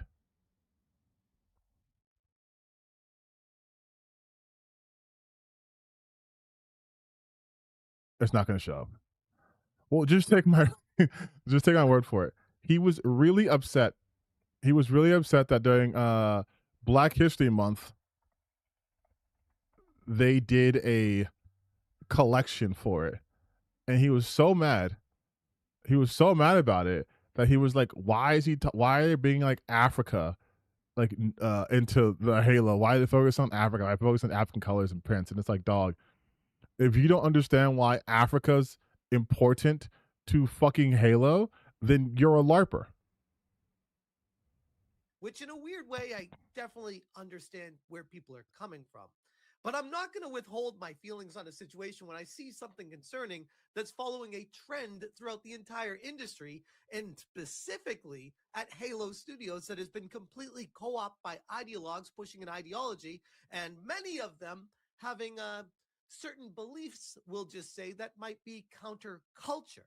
So I posted that, and wouldn't you know it, it got community noted. Yeah, of course, dog, because your shit's wrong. The circled purple area is the planet Threshold, the largest planet in the system Alpha Halo resides in. The new cover art for Halo Campaign Evolved is a direct remake of the original for Halo Combat Evolved, also featuring Threshold, which I gotta be honest, this is an absolutely terrible community note. Halo 2 and Halo 3 were literally on Africa. I know. New Mombasa. I know. It's trying to relate this screenshot to the original Halo. And I'm saying, no, that's what's different about this. Because in the original Halo Combat Evolved, there was no pink, purple, or blue. It's just the sky blue with a little haze of blue with white. I mean, if you want to be technical, here's some purple coming in through the beams. But the thing, too, is, so you're upset that the new Halo remake has a more faithful appearance of the planet Threshold because you don't like the color purple. If anything, the original Halo is inaccurate to the actual game or actual lore. And you're going to say, oh, but the new one is covering a new area and this is hearkening to that. Okay, you know what? Maybe you're right. But me, I prefer to play the odds when it comes to this stuff. The fuck are you talking about? Maybe you're right, so I prefer to play the odds when it comes to this stuff. They're also then playing the odds too, and they're saying odds are it's a different position of the planet. And you're saying maybe you're right, but what if gay ideology? I said my point being made is ignored in the community note, Elon. This is not. I love when they tag Elon as if he's their personal BFF. Elon Musk has never, to my knowledge, acknowledged the existence of Smash JT. And they'll be like, I'm going to tag Elon Musk in here. I'm going to tag Elon Musk because he's going to fix it. He's my buddy. What community notes are for. Wokie's mad because people notice how the game industry has been co-opted and are now insidiously pushing their agenda everywhere they can. This is bisexual lighting. Again, this is not bisexual. It's amazing how a man who did a video in which he went over the definition of bisexual lighting 3 times has failed to understand when bisexual lighting is actually happening. Again, my background that I thought just looked cool, I just typed in gamer background. My background is closer to bisexual lighting than anything he has shown. Like look at how the here, I'm gonna get rid of my face for a second, all right? But look at how the entirety of this scene is covered in neon, in blues and purples and pinks and all that together, right?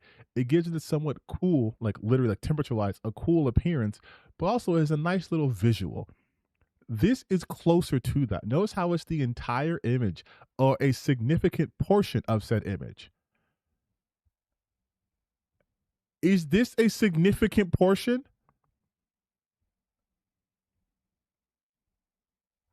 Like hold on.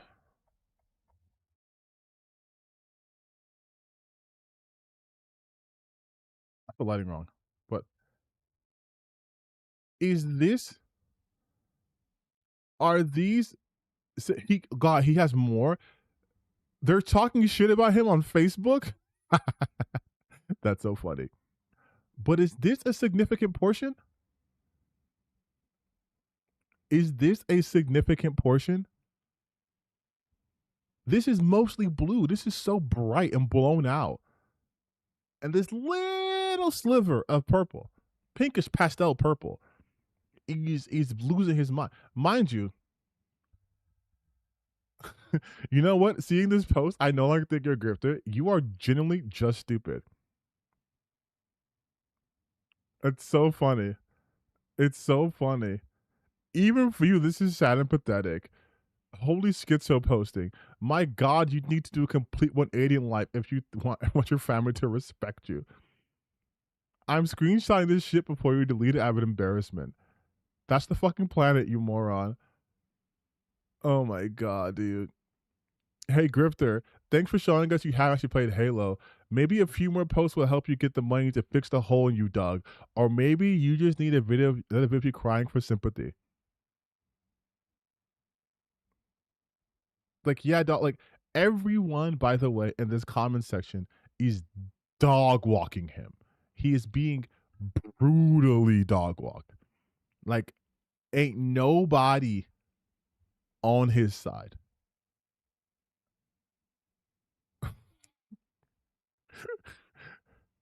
like no one, not a single person here is defending him.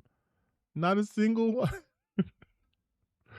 Oh God, dude, he's so fucking stupid. It's great. Compare the two. So here's the original with the community note, and here's the original.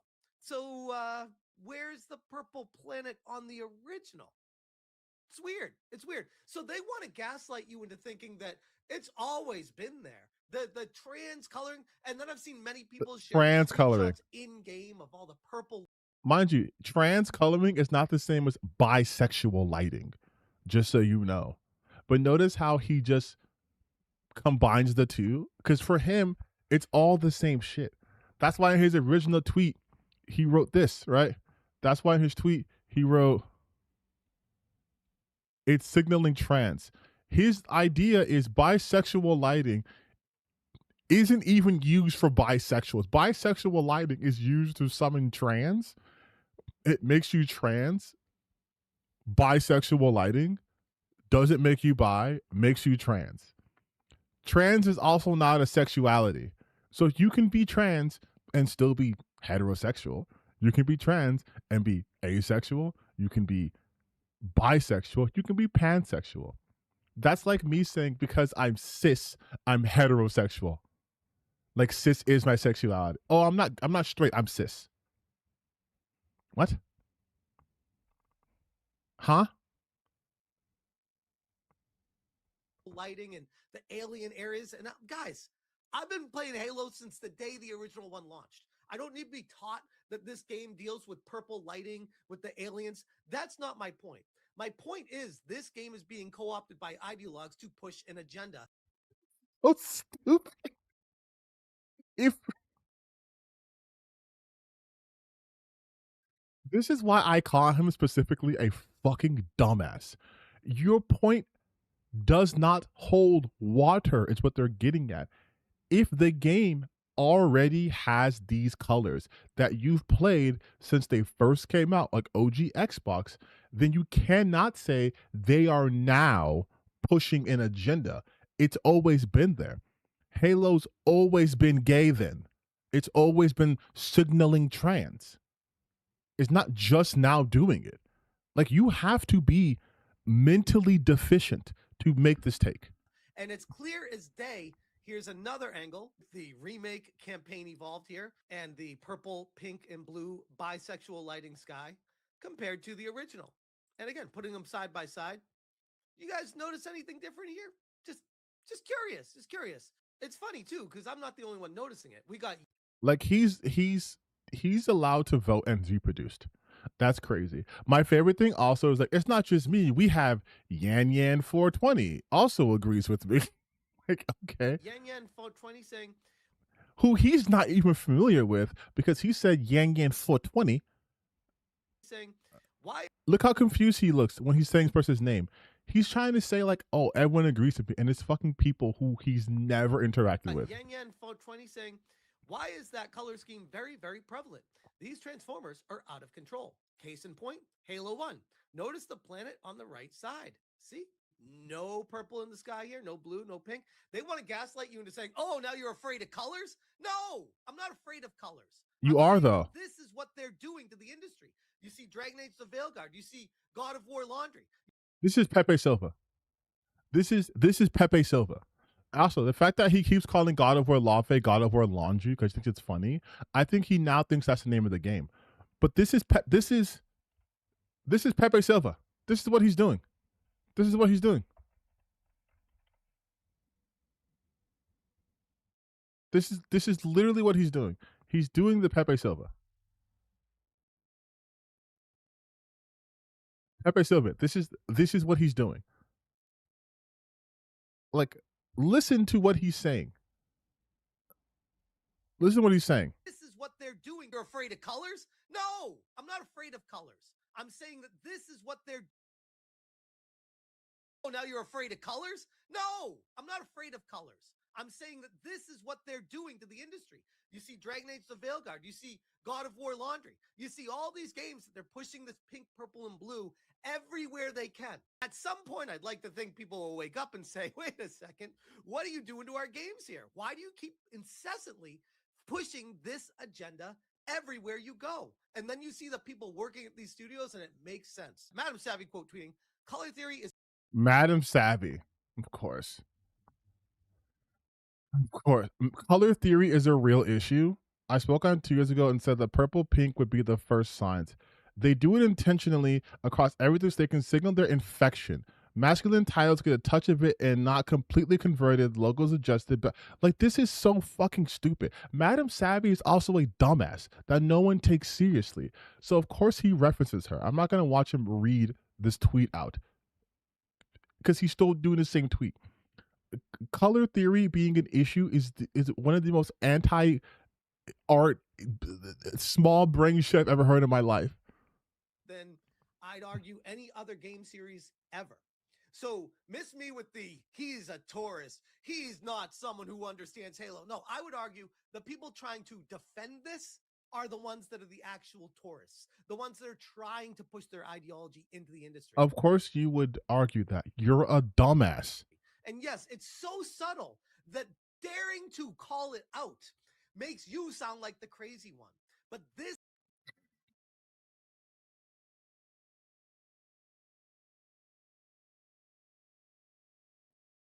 I'm not crazy. It's just you guys don't see it. You don't see it. I see the pattern. I have seen the pattern all over the place. I'm not insane for calling it out. You're insane for not seeing it. Like, holy shit, dude. Holy shit. This continues to happen. If this was the first time I've ever seen it, I would not have even mentioned it. I'd be like, whatever, not a big deal. But it's pattern recognition, and it continues to happen over and over and over again with every single one of these games that gets co-opted by these ideologue agenda pushers. And when I say ideological agenda pushers, here's, I don't know, Sony Santa Monica, an enchanted set of ribbons tasked with keeping a powerful sword from falling into the wrong hands. Rue is wary of strangers, but fight. I like how most of his content is just literally reading tweets, dog. Like, and also, you use this clip of Sony Santa Monica. Are you going to show any other parts of this? Are you going to show God of War Ragnarok or God of War 2018? Fights ferociously to protect those in her care. You guys notice anything about the colors in this game? Weird. It seems like this is just going on throughout the industry now. And here's the thing, though. Okay, dumbass. Let's say your theory's true. What does this do now? What does this do now? What does this prove? What does this do? What does it do? Now there's going to be what? More queer people playing video games? Like, that's the thing, though. They can't ever tell you what this is going to lead to, because then that gives the game away. Because Smash JT is homophobic. He's homophobic, transphobic, he's a racist, he's a bigot. Pure and simple. I have so much proof to this claim. But he can't say that. So he has to scaremonger. He has a fearmonger. He has to scare you, say, look what's happening. And you know, then what? Okay, let's say the ribbons are gay. Now what? What happens? What's the outcome now? Strange. And this is not the first time it's happened with Halo. This was Happy Pride Month from the official Halo account. Embrace love, diversity, and inclusion by equipping the Unity 24 armor coating, nameplate, and emblem in Halo Infinite this June. Let's stand together in honoring. I've covered this before. They talk about LGBTQIAZXY plus people like they're fallen soldiers in the military. Honoring community and forging a LGBTQ people have been fighting a societal war, a much realer war than your dumbass cultural war. And people have actually fucking died due to homophobia. Hello, Matthew Shepard. Like, yeah, dude, they're honoring them for their bravery, being who they are, and letting them know that we accept them for who they are. The fact that a message that just says let's embrace love, diversity, and inclusion gets these people so upset is such a tell on them. They are hateful people, pure and simple. He's a hateful little man who's probably getting divorced. He's a hateful man who likes nothing because he's miserable. Future of unity and acceptance for all. Or more recently, wear your pride all month long with the Unity armor coating, visor, and emblem, available in the Halo Infinite exchange. I mean, how many examples do you need to be shown before you start saying, huh? Oh my God. They're letting you do optional. They're having you do optional shit. You can buy an optional skin in a video game. Whoa. That's insane. Oh my God. Look at this shit, you guys. Look, they also let you have Halloween skins in Halo games. Uh-oh. That must mean that Halo is demonic. That must mean Halo supports witchcraft. Because look, you can have a scary skull mask. And oh, look, you can have a pumpkin head. And look, you can be like a gross alien zombie thing. Oh my God. Oh my God, you guys. I can't believe Halo is demonic now. I can't believe they're forcing children to buy these skins and making them Satanist. Like, what are we fucking doing, dog? I could do this for literally any goddamn video game. I could do this for any fucking video game. Like you could do this for any game, dog. It's so stupid. But yes, Starro, you're correct. It's they don't want the option to exist. It's the mere option. Just like in Kingdom Come Deliverance 2, it's the option of doing something queer in a game that they feel like they must. It's being forced against our will. Maybe Smash isn't crazy. Maybe No, they he is. are trying to insidiously push this shit in the game as much as they can. How would this even be insidiously? Insidiously, okay, let's look at definitions. Let's look at definitions, Smash JT. What does insidious mean? What does insidious mean? Insidious is something that's harmful, develops, spreads gradually and secretly, making it hard to notice before it causing significant damage. Making it hard to notice. Do you think this is being fucking secretive? Them displaying on their official Twitter account that you can purchase their gay ass skins? You think that's them being insidious? This is even the first time they've done this. According to you in your own video, this is the second time they have done this on their main, on main. They're being gay on main, and you're saying it's insidious. They're making an insidious plot to make everyone gay. Obviously push this shit in the game as much as they can. Maybe he actually is onto something. We got Pirate Nation. You're onto Halo does it nothing. again and Locke's comments during Pride Month. Remember when Halo was a top tier franchise? If this is so popular and what the players want, why are the comments off? Because you guys are homophobic and they don't want to deal with that shit. Like, this is a dumb point. And he always uses Pirate Nation. Are there even any women Halo players out there? Yes, there are women players out there. Like this, do you see what I'm talking about? Like, these people are so fucking insane, especially Smash AT. His brain has been rotted by AI psychosis, but they're so insane that they're like, are there even women players out there who ask for Rosie the Riveter? I'm sure there are, actually. Who asked for Rosie the Riveter Spartan armor? And also, since when do people have to ask for armors? No one asked for Halo 3 to have Hayabusa armor, but that shit was sick. Like, if you don't want, the thing is too is, when it comes to skins, if you don't want it, you literally don't have to buy it.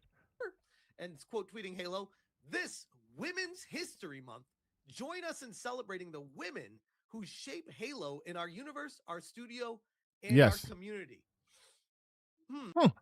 No one's doing anything for, where's the men's month? Where's the men's skin and armor?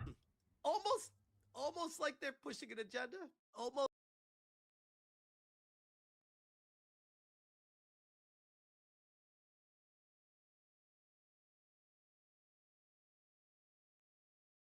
It's fucking Women's History Month. Pushing an agenda. There are literally women in Halo. Halo Reach had female Spartans. What the fuck are you talking about? I know. Maybe if that doesn't prove it, the actual screenshot from the video of the trailer of Cortana. Oh my God. A woman's face. A woman's face. A woman's face. What does this prove, Smash JT? What, did they wokeify her and make her ugly because her boobies are not as big as they used to be? I said Halo Studios took this Cortana shit as Hold My Beer Challenge. The original to the modern to the whatever the hell this is. And I've covered this previously before as well, Emerald Apple. The gameplay from the Is all of his videos just him reading other people's tweets? That can't be it. It's just him reading other people's tweets? You're just reading other people's tweets?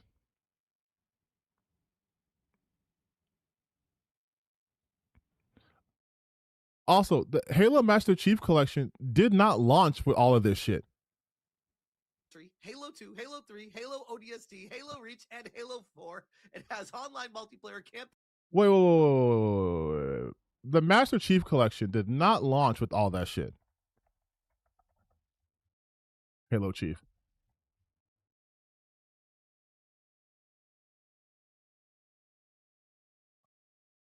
It did not launch with all that shit.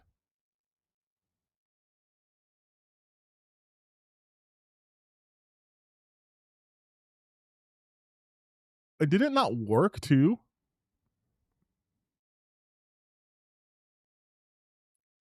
No, I'm gonna look into this shit because I am fairly confident it at launch it did not come a bunch of shit. It was infinitely unstable. It included Halo Combat, Halo 2, Halo 3, Halo 4. Broken matchmaking. Oh, so it did launch with that shit. I was thinking of something else. It did launch with that shit, but it was a fucking mess. As an apology for the fell on Steam, and eventually added Halo 3 ODST coming for free. Oh, so it launched it launched broken and buggy.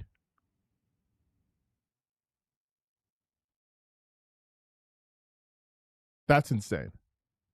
I like how he's trying to rewrite history to make it seem like it launched amazingly.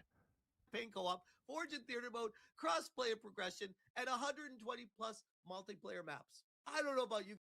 And also, can we talk about the fact that the Master Chief Collection was just a fucking remaster, where this is a full-on remake in the Unreal Engine, I think like UE5? Like, this is completely different. No multiplayer, one game with some extra levels. Cortana. Does he think they're not going to also have multiplayer in the Halo game? Like, is he stupid? Guys, but I almost feel like this $50 Halo campaign Evolved is going to be a tough sell. And now they're signaling to their audience of who they really are behind the scenes. And if you don't believe me, here was the person. Here we go. Here we go. It's Mr. I Hate Women. It's just I Hate Women.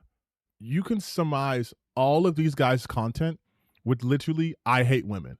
And you would never be wrong. I'm dead ass serious. You could just say all of their critiques come down to them hating women. And it's always true. Inclusive leadership at Xbox Studios. Person in charge of the Halo Studios up until a couple years ago, and what they sound like here. You tell me what you think this studio stands for behind the scenes. Hi, I'm Bonnie Ross. I'm the head of 343 Industries, which is the studio that runs all things Halo. So our TV show, our games, our consumer products, esports. I use she, her pronouns, and I've been in the industry for over 28 years. So she has 28 years of experience. And it's really great to be here today. You wonder why our industry has fallen so far. These are the people that have taken it over. So this is nakedly him saying he doesn't like women, that women can't be in leadership roles, that women can't be in charge. She said she was in this industry for fucking 30 years. And his takeaway is, well, if you want to see why gaming is failing, if you want to see why games are failing now, it's because this woman's been in charge for she's been in the gaming industry for 28 years. Like, stolen the reins and are pushing a different agenda. Instead of making it for the gamers, they're making it for themselves. And then they're trying to call you crazy. They're trying to gaslight you and say, okay, we're not going to watch Smash Your Tea anymore. But just to give you an understanding of this person, look at what Smash JT. First off, look at all of his thumbnails. It's mostly women on the cover, just so you know. Especially with Asha Sharma, he was being so fucking racist against her. Like, he was straight up being like Sarah Bond is a DEI hire, right? And then he was saying Asha Sharma is a bot. Then he also was saying the only reason she got hired was because she's an Indian woman. Like, that's literally, Xbox has a huge leadership problem. Xbox news strat. Listen, Crash incoming, and then look what does he have? All women on the cover. Xbox real problem isn't the console. 3 months ago, she wasn't even fucking in charge. It's all, and listen, Microsoft has no clue what gamers want. Why doesn't he have Phil Spencer on the cover?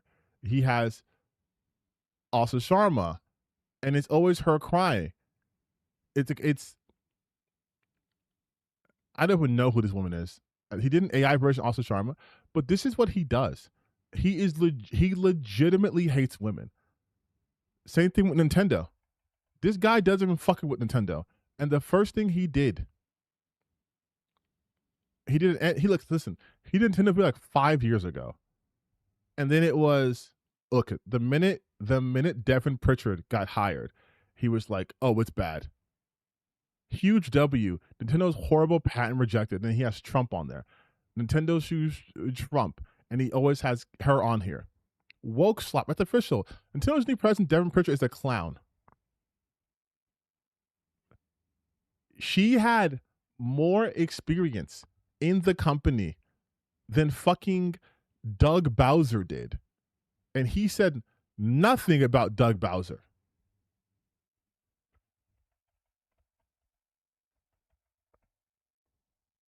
Doug Bowser out, replaced by Girl Boss.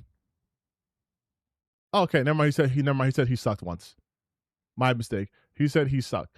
But I love how it's Doug Bowser's destroying Nintendo of America, and then it's actually he's out and he's replaced by a Girl Boss.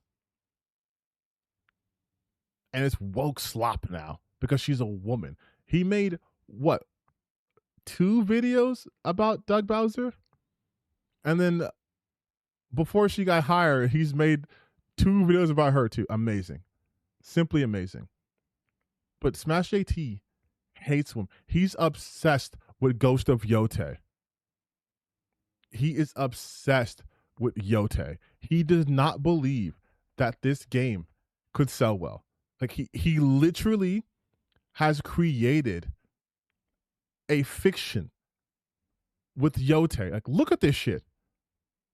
Look at this shit. Look at all of this. All of this about Erika Ishii. All of this. All of this shit is about Erika. Like, what is he so mad about this game? Like, he still thinks. If you've been coming to this channel for more than, I don't know, a few months now, you'd probably have seen my takes on Ghost Yote and Erika Ishii as the... Also, did you guys notice how his background now is a green screen of where he was before? Weird. I wonder why he can't film in his house. But like, main protagonist at... he thinks these are like, he thinks that he hates women so much that he thinks a game starring a woman could not possibly have been successful. So he believes that there's this huge conspiracy that we've touched upon if you watch my video about the reaction between him and Colin Moriarty. But he believes in his heart of hearts that because Erika Ishii is Antifa and he didn't think she's attractive, that there's no way Ghost of Yote could have been a success. Like, period. And me not being a big fan of Sucker Punch Studios and Sony taking a beloved series of Ghosts of Tsushima. A beloved series. It had 1 game. That is not a series, nor is it beloved. It's 1 game. Into a direction that feels like it was forced to insert a girl boss. And I didn't want to do that. I felt like this was just following the agenda. It is trying to get in the good graces with the corporal buddies and the big one and try to... Scared the shit out of me. Do you think... thanks $2. Do you think this weird hate grifter crap will end soon? No. No, I don't. I'm trying my best. You see series like Exposing the Grift from Birdman. There's other people who are trying, but until like bigger creators just put these guys on fucking blast all the time to whoever makes fun of them, no. Because there's like the bigger creators will be like, this shit's stupid, who cares? And they'll ignore it. And then because it's being ignored by the larger ones, the smaller ones like myself will be considered like clout chasing and whatever. So it's a not like, and simply until people stop giving these guys attention, it won't go away. They make money from this. Well, he's being sued, so who knows? Prop up Sony as best as he can to what I can only amount to. Wait, here, listen to this. With corpo jargon to push an agenda into that. Reese Elliott of Alinea Analytics has come forward with a tweet that strikes me as very filled with corpo jargon to push an agenda and try to prop up Sony as best as he can. He doesn't fucking understand how people's jobs work. He thinks that Reese Elliott is lying here in order to get in the good graces of Sony. by reporting on financials that Sony has also made in earnings calls.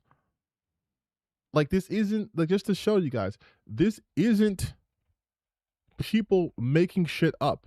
This is literally what Sony has said about their product. Oh, that's not good. But it was Ghost of Yotei PS5. Ghost of Yotei is reportedly a huge success with 5 million copies sold. And it also helped move Sony PS5 Sony revenue. It also helped with Sony's overall revenue. Like, Sony admitted that. Like, this is from Game Industry Biz.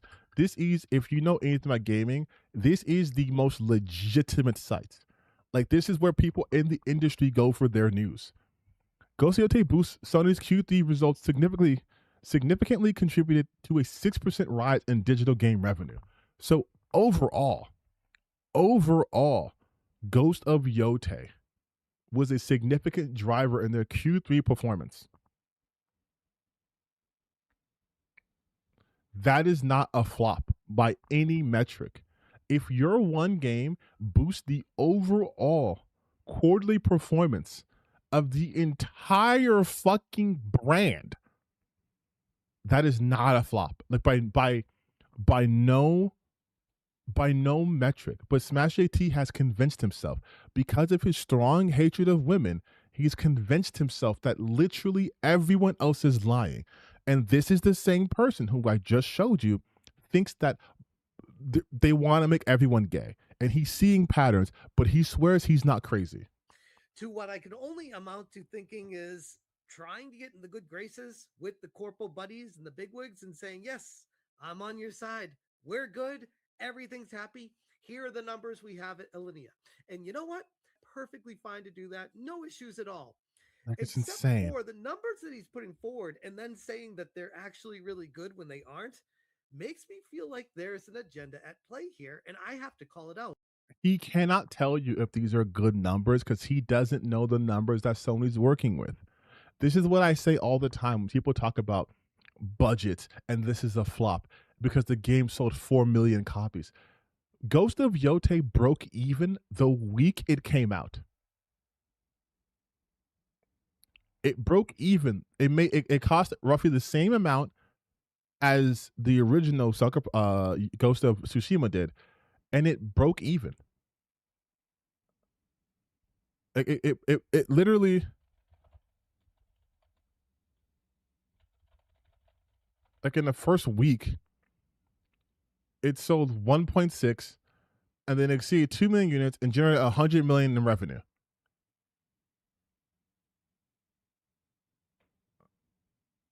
Like, it's like, it sold 3 million in its first month. It sold 3 million in its first month, right? It made a roughly 100 million in revenue. That's 40 plus million. Because the original game cost around 60 million to make. Like, there's no there's no metric by which it failed.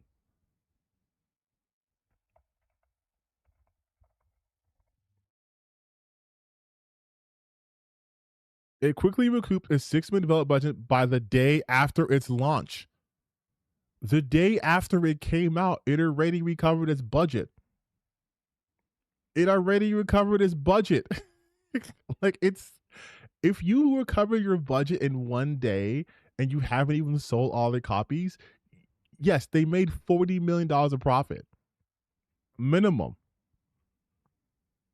So I want to tell you guys all of that because that's the reality of this. And listen to what he says. And of course, one of those games being Ghost of Yotei that I've covered in great detail, and how I feel compared to its predecessor, Ghost of Tsushima, Ghost of Yotei was a flop. As I look at a sequel, You can't even compare, even when you compare something to its predecessor, you cannot say it's a flop. By what metric?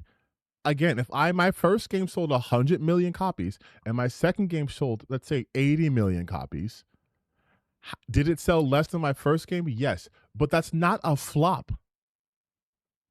Like, that doesn't make any sense. It sold 80 million. And in his brain, he always says sequels sell more, which is not the case, actually. A lot of the times, sequels sell less, and third installments sell even less than the previous one. For a multitude of reasons. But that's usually the case. Sequels do not usually, especially if they're direct, like, line sequels, like this is the continuous story, unless like it's like an anthology series. Like GTA, those sales fluctuate, right? The Warfare games, the Modern Warfare games, those sales fluctuate. But like, if this is Final Fantasy Part 1, Part 2, Part 3, typically you sell less. To a huge roaring success of an IP to do better numbers, typically 1.5 times minimum. See, again, he's coming up with these random numbers. This 1.5 times is based off of nothing. It's based off of nothing. This is like, again, saying I released a YouTube video yesterday and it got me 100,000 views. So if my next video doesn't get 150,000 views, then my video's a flop.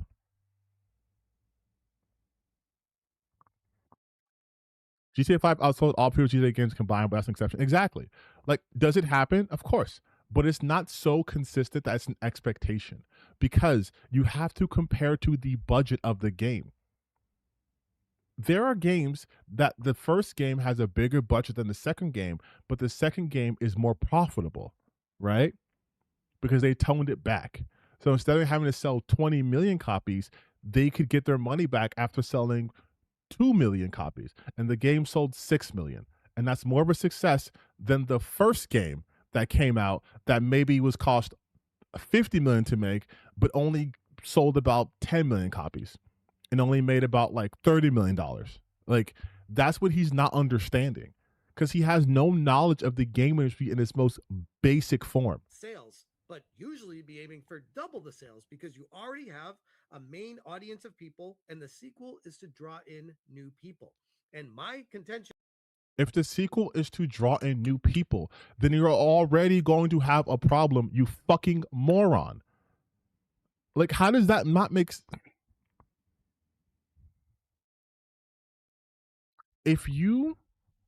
Let me put this into terms you can understand, Smash JT. Let's say Spider-Man, the game, came out and it sold 20 million copies, right? And you're saying that the second game should sell 1.5 to 2 times as much, and sequels are already have an established audience, and then it needs to then grow, right? They get for new people. So if you're already tapped in to the Spider-Man market and all you got was like 50 million people or 50 million sales, your second game, if it's based off the first game, is not going to then get 100 million people, because you've already tapped into the people who would be interested in the product. So at best, what you could hope for is the same numbers. Like, that doesn't make any sense. If I put out a game and all of my audience, let's just round all 9,000 subscribers of mine, every single one of them played the game, and they were like, thank you, TTBN, we love this game for you, it's a great TTBN game. And then, okay, cool, but now I'm making a sequel. Why would I expect to then get 18,000 people buying the game, or to get like 27,000 people buying the game? I've already tapped out the people. At most, I might get an additional 1,000 people who are now interested in the sequel, but they wouldn't be like it wouldn't be more or dramatically more. And if anything, what happens with sequels usually is, because sequels don't usually change that much, there's less incentive for people to buy it immediately because it's more of the same. Like that's what happens. And if it's too different, then people are turned off who would have bought it before. But if it's too similar, why would I spend another $70 on this game when I can play the first game still? And that's what he's also not understanding. From day one with this was, it's not a game that I particularly have any interest in. I fell in love with the story of the ghost, Jin Sakai, and what he could potentially be doing in the future and going to the mainland and becoming the ghost. Becoming the ghost, he's already the ghost. And if you play the DLC, you fucking understand why. And even if you didn't play the DLC, the entire point of Ghosts of Yote was not for Jin to leave and travel Japan. He wanted to stop the invasion. He stopped the invasion. He's done. And going so many different directions they could have taken the story. But instead, Sucker Punch Studios decided to push this game into a girl boss direction. Okay, let's skip this part. And I want to cover additional things as well that have sold on PS. Their Okay. accuracy. We have people that want this to be right saying, yes, they're trustworthy. Meanwhile, everyone else that looks at it for what it is, it's like, Everyone else, it's just him. It's just him. It's no one else. oh, let's take it with a grain of salt because they have been way off before on other games. No, they this haven't is been. kind of just throwing a dart at a dartboard and hoping to hit a target. No, they haven't. And you know why I know that? Because he's not bringing up any evidence to that. This is what these grifters do. Just like in my video where we talked about Hills versus Babyface, they just say shit with no proof. They can't even do the precursory Google search and post and put it over the screen for B-roll footage. They just say, yeah, they lied before. When? I would like to know when Alenia Analytics lied. Anyways, with that in mind, Ghost of Yote has been a resounding success for Sony. Oh, wow. Okay. It must be selling way better than Ghost of Tsushima then, right? If it's a resounding success as a sequel. Again, you see how he frames it. That's not how this shit works. If my first game sold 30 million, my second game sold 19 to 20 million, that's still a resounding success because I made back my fucking money and then some. Anytime they make a profit, it is a success because it's not like the game cost 30 million to make and they made back $31 million. Right? Since launching exclusively on PS5 back in October, it's amassed 4.8 copies sold, which, you know what? Honestly, for a random IP first party title, that is an incredible number typically. And he's going to try to say that Ghost of Yote is this juggernaut IP, which it's fucking not. Like across the board, if you can sell 4.8 million copies of a game, most of the time you're going to be pretty happy with that, especially with the budget that Ghost of Yote had, which was estimated to be somewhere between 60 and 80 million dollars all in with marketing, which is not very much relative to what other games cost these days, upwards of 200 to 300 to 400 million dollars. So yeah, typically you'd be really happy with that. Generated almost $350 million in revenue and is still selling.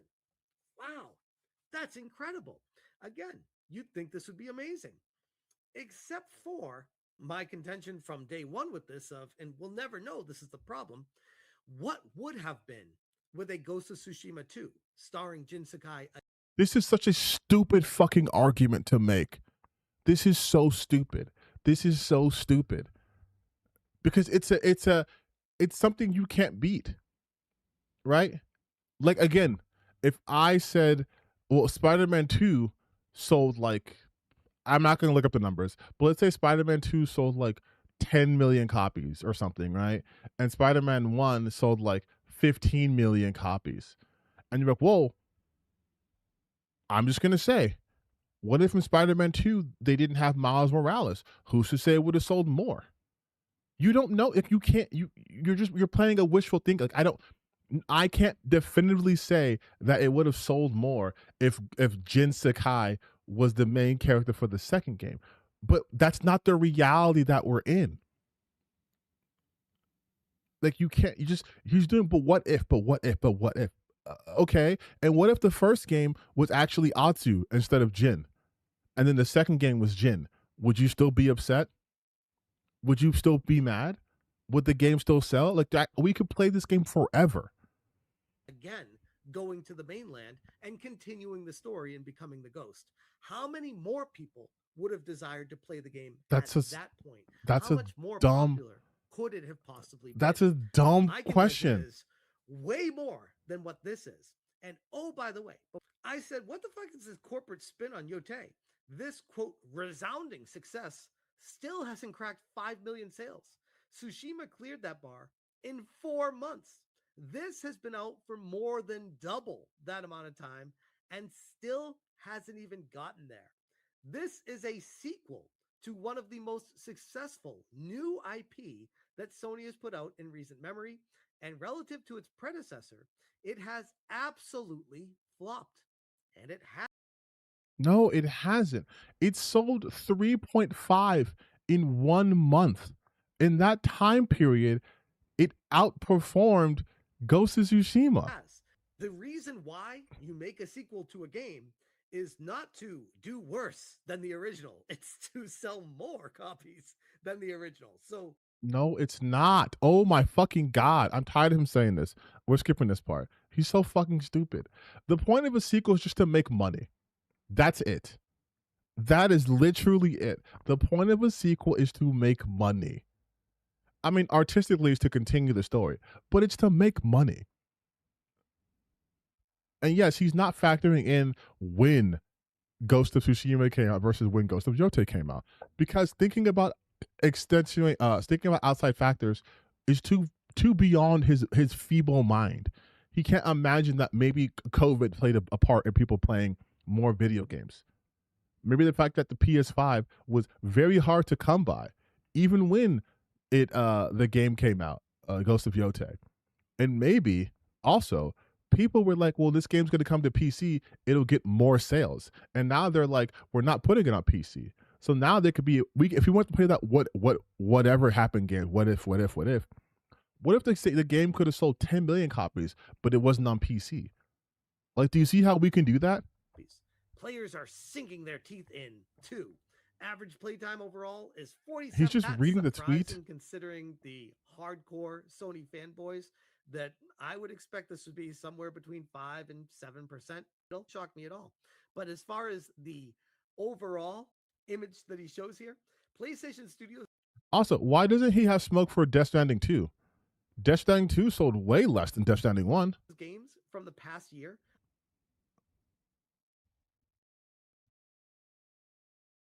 Death Stranding sales. 19 million.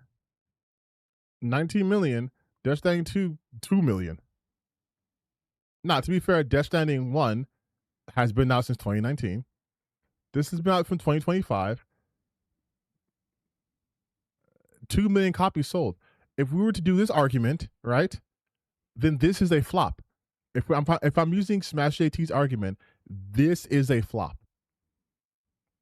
But do you think he's going to talk about how Death Stranding 2 as a sequel didn't sell more than Death Stranding 1?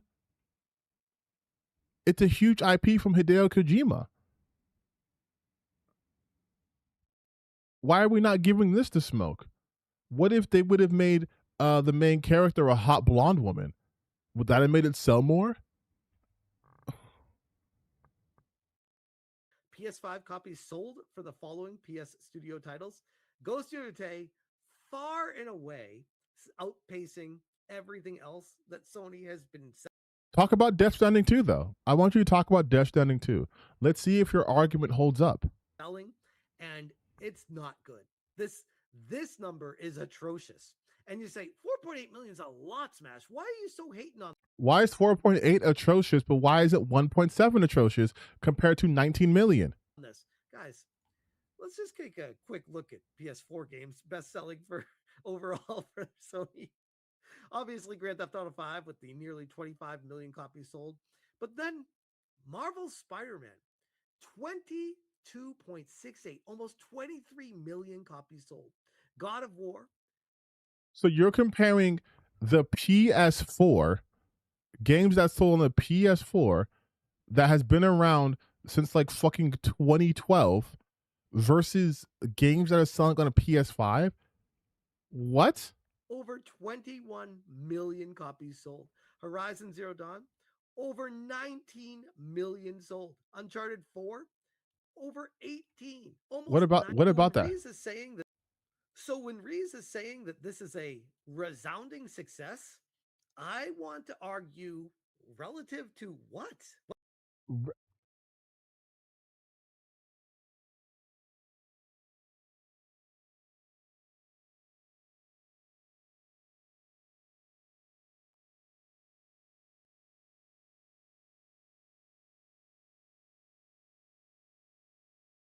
I didn't think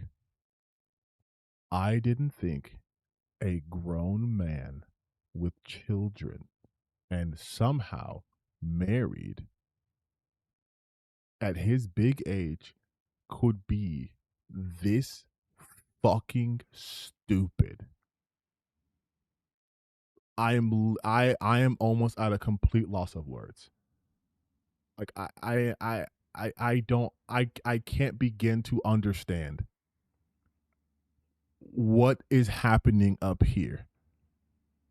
Like, I don't know if the hamster is dead and has been rotting in that wheel. I don't know if his neurons have become so atrophied by letting Chat GPT do all his thinking for him. But there is no fucking way. He just compared the all-time sales of PlayStation 4 titles that have been on the market, some of them literally for over a decade, to a game that just came out in like 2025. Like what?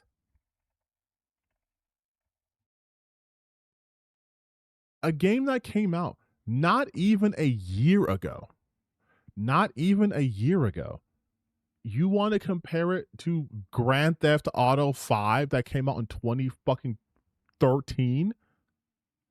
You want to compare it to Spider-Man that came out in 2018? Like, there's disingenuous, and then there's whatever the fuck this is. Million sold. Uncharted 4, over 18. Almost term. Marishima has topped 5 million sales in under 4 months. Yet Reese is saying that this 4.8 million in over 8 months is a resounding success. Please, someone make it make sense. It is a success. Jesus Christ, dude. Also, Ghost of Tsushima was released on PC also, which also contributes to its overall sales. How is this lost upon you? How is this lost upon you? If Marvel releases a movie and it costs them 90 million. Okay, you know what this is? You know what this is? You know what this is? This is exactly what he's doing. This is exactly what he's fucking doing.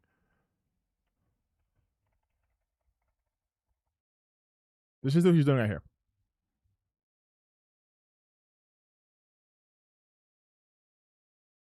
The movie Obsession has made, as of now, worldwide, $248 million worldwide. A resounding success. But if I'm Smash JT, you're calling this a resounding success. But if I go to top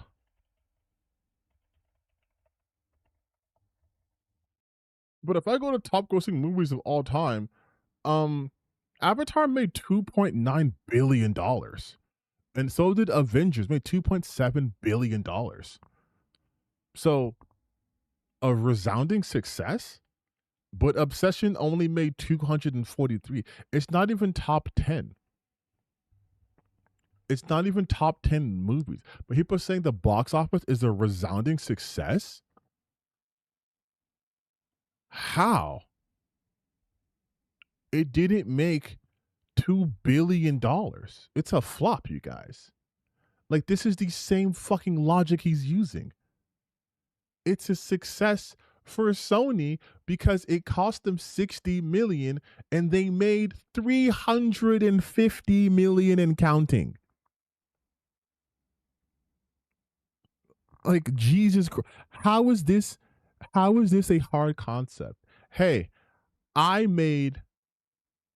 spent $10 on lotto tickets and I won $900,000. Why would you call that a success? There's a jackpot for $2 billion. You flopped. You flopped. You didn't win any money, dog. You won. Yeah, dog. I spent 10 and I got 900,000. I made a profit of 800. Like, I made profit $899,990. But you didn't make $1 million. Look at this guy. He made $1 million. Yeah, but he spent $400,000 worth of lotto tickets to get that $1 million. He only gained $600,000 more. I made a bigger profit. Yeah, he got a bigger return, but I made a bigger profit. It's a resounding success for me. I was able to do this for the low. And I came up. You spent 6 times as much as I did, and you only brought in $1 million more. Like, how is this concept so hard for Maybe you? Colin Moriarty can make some sense out of this. A lot of people doubt Alinea data. Reasonable enough, secret methodology, etc. But I will say this. I randomly asked Reeves to tell me about how many copies Saint Slayer sold, and he was off by only 6%. And it's far, far easier to gauge sales figures for larger games. Just an anecdote. So I think Colin is trying to look at this as a win for Yote without saying that. He is saying it's a win for Yote. But again, what's he comparing it to if that's what he's trying to do right now? Kurt Burns says, these are estimates from Alinea Analytics, who has been exposed for how... Oh, yes. A random Twitter user, Kurt Burns, with 29 views and 3 likes. So you had to really search. You know what? I'm sorry. It's not going to be a dox because his name's over here. I want to go to Kurt Burns. Okay, what's his actual name? At MoParful99.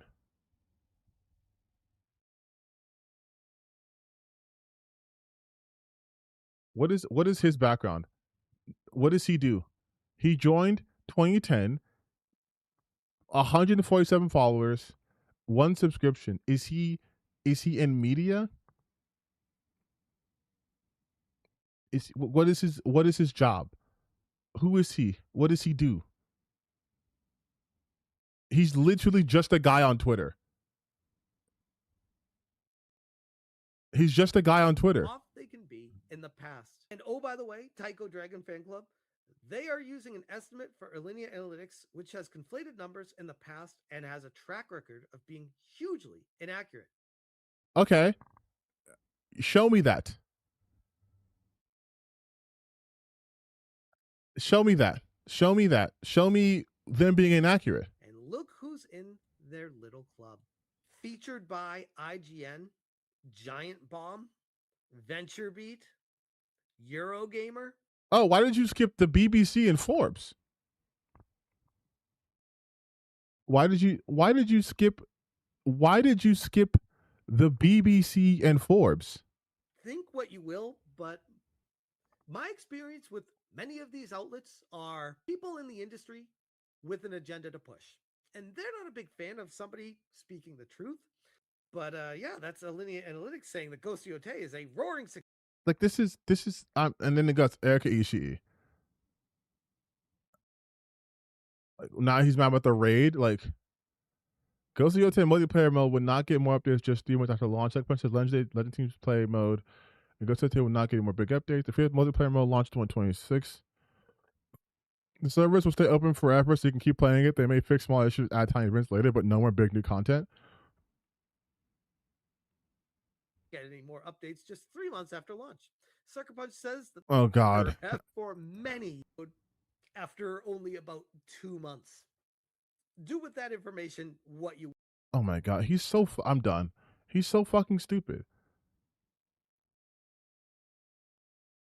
He's so dumb. Like he's so dumb. And then this is his own website. Randomly picked that is doing terrible compared to games in its series that came before. But don't worry about asking questions about any of that. Just consume product and say Ghost of Yotei is amazing. Look at this. Ghost of Yotei is currently outpacing sales of Assassin's Creed Shadows, which I guess they're both samurai games. But why wouldn't you contrast this with Ghost of Tsushima? G. I wonder why they would contrast their current sales to a current competitor in the same market. Gee, I wonder why they would compare themselves to a game that released on multiple consoles compared to a game that's on one console. I wonder why. Unless you know it's not doing as well as Ghost of Tsushima. This makes the entire argument not just fall apart, but forever will make me question this Reese Elliott guy. Because you're fucking stupid. No company would ever show the sales of their previous game and then compare it to their current game. Because that's not who they're competing against. It's so stupid. It's so fucking stupid. Like, I can't. I'm sorry. He's so dumb. He's so fucking stupid. He's so stupid. If my competitors are putting out a product and I put out my product and I say, my cars are more fuel efficient and it has a higher fuel efficiency. If my car is like a Toyota and I'm like, we're more fuel efficient than BMW, Honda, and whatever, I'm showing you that my brand is stronger. Why would Toyota put out data against themselves? How would that entice people to want to use my product? Like when Marvel goes like, when movies go #1 film in America and it's like the sequel, like if like Scary Movie 6 was like the #1 film in America, do you think they would bring up the fucking sales for Scary Movie 5? Or would they compare it to their current competition to be like, come watch us because we're better? Why would I be advertising some shit I put out 6 years ago? Like, like these people are the dumbest people. Jeff Tarzia, Smash JT, you are one of the dumbest peoples on the internet. And I hope to God you see this. You are so fucking incredibly dumb that you don't understand the basic concept of marketing. You're supposed to be this epic gamer guy, and you don't even understand why a company would not compete against itself in advertising. Yeah, I'm going to talk about my current op. Like when Black Flag Resync comes out, do you think Ubisoft's going to be like, yeah, this is a shit ton better than Assassin's Creed Shadows? It sold more than Assassin's Creed Shadows. You think they're going to do that? You think when the Wolverine game comes out, they're going to be like, yeah, we kicked the shit out of Spider-Man 2. You think God of War Lawfare is going to be like, we beat the shit out of God of War Ragnarok? Like, it's so dumb. And you're the only person obsessed with Ghost of Yotei being a failure. Because you're a failure. Like, holy shit, dog. Holy shit, dog. Really questioning, though, why you're using a green screen as your background. But like, oh my God, he's so fucking stupid. I need a palate cleanser before I end this. Oh, you know what? Let's look at people making fun of him again. That'll be funny. Let's go down to just random here. Sure, Jen. This is unnecessary intentionally signaling trans. Brother, that's what the sky looks like, you fucking dweeb. Did getting cucked so hard in your lawsuit that your brain is so broken? Did the Wi-Fi take the kids in the divorce? Harry pal, you just blow up from stupid town. The color purple is bisexual lighting? Fuck. In that case, the Halo franchise has been using trans signaling since 2001. Exactly. Bisexual lighting. Oh my god. From my balcony, sometimes this guy just does that. Glad people are noticing this more. It's everywhere, even Disney parks, the advertising and merchandising, of course, games. They try to be very subtle, but once you see it, it's everywhere. I have to believe you're fucking stupid too. This is the most Ren is due kind of post I've seen in some time. What if it's bait? What if it just really is my unfiltered dog shit opinion, huh? What then? Funny, you got humiliated publicly and didn't even get money from it. Schizophrenic is talking, listen, and learn. Stop it. Get some help. See, I told you. It was a Pepe Silva. Pepe Sylvia. You lost the plot a long time ago. Yeah, this is the promotional art from Macworld. Check this out. This 2001 promotional art for Halo. He's pointing at the line that makes the kids gay. Oh yeah, baby. Gayness intensifying. Bisexually, Miami Vice. Exactly. Carbon monoxide detectors.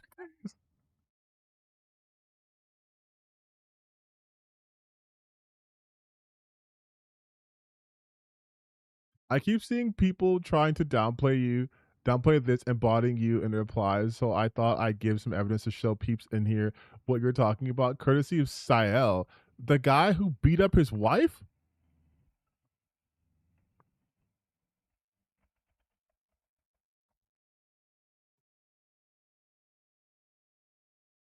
This guy?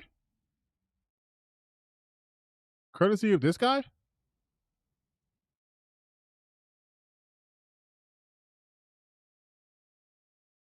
For aggravated battery? For attacking his wife? We're going to take this guy's opinion? Also, what I love about this is most of these pictures aren't even bisexual lighting. Like, this is just Miles Morales. Like, he's just black. Like, he's just being black. That's it. This is the little girl from Wolfenstein. So it's like, you're just saying you don't like black people. Like, this isn't proving anything other than you like black people. Yeah, I love how half these images are just black characters because they're racist. LMAO, I had to put this on OP that Sayal, who's black, is the one who's. Yeah, but he's a. Oh, whatever I'm going to say.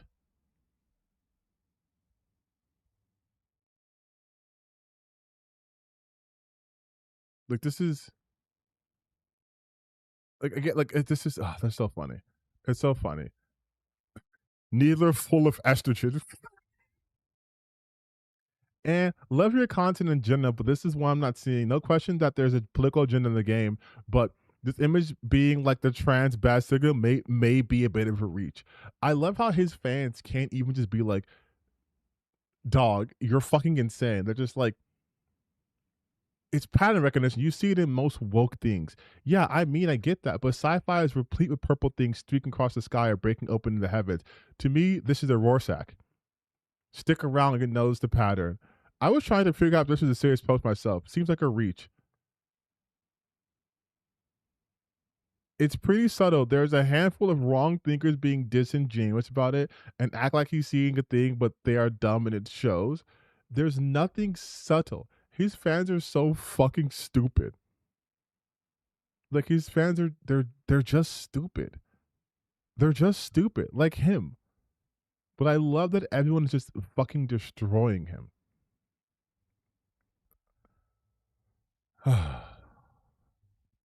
All right. I think that is the perfect way to go out for today's stream. I've been streaming for fucking 5.5 hours. It's 2 a.m. We're gonna go to sleep, you guys. It's literally 2 a.m. Like I've gone way past my bedtime. I've gone way past my bedtime. Yes, it's been 5 hours. So the stream, she is ending. But my suffering is eternal. Oh shit, the chibi thing. Okay. Hold on. Real quick. Thank you for reminding me. I will do the chibi thing real quick. I thought it was fucking funny. And I might do its own separate thing. So basically though, real quickly, there is a content creator by the name of Demi. And she is I'm being fast. She is a VTuber. And she put out a tweet talking about how she didn't want her VTuber model to be used in terms of like NSFW. I believe she is like a LewTuber, but she still didn't want her content to be used as like damn, can you note it? That's a good model. She didn't want her content to be used in a sexual matter. So this is what she's talking about. It's let me go back to the actual story because it is kind of funny because Chibi Reviews is a little bitch. Oh, by the way, they were talking about God of War Lafe and saying that the feet are too ugly, and now the game is woke. This is the foot of God of War Lafe. This is wokeism. Let's see if the fucking Piperoos learn it once and for all. Even the hobbits don't have feet like that. That's just a whole different kind of worms. But Demi said this. Hey, just a reminder, I'm extremely uncomfortable with NSFW of art of me. But why did you make your VTuber look like that? Just because I like sexy or hot things doesn't mean I want to see the point of it. It's just a VTuber. Who do you think of when you see it? Right? So basically just saying, I don't want you using my avatar and like making like Rule 34 of it, which you can't really stop, but she can also voice that she doesn't like that shit, right? Because maybe people in her audience will respect that. No. Demi, you are not PG. Your entire career was based off of copying Snuffy, and every single viral clip of you is inappropriate. You literally coined the term LewTuber alongside Shy Lily and Bao. You'd be nothing without Coomers. And don't get me started on your repost, Jesus Christ. And the thing about that, though, is none of that matters. Like, NSFW and porn aren't the same thing. They're not. So people are mad because she doesn't want to be extremely NSFW. She's not going to date you anytime soon. And to me, it's like, yeah, dog, if someone just says they feel uncomfortable, they're allowed to say that. But then her and Chibi Reviews got into it because he's a little bitch. And I guess she's apologizing here, but I want to show you. God, let me just cover it in my face. I want to show you what actually happened.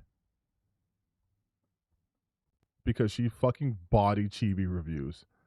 And it was hilarious.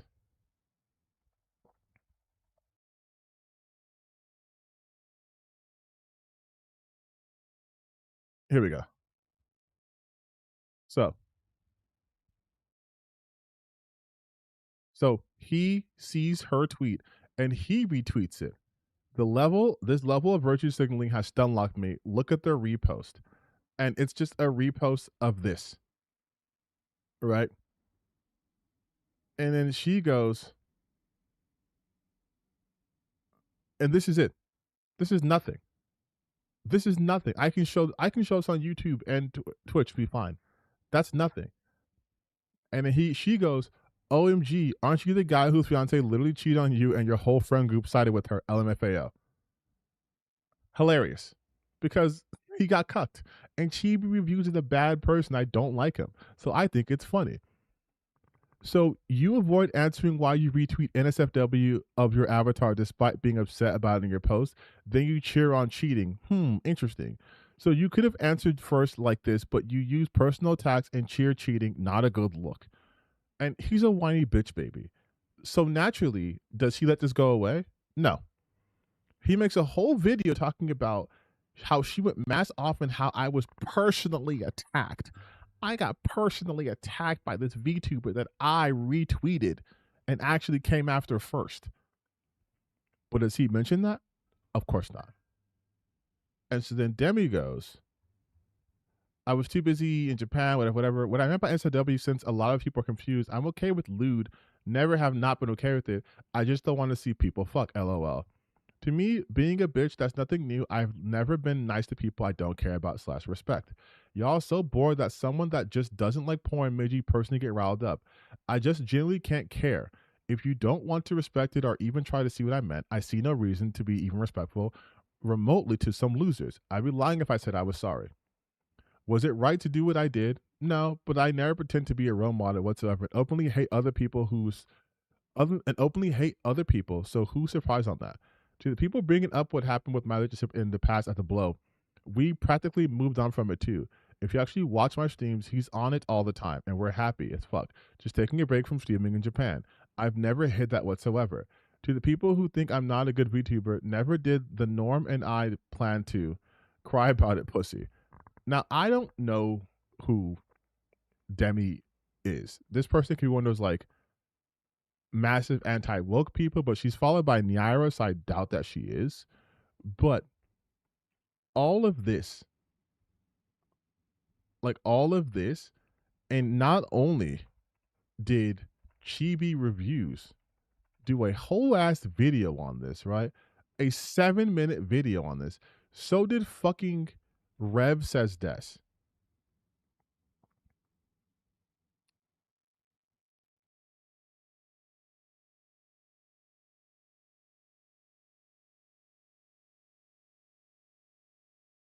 You're a hypocrite. Like, and I could do a whole, I've done videos on Rev Said Des. These are such terrible content creators. Like, they're just bad. They're just bad content creators. All Rev Says Des does, damn bro, you only got 50K on this? All he does is retweets. That's it. That's it. God, look how many times he talked about fucking God of War Lawfare and Stellar Blade Blood Red. Holy shit, dude. Look at this. 1, 2.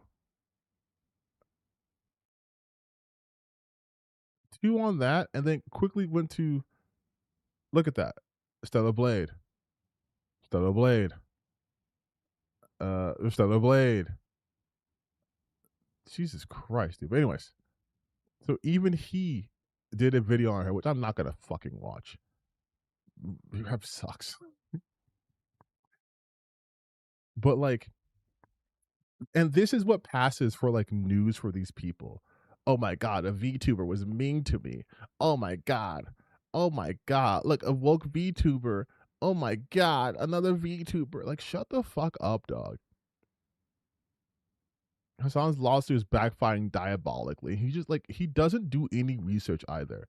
I've done a video on him and Nuxtaku because I hate my fucking self. I did it in one video. But there's no reason for him to cover them in any serious depth ever again because they're the same people all the time. But yes, it's funny that he lost the sponsorships too, by the way. But yes, they both did a video on that. And the thing is too is Chibi Reviews is so fucking lazy that he couldn't even do his own video about him. He went to go watch Rev's video about something that happened to him. Like, I can't begin to understand the level of laziness. You can't even cover. Didn't want to make this video, but I had to be made. You didn't make a video, dog. This is you reacting to a video about your situation. Like, holy shit, dog. Like, fucking Jesus Christ.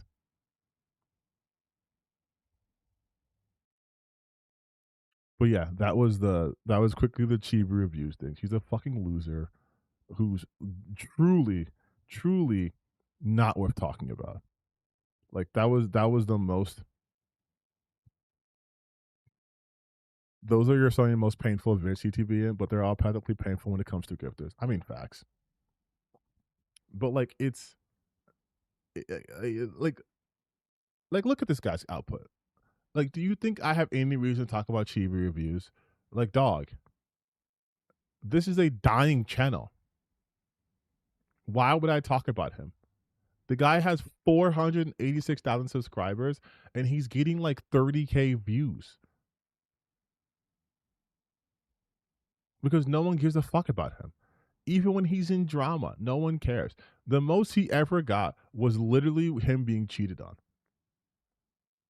Like, no one really cares about his opinions on anything. Like, literally. One video, he got 90K. Crunchyroll is dying. And he's never gotten anywhere close to that again. And this guy has fucking 486,000 subscribers. This is a dying channel.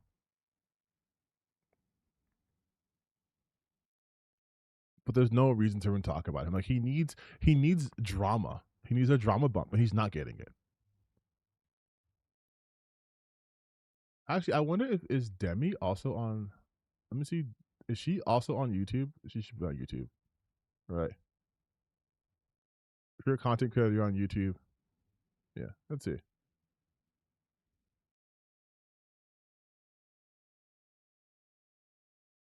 Oh yeah, she has way better retention than he does. That's sad. Anyways, on that note, we are now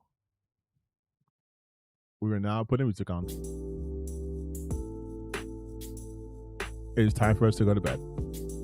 All right, everyone get up, drink some water, stretch. But it is time for us. It is time for us to now go to sleep. Thank you all for staying up for almost 6 hours with me. I will see you guys next time. By the way, just a reminder, I do have a gaming channel. Just gonna pop that back in the chat again. I stream on there on Fridays. In case you want to stop by, we're gonna finish this week. We're gonna finish Sorry We're Closed. But besides that, I will see you guys next time.